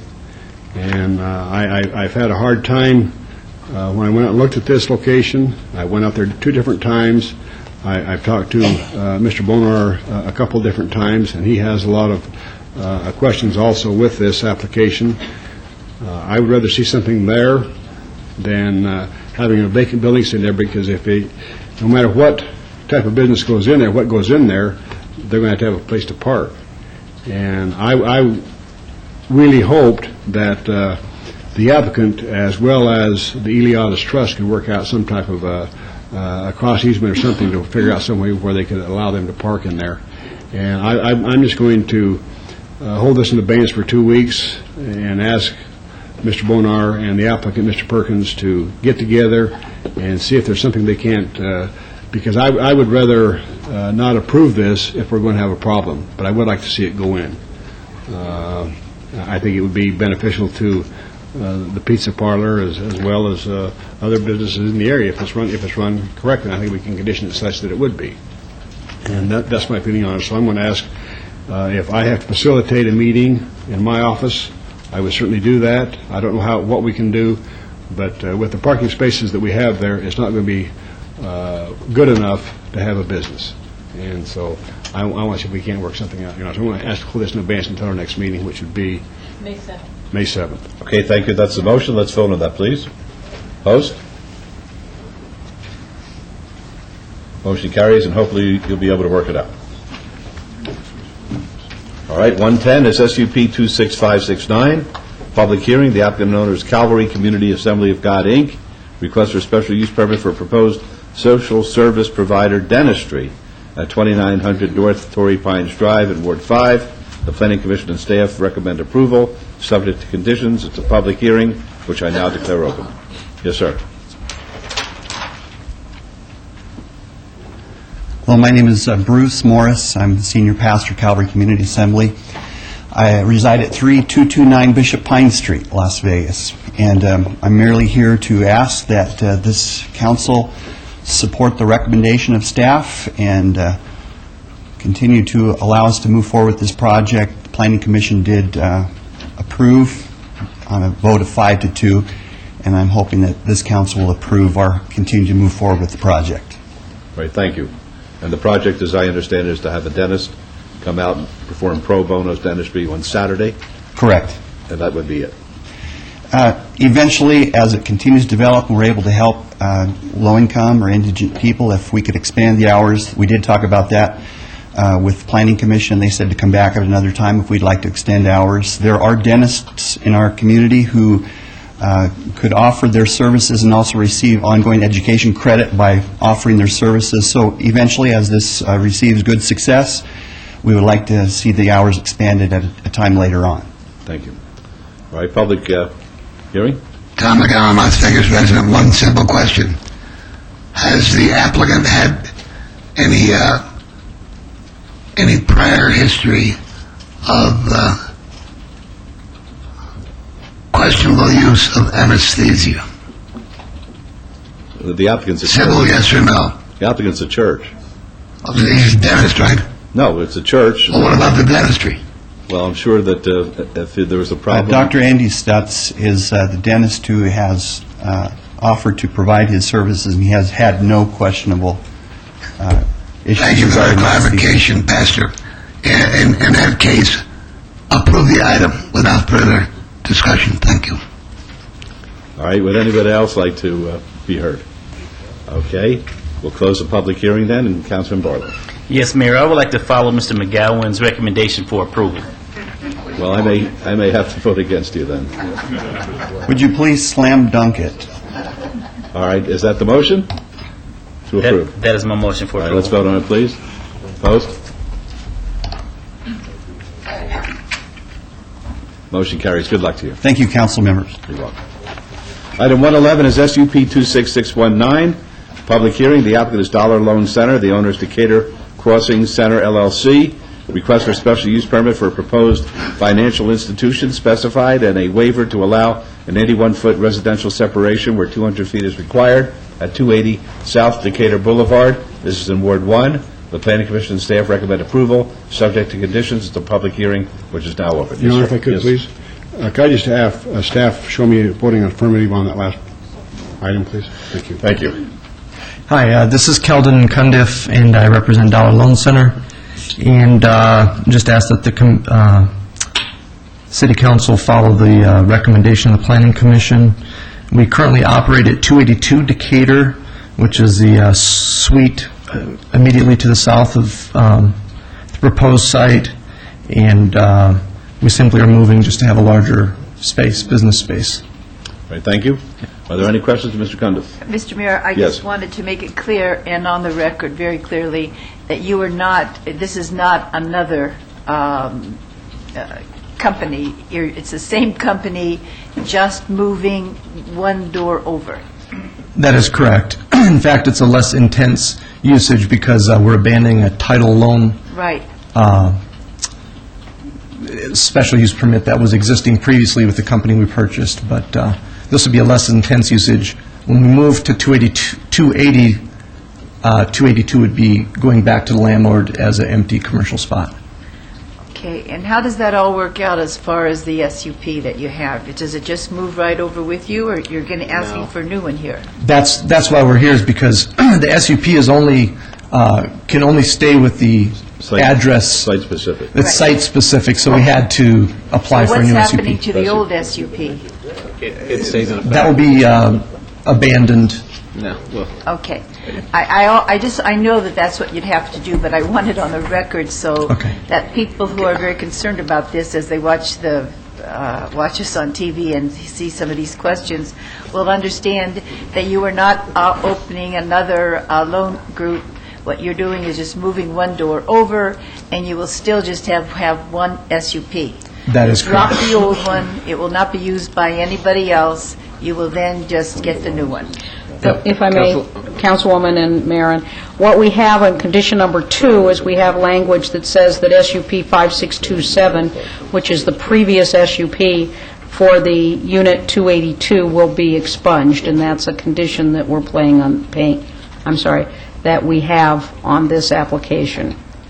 and if I could ask a question, does he have authority from the property owner to agree to that condition? Yes. Yes, sir. Thank you, Ben. Very good. Okay. Councilwoman, do you have a motion? Did you ask for anybody from the audience? Oh, okay. Would anyone like to be heard on this? Thank you. All right, seeing none, we'll close the public hearing. Thank you, Councilwoman. I just wanted to say that this gentleman has run his company very well for the requests that we've made. He's kept the signage down low. He hasn't been over exuberant with it, and I hope that continues. And I move for approval. Okay, let's vote on that, please. Opposed? Motion carries. Thank you. Councilman Ross, did you want to show your... Yes? Thank you. Very good. Now it's posted. Okay. Motion carries. Thank you. Okay, 112 is SUP 26626. Public hearing. The applicant is Drake Developments, LLC. The owner is the Pizer Family Revocable Trust of 1997. Request for special use permit for a proposed retail establishment with beer, wine, cooler off sale on 1.77 acres located at 7595 Vegas Drive. This is in Ward 1. The Planning Commission and staff recommend approval, subject to conditions. Lenny Scar, 3753 Howard Hughes Parkway, representing the applicant. Let me just say this to you, if I may, and perhaps I should have picked up on it before when you said you had another matter. If you have matters which are yay far apart during a council meeting, please bring it to our attention. If it's not going to be contested in your opinion, if you don't know of people who will be out there to oppose it, so we don't have to have you sit around here for 2 hours. She's getting paid by the hour. I know, but... I wish. Okay. This is another Rite Aid, former Rite Aid store. It sits on the southeast corner of Buffalo and Vegas Drive, which is being taken over by Fresh and Easy for another one of their neighborhood markets. It's basically the same story you heard earlier. It's a grocery store. About half the products in here will be the brand name products that are the healthier alternatives than what you find in most stores. There is also a small amount of beer, which will be sold only by the six-pack, and a good selection of table wines. The aisles that are colored in yellow, not where the labels are, but the two aisles in the middle denote the area that will be devoted to the display of alcohol, which is approximately 3% of the front of house of the building. So the use permit we're asking for would allow 10% of the entire building to be used for alcohol display. And as you can tell, what we're requesting is much less than that, roughly a third of what the use permit would allow. And with that, we ask for your approval. Okay, are there any questions, Ms. Carr? All right, public hearing?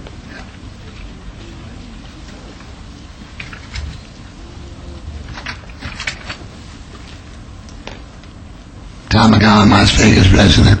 Some say we're in a recession. To some people, that translates depression. Some say it's going to be over soon. To some people, soon means a year and a half, maybe 20 years. How does this place of business intend to survive the onslaught of a failing economy? If you don't mind telling us your price ranging, how will you do that? How will you sustain? I don't know whether you're in a position to predict the future.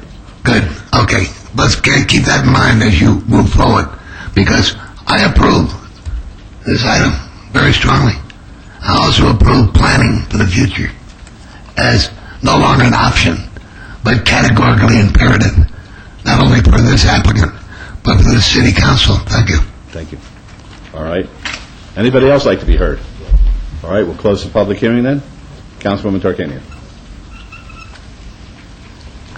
Similar to Councilman Barlow, I received a lot of contacts from residents who were against this item. And I think part of it is what he explained, the way it was couched. It's just that they don't understand fully that what's happening here is not a new liquor business. Basically, you're taking the place of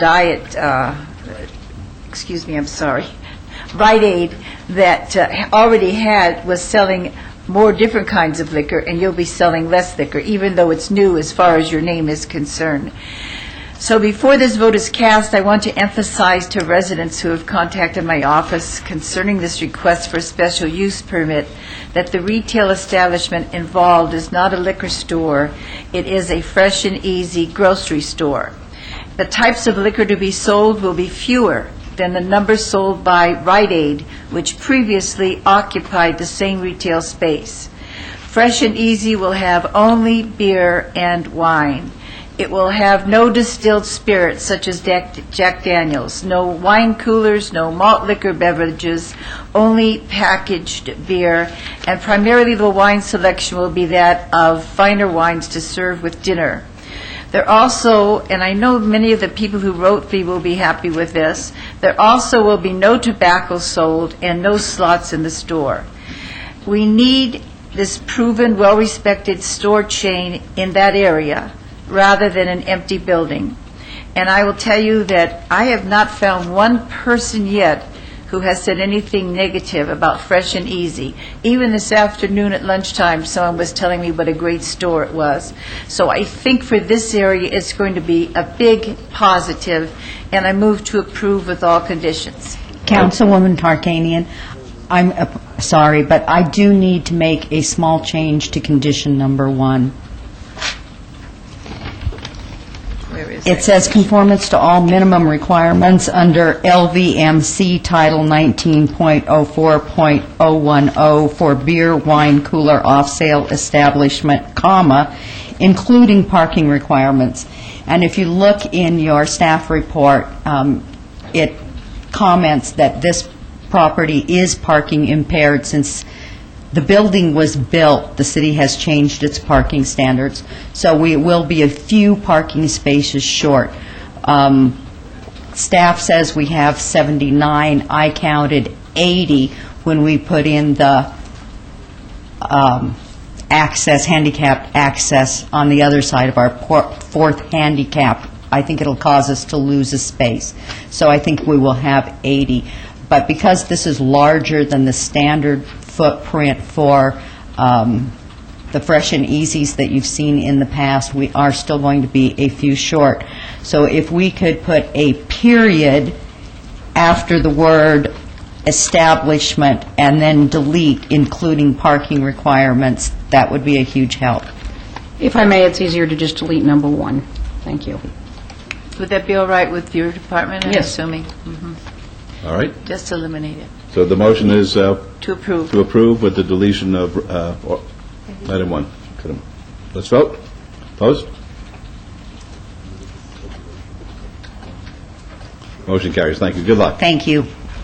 You're welcome. 113 is SDR 24242. It's going to be a public hearing. The applicant owner is Boca Park Marketplace LV LLC. Request for a major amendment to an approved site development plan review for 2 proposed single-story commercial retail buildings with a total floor area of 34,400 square feet, an existing shopping area on 6.29 acres located at northeast corner of Rampart Boulevard and Charleston Boulevard in Ward 2. And the retail buildings have been amended to 36,800 square feet in total floor area. The Planning Commission and staff, both recommend approval, subject to conditions. It's a public hearing, which is now open.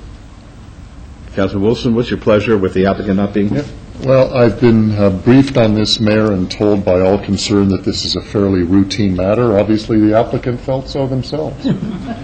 But I'm prepared to go forward. This is, like I said, it's a routine matter. It's consistent with planning and staff's recommendations, so my motion is for approval. All right, before we vote on the motions, public hearing.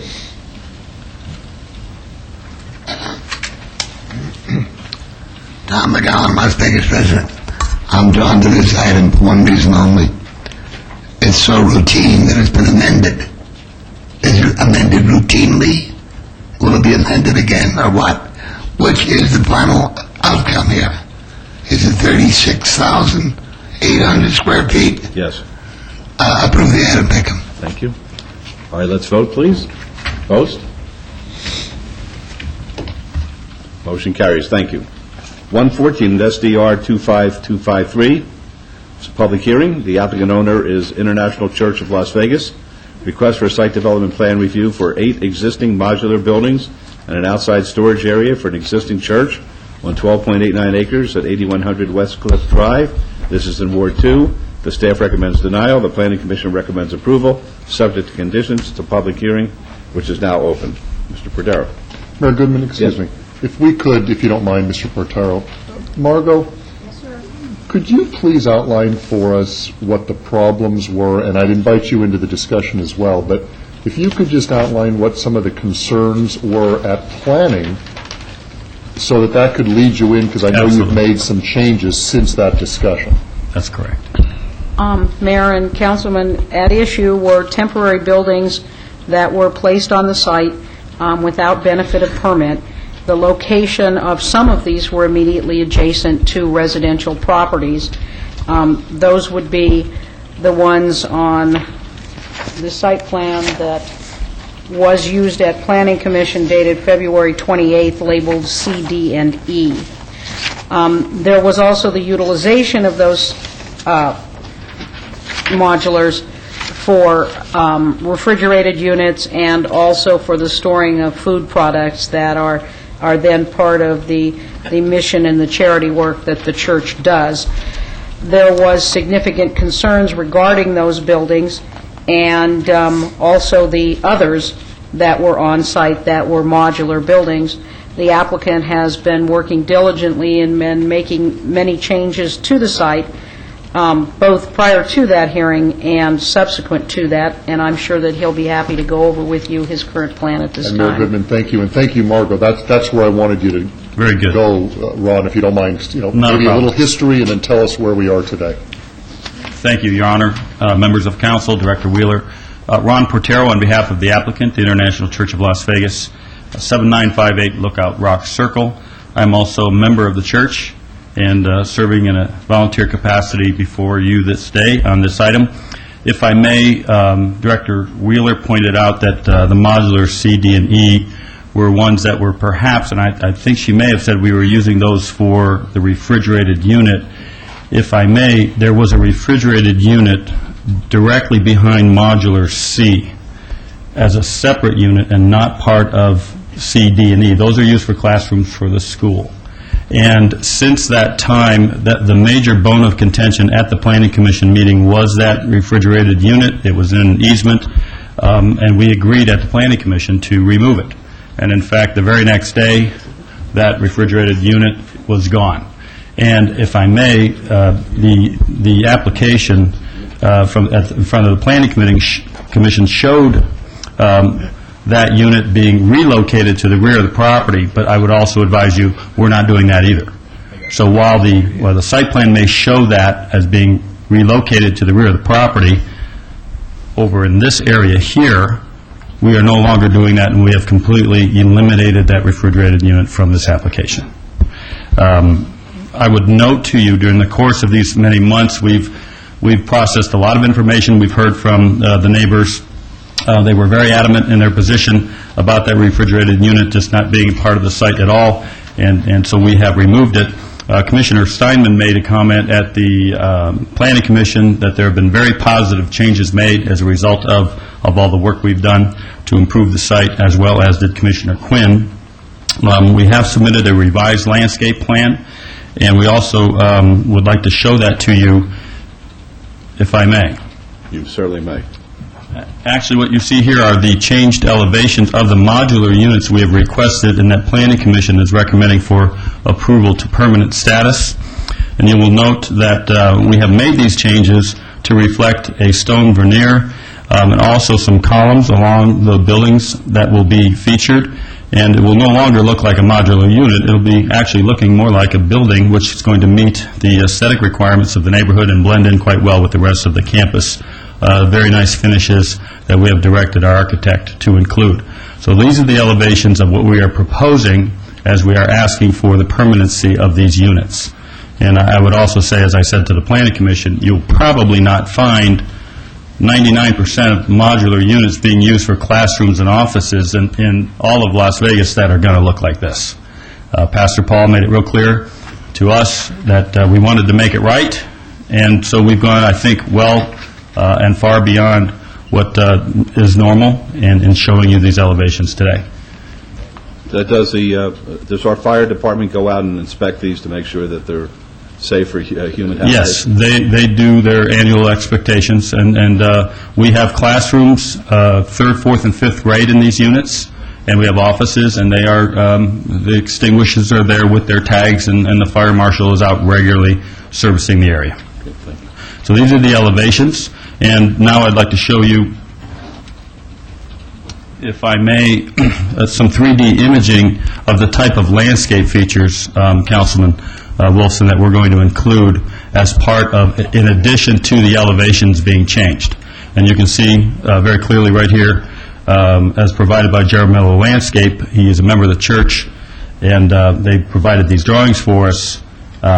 Very, very well done and designed, and of course, as Planning Department requires certain types of trees and whatnot, we have submitted a landscape plan to staff.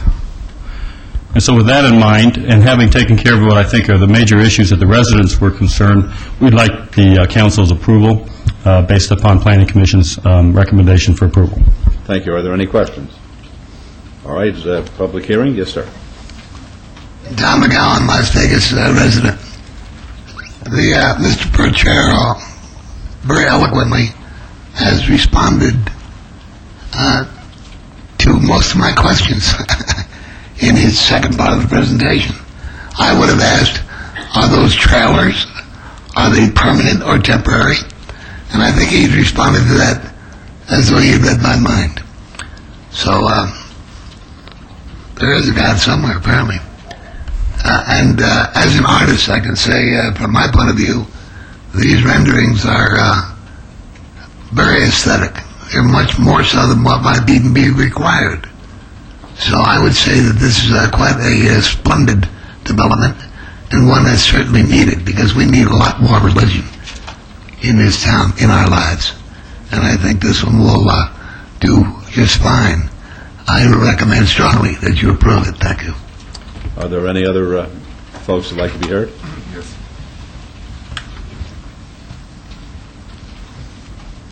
Good afternoon, Your Honor, Counsel.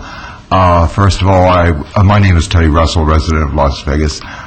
This particular church enjoys a very well-deserved and excellent reputation. Obviously, a lot of very cunning, very great, good design, architecture, et cetera, et cetera. Not to get on my soapbox, I'll be as brief as possible, but to our friends in Carson City, I'm very much against the freeze on additional charter schools. It's rather common knowledge that a huge percentage of the top-tier public education administrators send their children to private schools. Yes, I am for religion. I consider Christianity a relationship, however, but in this particular case, I am most concerned about the schools and quality education to be obtained. Most of all, you know, we love one another, but we care most of all about the future of our posterity. That is the future of our world. I very much heartily recommend approval of this particular project, and I thank you very much. Thank you. Anybody else like to be heard at this time? All right, then I'll close the public hearing and turn to Councilman Wilson. Thank you, Mayor Goodman. Ron, first of all, thank you, and thank you to the church and the members of the church for working so hard at bringing us to where we needed to be. Yes. A couple of questions, though. Just for perfect clarification, the refrigerated trailer has been removed. It's not on the property, and there's no intention of bringing it back. That is correct. Okay. We are looking for another location, another property. Technically, what we're doing here today is reviewing an SDR for 8 existing modular buildings and an outside storage area. I went out and visited the property yesterday with my assistant, Audrey. It's a beautiful property, a beautiful church, beautiful campus. You don't really know these are modular units when you look at them. And when I heard from you that there's a proposal for some columns to go in to even enhance the aesthetic look, real pleasing. It Yes. looks good now, in my opinion. It's even going to look better. And the landscape plans, you've submitted them, Margot, and they're within our standards?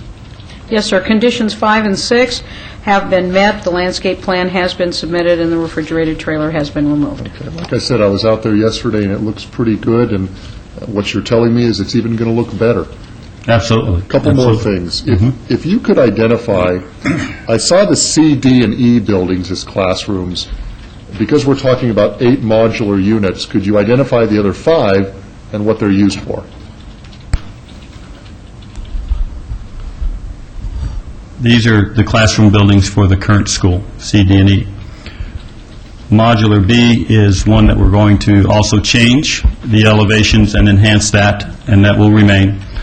Modular A, we are only asked for, and the Planning Commission recommended, a 1-year extension of that particular unit, and then it goes. That is a rented facility, and so we have every intention of being well into hopefully our next project on campus to eliminate the need for modular Unit A. But are those used for classrooms, those two? No, those are used for offices and counseling. Okay. We have offices and some counseling efforts that are going. Now, I would say to you, you are probably not seeing three other units because we've revised this plan since the initial Planning Commission meeting, and I'm not sure, and Director Wheeler may help me on this one, there were 3 storage containers that were fenced in the back, and I think, if I'm not mistaken, that those were possibly referred to as modular units. Part of the 8. Part of the 8, and those have also been eliminated and gone. So I don't see where we can find 3 other ones. Well, G and H. Well, G and H were not part of the application because those are permanent buildings and not part of any request for change on them. So I'm not sure, Director Wheeler.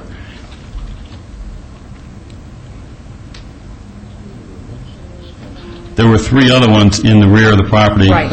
Next to the playground, and those Right, were removed. In the listing on the header, the modulars are A, B, C, D, and E. F, G, and H are shown as existing buildings. Right. Now, there was a storage container, a very 6x6, that was right here next to the building. That's gone as well. There was a wooden shed in the back that we've cleaned up. That's all gone. So perhaps the rest of what would get us to 8 would be structures that have been removed. Do you feel comfortable that that's accurate, Margot? Yes. Okay. And that was going to be my second to the last question about the storage, because I'm working off an agenda item in the way it reads, and I'm being very particular. It talks about an outside storage area. You're telling me that that's been removed. That has been removed, correct. And then I think Audrey mentioned to you yesterday, my assistant, about the trash receptacle on the northeast end of the property. Yes. It's fenced, but the fence was wide open and just kind of... There may have been, and we need to latch that, probably not lock it, so that Republic Services or whoever gets in there has access to it. So we will make sure that we get that attended to on a regular basis so that And does not actually, happen. you can lock it. I found that out at my own office building. Republic Services will allow you to provide a lock so long as they have access to it. So that's something you might... I think we should just go ahead and do that, so I'd rather it not be a condition, however. They let me do it, and I'm nobody special, so I'm sure they'll let the church do it. Yes, absolutely. Thank you, Councilman. Okay. That's all I have. Thank you very much. I'm prepared to make my motion for approval consistent with the Planning Commission's recommendation. Mayor? Yes. Before the vote, I just would like to disclose that this is a church in which my brother attends, and although I have not spoken to him about this item, and he doesn't serve in a higher capacity outside of just a member of the church, I just thought it would behoove me to disclose his attendance, and it will not preclude me from voting on this item. All right, thank you very much. Let's vote, please. Mayor, if I may, I just need to clarify. Conditions 5 and 6 will be deleted. Condition 4 needs to be amended to indicate that all development should be in conformance with the site plan, landscape plans, and building elevations, date stamped March 24th, 08, except as amended by conditions herein, and no future buildings are approved as part of this action. Is that agreeable? Yes, that is correct. Councilwoman? Yes, I just wanted to clarify a question that had come to me, that these modules might be in a flood area and have drainage problems. Has that been taken care of, or did that exist? No, that was the one that I was referring to, Councilwoman, located right here behind Modular. See, there was a refrigerated trailer. And that's gone? And that is now gone. Okay, I wasn't quite sure. Yeah, and if I may ask Director Wheeler, the approval from the Planning Commission was that these buildings with the aesthetics and changes would be permanent. Yes, Okay. once all the building permits, all the permits. Yeah, with all the permitting Yes. and aesthetics, fire And and all there's that. no problem with the refrigerated car module? That's gone, and the modular building A is the one that's only for 1 year. Okay, thank you very much. I just wanted that on the... Not a problem, thank you. Very good. There was a motion. Let's vote on it, please. Opposed? Motion carries. Thank you. Thank you, Your Honor. And as I depart, I would like to thank Councilman Brown and Councilman Ross in their efforts in getting the Little League fields redone at the Rainbow Children's Memorial Park. I'm going to them right now for a 5:15 game. They look wonderful. Thank you for your efforts. Okay, 115 is SDR 25968, public hearing. The applicant owner is Land Capital Partners, LLC. Appeal filed from the denial by the Planning Commission of a request for a site development plan review for a 276-square-foot addition to an existing office building and waivers of perimeter landscape buffers to allow a 0-foot landscape buffer along the south property line where 15 feet is required, to allow a 0-foot landscape buffer along the north and west property lines where 8 feet is required, and to allow a 0-foot landscape buffer along the east property line where 6 feet 5 inches is required on .15 acres at 4704 West Charleston Boulevard in Ward 1. The Planning Commission and staff both recommend denial. It's a public hearing which is now open. Yes, sir. Hello, Council and Mayor. Alan Hughes, South Buffalo. I'd first like to address, I think there was a lot of confusion in the beginning with this. We weren't asking for a total waiver on all the landscape, and we came back and gave a new design for that. I think where some of the problems came were the landscaping in front, which we had no problem with planning and would cooperate. All right, thank you very much. Are there any questions, Mr. Hughes? All right, folks, a public hearing. Would anyone like to be heard? Seeing none, we'll close the public hearing. Councilwoman Tarkanian.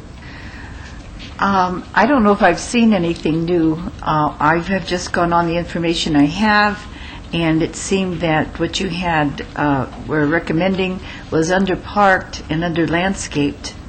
The amount of upgrades rather insufficient for what you were requesting. Margot, have you seen any upgrades since last you and I spoke that might change the information I had? February 13th is the most recent site plan that I show, that I have in my package, or that my staff has. And that is what's on screen now, Councilman. And that's in our backup and everything? Yes, ma'am.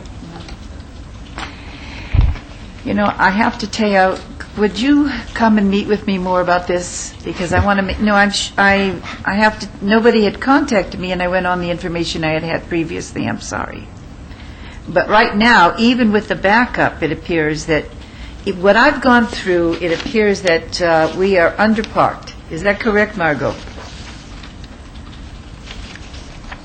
There is no, this is only a site plan, there is no variance required.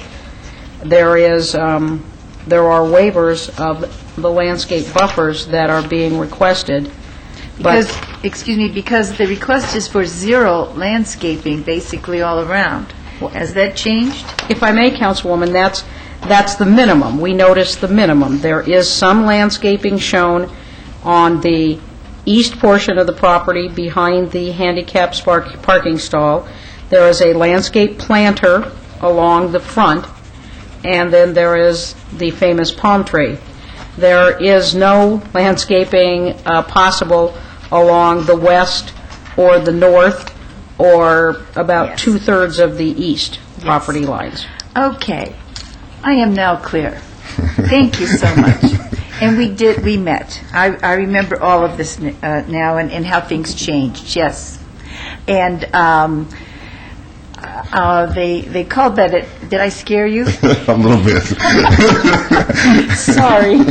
But in any case, it is an infamous palm tree, but you know what? You'll be very proud of it. And it's there now, and we don't have many, I tell Margot, we don't have many trees along that area in Ward 1, so it's nice to keep what we do have.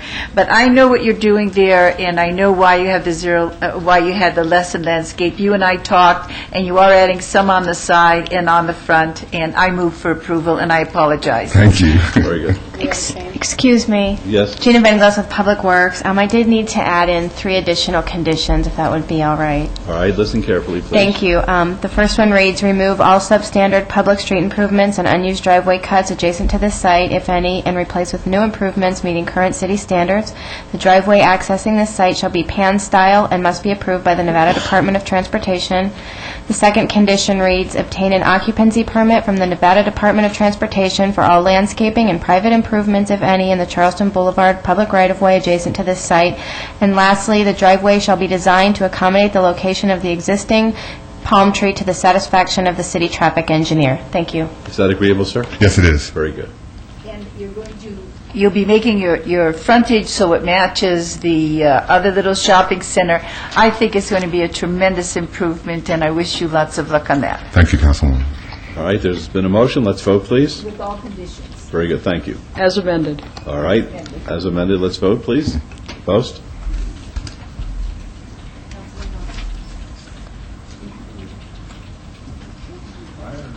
Motion carries. Thank you. Good luck to you.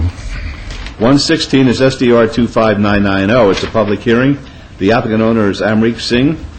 Appeal from the denial by the Planning Commission of a request for a site development plan review for a proposed three-story, 31,000-square-foot hotel and waivers to allow 0 feet of landscaping on the north and south property lines, 1.69 acres on the west side of Rancho Drive, approximately 630 feet south of Lone Mountain Road. This is in Ward 6.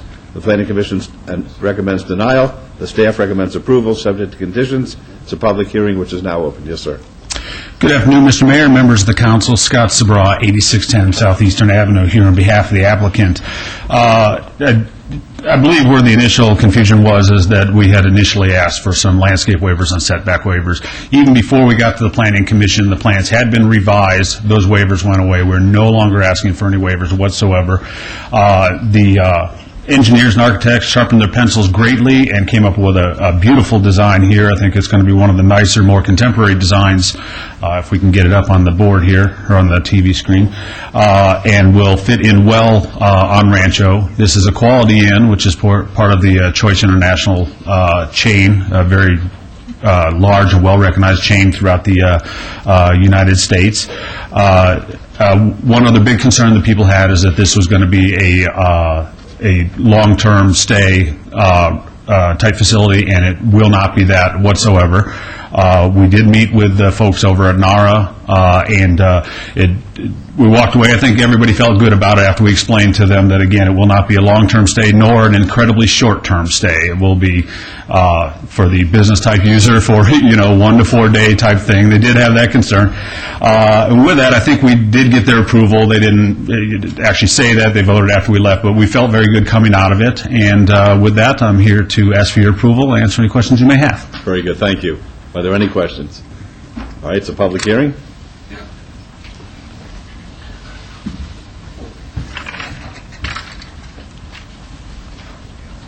Was a lot like Henderson, wasn't it? Tom McGowan, Las Vegas resident. I have 2 quick questions.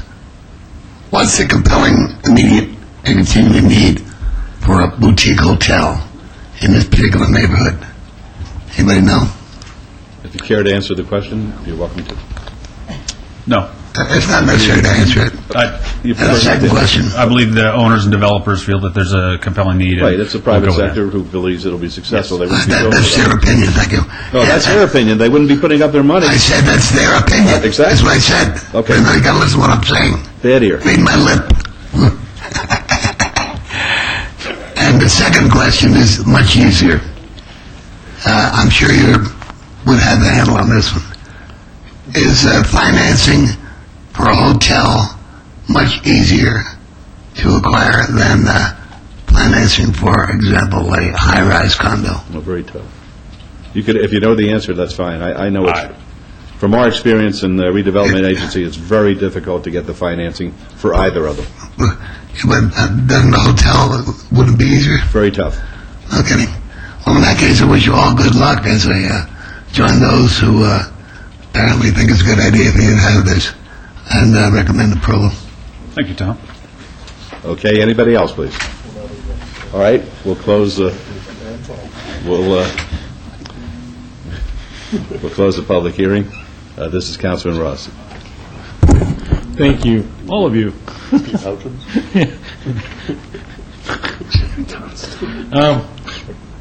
Perfect example of a developer meeting with the neighborhood, just as I explained earlier in a previous agenda item.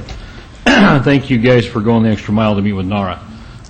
They are very active and very voice their opinions and concerns quite frequently, and have me on speed dial. I don't see, Director, the uses and the conditions, the additional conditions about no long-term rentals, no short-term rentals, that sort of thing. I don't see those. If I may, sir, the additions that I believe, well, just the first one we need is that all development shall be in conformance with the floor plans, date stamp 12/10/07, and the site plan, landscape plan, and elevations, date stamp 2/13/08, and that there shall be no landscape waivers approved. The two physical conditions that could be added and easily ensured is that there shall be no in-room kitchenettes and there shall be no public laundry. With regard to the rental stay, that is governed by code. This use does not allow long-term stay, and that would not be permitted. If that were to occur, then the matter could be brought before you and the project brought up on noncompliance with city code. The other concerns with regard to microwaves, most hotels do have microwaves and can be moved in and out. It's nothing that requires a permit. That would be exceedingly difficult, if not impossible, to enforce. The kitchenettes and the laundries, those are things that require permits. That is easily stopped at the public counter. The four-star hotel I stayed in D.C. over the past few days did not have a microwave in it. Again, you can certainly put that I would on there, like that but on it's, the record if I can, and you agreed to that Yes. last time we chatted about this. Councilman? Yes, sir. I'm wondering whether or not it's worthwhile, because I did have concerns about the quickie stays and the long-term stays, but my concerns were allayed when they said it was going to be a Quality Inn. Yeah. And I'm wondering whether or not that could be part of your motion, that it be a Quality Inn. I think that assures us of some standards that we wouldn't ordinarily get with perhaps another brand. You know, Your Honor, a genuine concern of mine as well, and I think with the use, and I was going to say that may be a little bit difficult to enforce just because another successor owner could own it and call it something else. So, did you want to just named Quality Inn, or? No, I just want the affiliation with the national concern, which assures a certain standard of conduct and activity. Well, I think if I can add to that, Your Honor, what Director Wheeler was stating is that any other use would break the codes of the city. I mean, they can't do that. When they do short-term or long-term, they're essentially breaking the law, and we can go in there and help them be a good citizen and a good business. So you're in agreeance with all of those conditions that Director Wheeler had stated, and I think Commissioner Dunham, was that a yes? Was that It is. I wasn't sure if you wanted me to answer then or not. Commissioner Dunham's concerned about exterior air conditioning units. This is all central air, am I correct? No, it's not. It is external. When we brought the plans to you, it was going to be external air conditioning units as well. So on that photograph, there are going to be what we term in the construction industry window shakers? Yes. That's the terminology, yes, I believe so. Mm-hmm.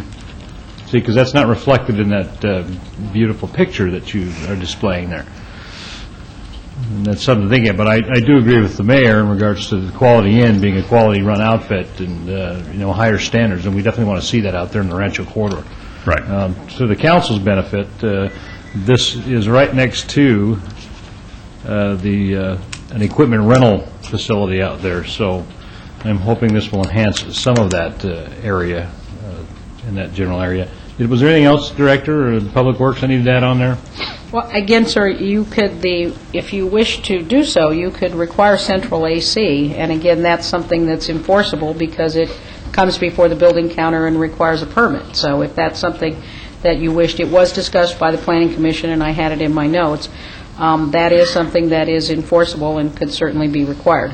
Did Commissioner Dunham give you direction at the Planning Commission? No, he didn't give us any direction on that at all. He just didn't want it. He didn't think that this type of use was appropriate whatsoever. So he didn't give us any direction on that. Jeff, did you have something to add to that?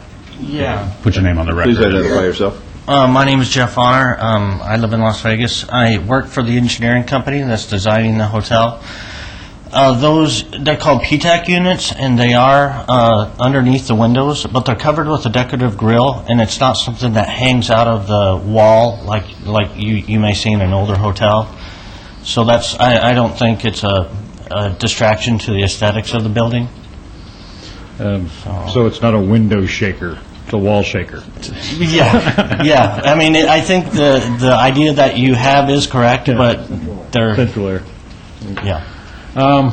All right, I think I know what you're talking about, the kind of units we're talking about. And today's technology and heating and air conditioning units, I think I know exactly where you're going with that. With that, Your Honor, I think I would move to approve Agenda Item 116, subject to all conditions and as amended. Is that, okay, and then am I checking, that's no kitchenettes and no public laundry? And that is acceptable to the applicant. It is. Very good. Let's vote, please. Post. Motion carries. Good luck to you. Thank you. Have a great day. Thank you, too. 117 is SDR 26163, a public hearing. The applicant owner is Ecclesias A&R Trust, 1997. Appeal filed from the denial by the Planning Commission of a request for site development plan review for the conversion of a 110-unit apartment complex to a condominium development on 4.43 acres at 2850 South Decatur Boulevard in Ward 1. The Planning Commission and staff both recommend denial. It's a public hearing which is now open. Is anybody here on behalf of Ecclesias A&R Trust? Mayor, I got an email from staff indicating that they had received notification from the applicant that they requested an abeyance. I asked my staff to forward that to the city clerk's office, but that just came in this afternoon. I see. Well, then it's up to Councilwoman Tarkanian. What's your pleasure? First, I would like to explain that this is where I misplaced my notes for the other gentleman when I scared him with my response. This was the place that I considered underparked and under-landscaped, and it would be good if they came in. And again, so I would move to abate. All right. The request I have is, from my notes here, is to May 21st. May 21st would be fine. All right, that's fine. That's the motion. Then let's vote. Post. This is actually quite... Motion carries. Thank you. 118 is ROC 27156. The applicant is Lennar Communities of Southern Nevada. The owner is U.S. Home Corporation and MS Rialto Sky Ridge NV LLC.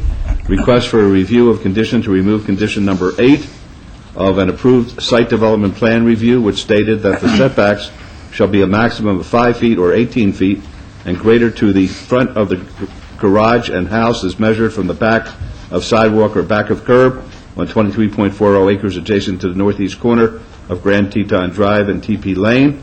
That's in Ward 6. The staff recommends denial. It's a public hearing which is now open. Good afternoon, Mayor and Council. Marnie Hoffman with Lennar, 6750 Via Asti Parkway, Las Vegas. We're before you today with a review of condition for a garage setback to our Plan 2 at our Skyridge community. The community was acquired by Lennar in June of 2005. At that time, the site development plan review and the building plans were already approved. Since then, we've gone through the 2006 building code update, and the plans were reapproved by the City of Las Vegas. We have had 16 building permits issued, including our model, which you can see here. Of those, 15 have been sold. We recently submitted some building permit applications and were denied by planning due to the fact that we didn't meet the site development plan review conditions. What had been previously overlooked was that the garage is staggered. The first garage meets the requirement of the 5 feet, which you can see here. However, the second garage is approximately 9 feet back, pardon me, 11 in cases of curved linear streets. The staggered garage obviously provides an enhanced architectural element as well as an enhanced streetscape.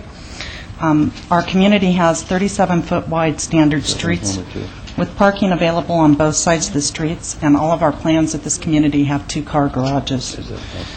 Approval of this application would bring the existing homes as well as any future homes into compliance with the SDR. And with that, I would ask for your approval and answer any questions you might have. And the picture that's depicted on the screen, that's one home, is that correct, with 2 garages? That is correct. It is a single-family detached home. All right, thank you. Are there any questions? All right, folks, the public hearing, would anyone like to be heard? We'll close the public hearing. Councilor Ross? Thank you, Your Honor. Not a real big fan of Port Lennar. They took the rap when I came into my office and talked to me about short driveways. And I apologize again for Oh, not at all. letting you know how I feel about those itty-bitty short driveways, and they're not the greatest thing in the city, believe me. Director, we're not removing condition number 8, we're just amending it? We're removing it, sir, to eliminate the requirement for the less than 5 or greater than 18. I'm looking at Marnie Hoffman's letter stating that they'd like the condition to read as follows. Yes, that's correct. We had asked for a revised condition for 5 foot to the first garage, 9 foot to the second, with a variance of up to 11 feet to the second garage because of the potential of curvilinear streets. Do you have that, Director?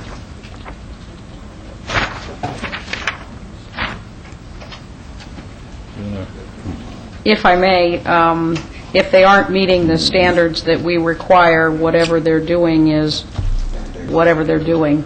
Well, when staff denies something, we need to make sure this is clear. Our codes and ordinances in Title 19, and it's all black and white to staff, and if it doesn't fit, automatic denial. And I'd rather have something than nothing. I don't want to just throw the condition out if Lennar is willing to modify that condition. You and I, of course, are addressing this short driveway thing, and we'll continue to down the road, but if you... If I may, it's essentially that the 9 feet to the second garage, or maximum 11 feet when located, I mean, that's fine, but again, it merely doesn't accomplish anything with regard to what our concern is with regard to less than 5 or greater than 18. So whether it's 9 or 11 or whatever they come up with in the interim is not something of concern to us to enforce, because it isn't meeting our standards. As far as we're concerned, the setbacks to the home are set by the site plan. This merely has to do with the driveway location. But, sir, if you wish to add the language that they're proposing, the 5 feet to the first garage and 9 feet to the second garage, as measured from the back of sidewalk or back of curb if no sidewalk is provided. Plan 2 is irrelevant to us here. And the dimension to the second garage may increase to a maximum 11 when located on a curvilinear street or radius. That's fine. So then, through the mayor, then, Director, if we just eliminate condition 8 entirely, you're okay with that? That's right. Okay, I was just trying to get something back from them. I agree, but this is really not valuable. Then with that, I appreciate it. Your Honor, I'm ready to make a motion. Okay. That we move to approve review of condition of agenda item 118. Okay, let's vote on that. Opposed, please? Motion carries. Thank you. All right, before you leave, I have a question. Certainly. You say how many units have you built out there, and how many have sold? We have 16 units built, including our model. Of those, 15 have sold. And how do you define sale? Closed, actually, deeds granted. When's the last time that a sale closed? I couldn't tell you off the top of my head. I'm sure within the last 30 days. Really? And the bulk of them within the last several months? We started development in 2005 with our models, so it's been over a couple-year period. Of course, we have other homes in this community that have been constructed and sold as well. No, I'm just interested in your anecdotal experience as far as, the subprime and how that's affecting you out there. It's impacting all of us developers at this point. But that was pretty good news as far as that many sales out of that many homes built. Thank you. Thank you very much. Okay, thank you. We're up to 119. Ms. Bridges, would you please set the public hearing dates and appeals from the City Planning Commission meetings, Centennial Hills Architectural Review Committee, and dangerous buildings or nuisance litter abatements? Thank you. And this is the time for citizens' participation. Public comment during this portion of the agenda must be limited to matters within the jurisdiction of the City Council. No subject may be acted upon by the City Council unless such subject is on the agenda and scheduled for action. If you wish to be heard, please come up and be happy to hear from you. Give us your name. We're going to use the 3-minute timer. It's been a long day. Dorothy Barnes, Las Vegas resident. I don't mean to hold you all here any longer, but I mean for this situation with Nellis Air Force Base and people being allowed over me out there continuing to cause my life or my family's life to be threatened with the way they operate their program. Now, I do United with Trinity Life Assembly of God on St. Louis. Okay, I did before I left Trinity Life. I don't have any hard feelings for the pastor or anyone in that church, but I tried to get a meeting with the head pastor, which I wasn't successful, Pastor Randy Greer, but I did talk to 2 associate pastors there. But the problem continues, so I love that family there, I love that church, but I can't have the problems, what I'm going through with these programs. So Miss Gwendolyn Mabry is a member of that church and was allowed out on Nellis. Even after I live with her, and she does this National Day of Prayer Bible reading marathon every year out here. And that's how we first met. She was bringing her stuff onto the property, and I started assisting her, and I started participating in the Bible reading marathon she holds every year for the National Day of Prayer, and we got to be close friends, and I found out she was a member of that church, and I united. But it's something she was allowed out there to do, and I did explain to her why I didn't need her to do it, because I was having trouble with my ex-in-laws and my ex-husband back in Shreveport. Okay, she continued, and she even know if I had done these things toward her, she would have had me committed to the state mental hospital.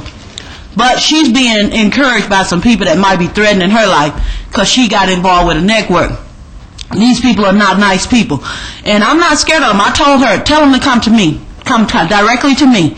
I did not hurt those people, and I need to explain to them why they have no right to send her or anyone over there that works for their organization over me and try to intimidate me by telling lies and hurting me through the ministries. I mean, I can't have them play with me in church.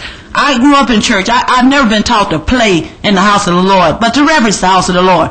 This is a place holy and sacred where people go to rest their burdens. We don't go there to give burdens on. People put burdens on sisters or brothers in the faith. So she'll tell me all kinds of crazy stuff, but she talk about other religions. I swear, it don't matter what church you're a member of, you're still supposed to do unto others. This is golden rule. But that military base is not a place to go out there and jeopardize somebody's life by telling lies to the CIA, telling lies to this here in this meeting. And Ms. Gwendolyn Mabry, I did explain. Now, she's afraid of these people that she can't come to the police. And if it is law enforcement that's got some of this going, I need to know now. Because I need to explain to them they need to turn in their badges, gun, and uniform. They do not belong in law enforcement if they are the reason I'm keep having this problem. Now, I'm not blaming anyone. I'm saying if. Because enough is enough. There's got to be a line drawn to this foolishness that goes on Nellis Air Force Base, whereas my name is put on a program that I didn't vote for, have not approved of, and I've asked mental health to check it out. Because these people need some mental health treatment if they think that's right when they've been told that's not right. Something wrong in their mind. Thank you. Tom McGowan, Las Vegas resident. In a previous meeting, city marshals presented me with a brand new deluxe walker that was left in my name by an anonymous philanthropic donor. I immediately christened the new walker my Lexus model, and I'll reserve it for use on special full dress occasions while I continue to use my old worn-out sport model for routine mundane trips citywide, such as coming down here. And since my benefactors chose to remain anonymous, I'll express my heartfelt appreciation to the entire City Council and the Departmental Infrastructure of the City of Las Vegas for your kind, considerate, philanthropic, and humanitarian action in my individual interest and behalf. And I should interject at this point, I have a couple of additional ideas gelling little by little. I'll come back to you with that. They may be a little bit more extensive than a walker, but I really do appreciate the gesture. Thank you very, very much. Submitted for inclusion in the record. Thank you. Next, please. Yes. I'm Juanita Clark, and I'm reading this for the President and the Board of Charleston Neighborhood Preservation. Our Charleston Neighborhood Preservation Board members noted the, quote, one motion, one vote approval of the City of Las Vegas agenda item number 35 this morning, recommending an award of $50,000 to the Parks and Leisure Activities Capital Improvement Projects Fund for Postmodern Post Office. And we heard that with despair.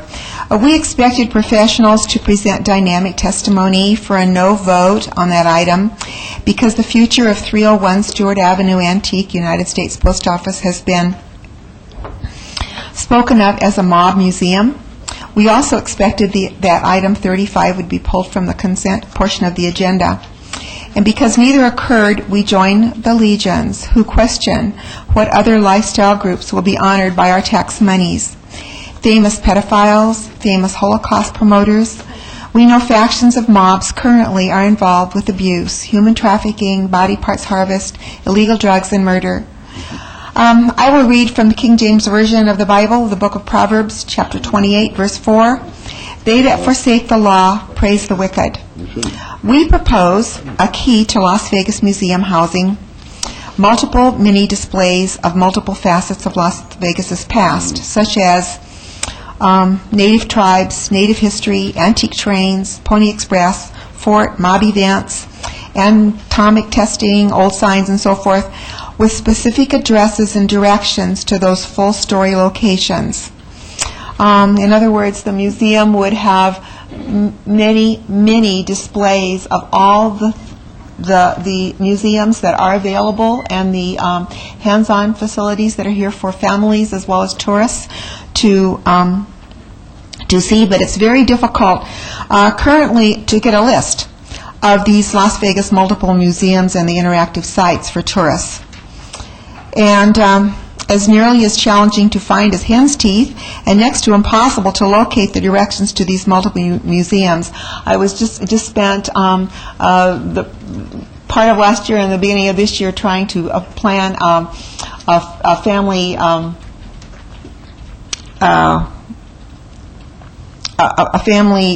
group reunion and finding places to go, and I discovered the Atomic Museum. I wasn't aware it was there. It was very exciting to find that was there, and I thought, how nice if I could go to some place, look at many displays of maybe like what's at Lost City Museum, what's on the Boulder Highway regarding trains and stuff like that, and then have directions right there if a group or I was interested or tourists were interested, then to go to that place. So, City Manager, Mayor, and council persons, please consider this proposal or most any function other than paying homage with honor, praise, respect, and reverence to any mob characteristics. And it's signed by our president. And I'll turn in copies of that. Thank you. So we would appreciate the consideration. Okay, thank you. Next, please. Hello, my name is Rasan Joshua Collins, also a Christian activist, and recently I was talking to a friend of mine named Cliff, and he's a local here, and he let me know that he saw that tattered flag above the Mob Museum and was concerned about that and thought that flag should be retired. And it just made me realize, and just it kind of confirms in a way how our nation is. It's tattered, it's left its roots, and we did come with Christian values established in this land.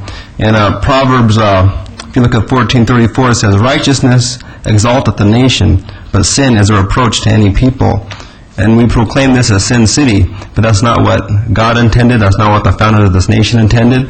And even in Nevada state law, it says we're to uphold public decency and good morals under Chapter 201 of the NRS. And I know that on May 2nd, there's a homosexual parade planned. And again, I'm here in protest of that and plan to protest that. And those that oppose the will of God and the laws of God are doomed. And we need to uphold those things in society. Just as drunkenness is a sin, and adultery and sexual sin and gambling, God doesn't want us into that. We need to uphold the truth. Jesus Christ said, I'm the way, the truth, and the life. No man comes to God except by me. There's not many ways to heaven. There's not a lot of rights. There's one right way, and God has established that in His Word. And I'm concerned about, as well, the treatment of the poor here in Vegas. Still, I know that a lot of times they're put in jail, and the wicked are sometimes in high places and above the law, it seems. I see a lot of hypocrisy as far as Sin City getting away with crimes and promotion of their sin and not going to jail. Well, people that don't have the power, they do go to jail. And I'm, of course, in support of every homeless person. Some of them are doing things they shouldn't do. But we just need to be less hypocritical, and I hope that we move in that direction. God bless. Thank you. Next, please. Good afternoon. My name is Ivo Ivio Plečko, PLECKO, founder of Peters Foundation. In reference to the point 59, where I presented what are plans for the future, I left at the clerk office the architecture and technical information on the Smart Peters Home units, and I also prepared a short letter for the mayor and councilwoman and councilman. I would like to leave here that you take. Certainly, if the clerk would give it to us, we'd be happy to receive it. Thank you. Thank you very much. Anybody else like to be heard? Yes, sir. Please state your name first. My name is Gabriel Rivas. I'm a Christian, and I'm Josh's friend. And I don't think it's right for a gay parade to be allowed to happen in Las Vegas or anywhere, really. The Bible says that, among other people, homosexuals won't inherit the kingdom of God. And if we condone something like that, and our city council condones something like that, I think that we're feeding to that. And Jesus on the cross, he says, "Forgive them, Father, for they know not what they do." And I believe you city council members know what you do. And God bless you, and thank you. All right. Anybody else like to be heard?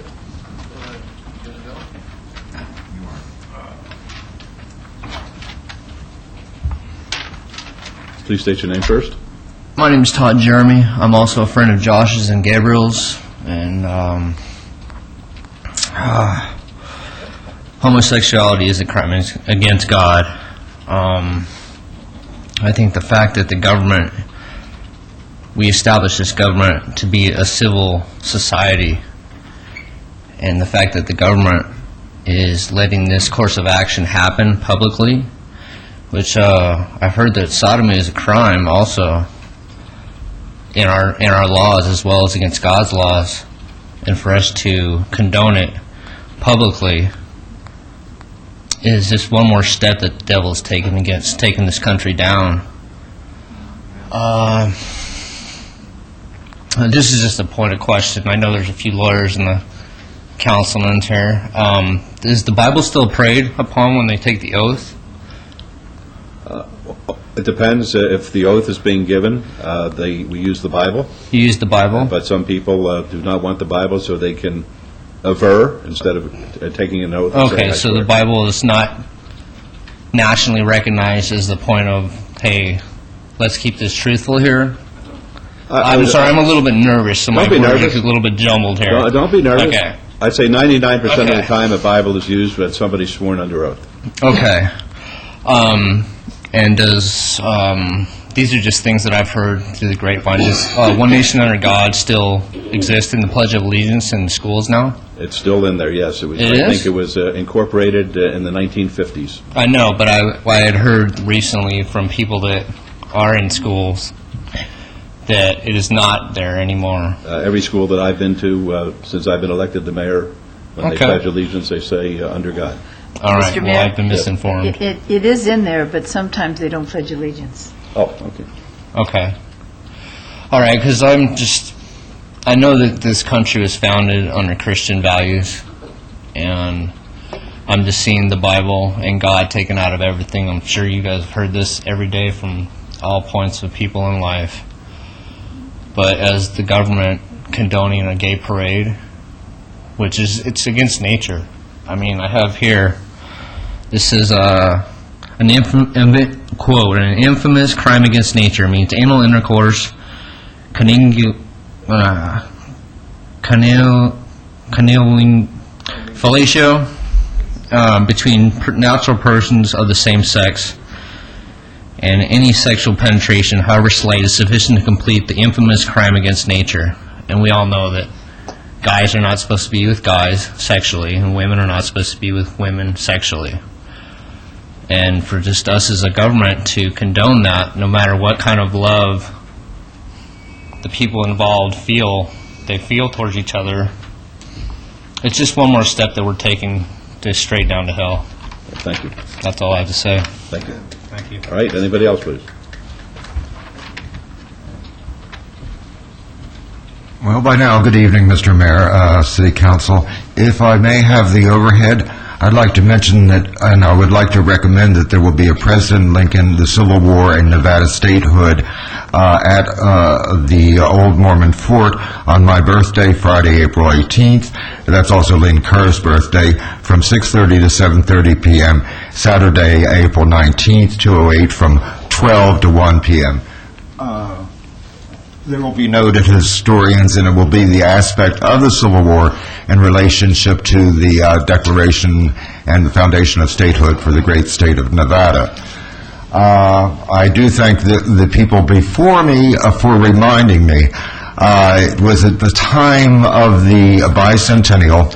I was speaking, had a mini debate with Judge George, and I determined, by the inspiration of Mr. Lincoln's last wishes, that we would bind the Declaration to the Constitution. And those people that came before me to speak tonight reminded me of the fact that one of the main precipitators of this amendment was the idea that it could and probably would eventually be removed from schools. It is impossible to understand the unique American liberty without a thorough understanding of the Declaration of Independence. In the Nevada revised statutes, there is a certain demand for the amount of time spent studying precisely and only the Declaration of Independence. A recap of my little talk at the Clark County Commission yesterday. It gives me great pleasure to announce that the 28th Amendment to the Constitution of the United States of America, the unanimous Declaration of the United States dated July 4th, 1776, is 90% complete. I also completed my instructions to throw the presidential election honestly and openly, because Lord knows so many had been thrown in a bipartisan way, closedly and smokily. I am endorsing and urging all those people that would I would urge those people with whom I enjoy any favor whatsoever to join in me in voting for the next President of the United States, Mr. Barack Obama. And the reason is, this is a gentleman who does resonate with the spirit of 76th Amendment. He is an idealist. Mr. Lincoln's core philosophy was that the ideal precedes the pragmatic or the real. He did this in a speech in the Cooperstown Union, where he said for millennia, people looked at pots where lids were moving, but the one that did reflection on the evidence produced a steam engine. Mr. Barack Obama, I think, is romantic about the idea of being president. I sent a letter to Senator Reid, one of many, and said that whoever wants to be president after this president might be certifiable. But seriously speaking, he is a man with a passion for liberty, understands Lincoln inside and out. Okay, I have to cut you short. Okay, and just 1 second. I lost my glasses today, so that's probably not the best. Oh, yes, and I wanted to thank David Rubenstein, who bought the Magna Carta for $21.3 million, institutes habeas corpus, correct and just trials at $3,253 per word, which will be restored to the National Archives and also go on shore. I thank you very much for your time, and have a great evening. Thank you. Mayor, if I could, sir. Yes. Teddy, those functions you was talking about at the Mormon Fort, they're going to be changed to the Heritage Park just to the south of the museum there. They had problems up there at the Mormon Fort, So the functions aren't going to be at the Mormon Fort, they're going to be over at the Heritage Park, just around the corner from the museum. Okay. Which museum is that? The The National? museum right next to the fort. Oh, that's the That National. little park right there, they're going to hold those things over at the park. Oh, okay, yes, that's good. Thank you very much for correcting that. Very good. Would anyone else like to be heard? All right, seeing none, the meeting is adjourned.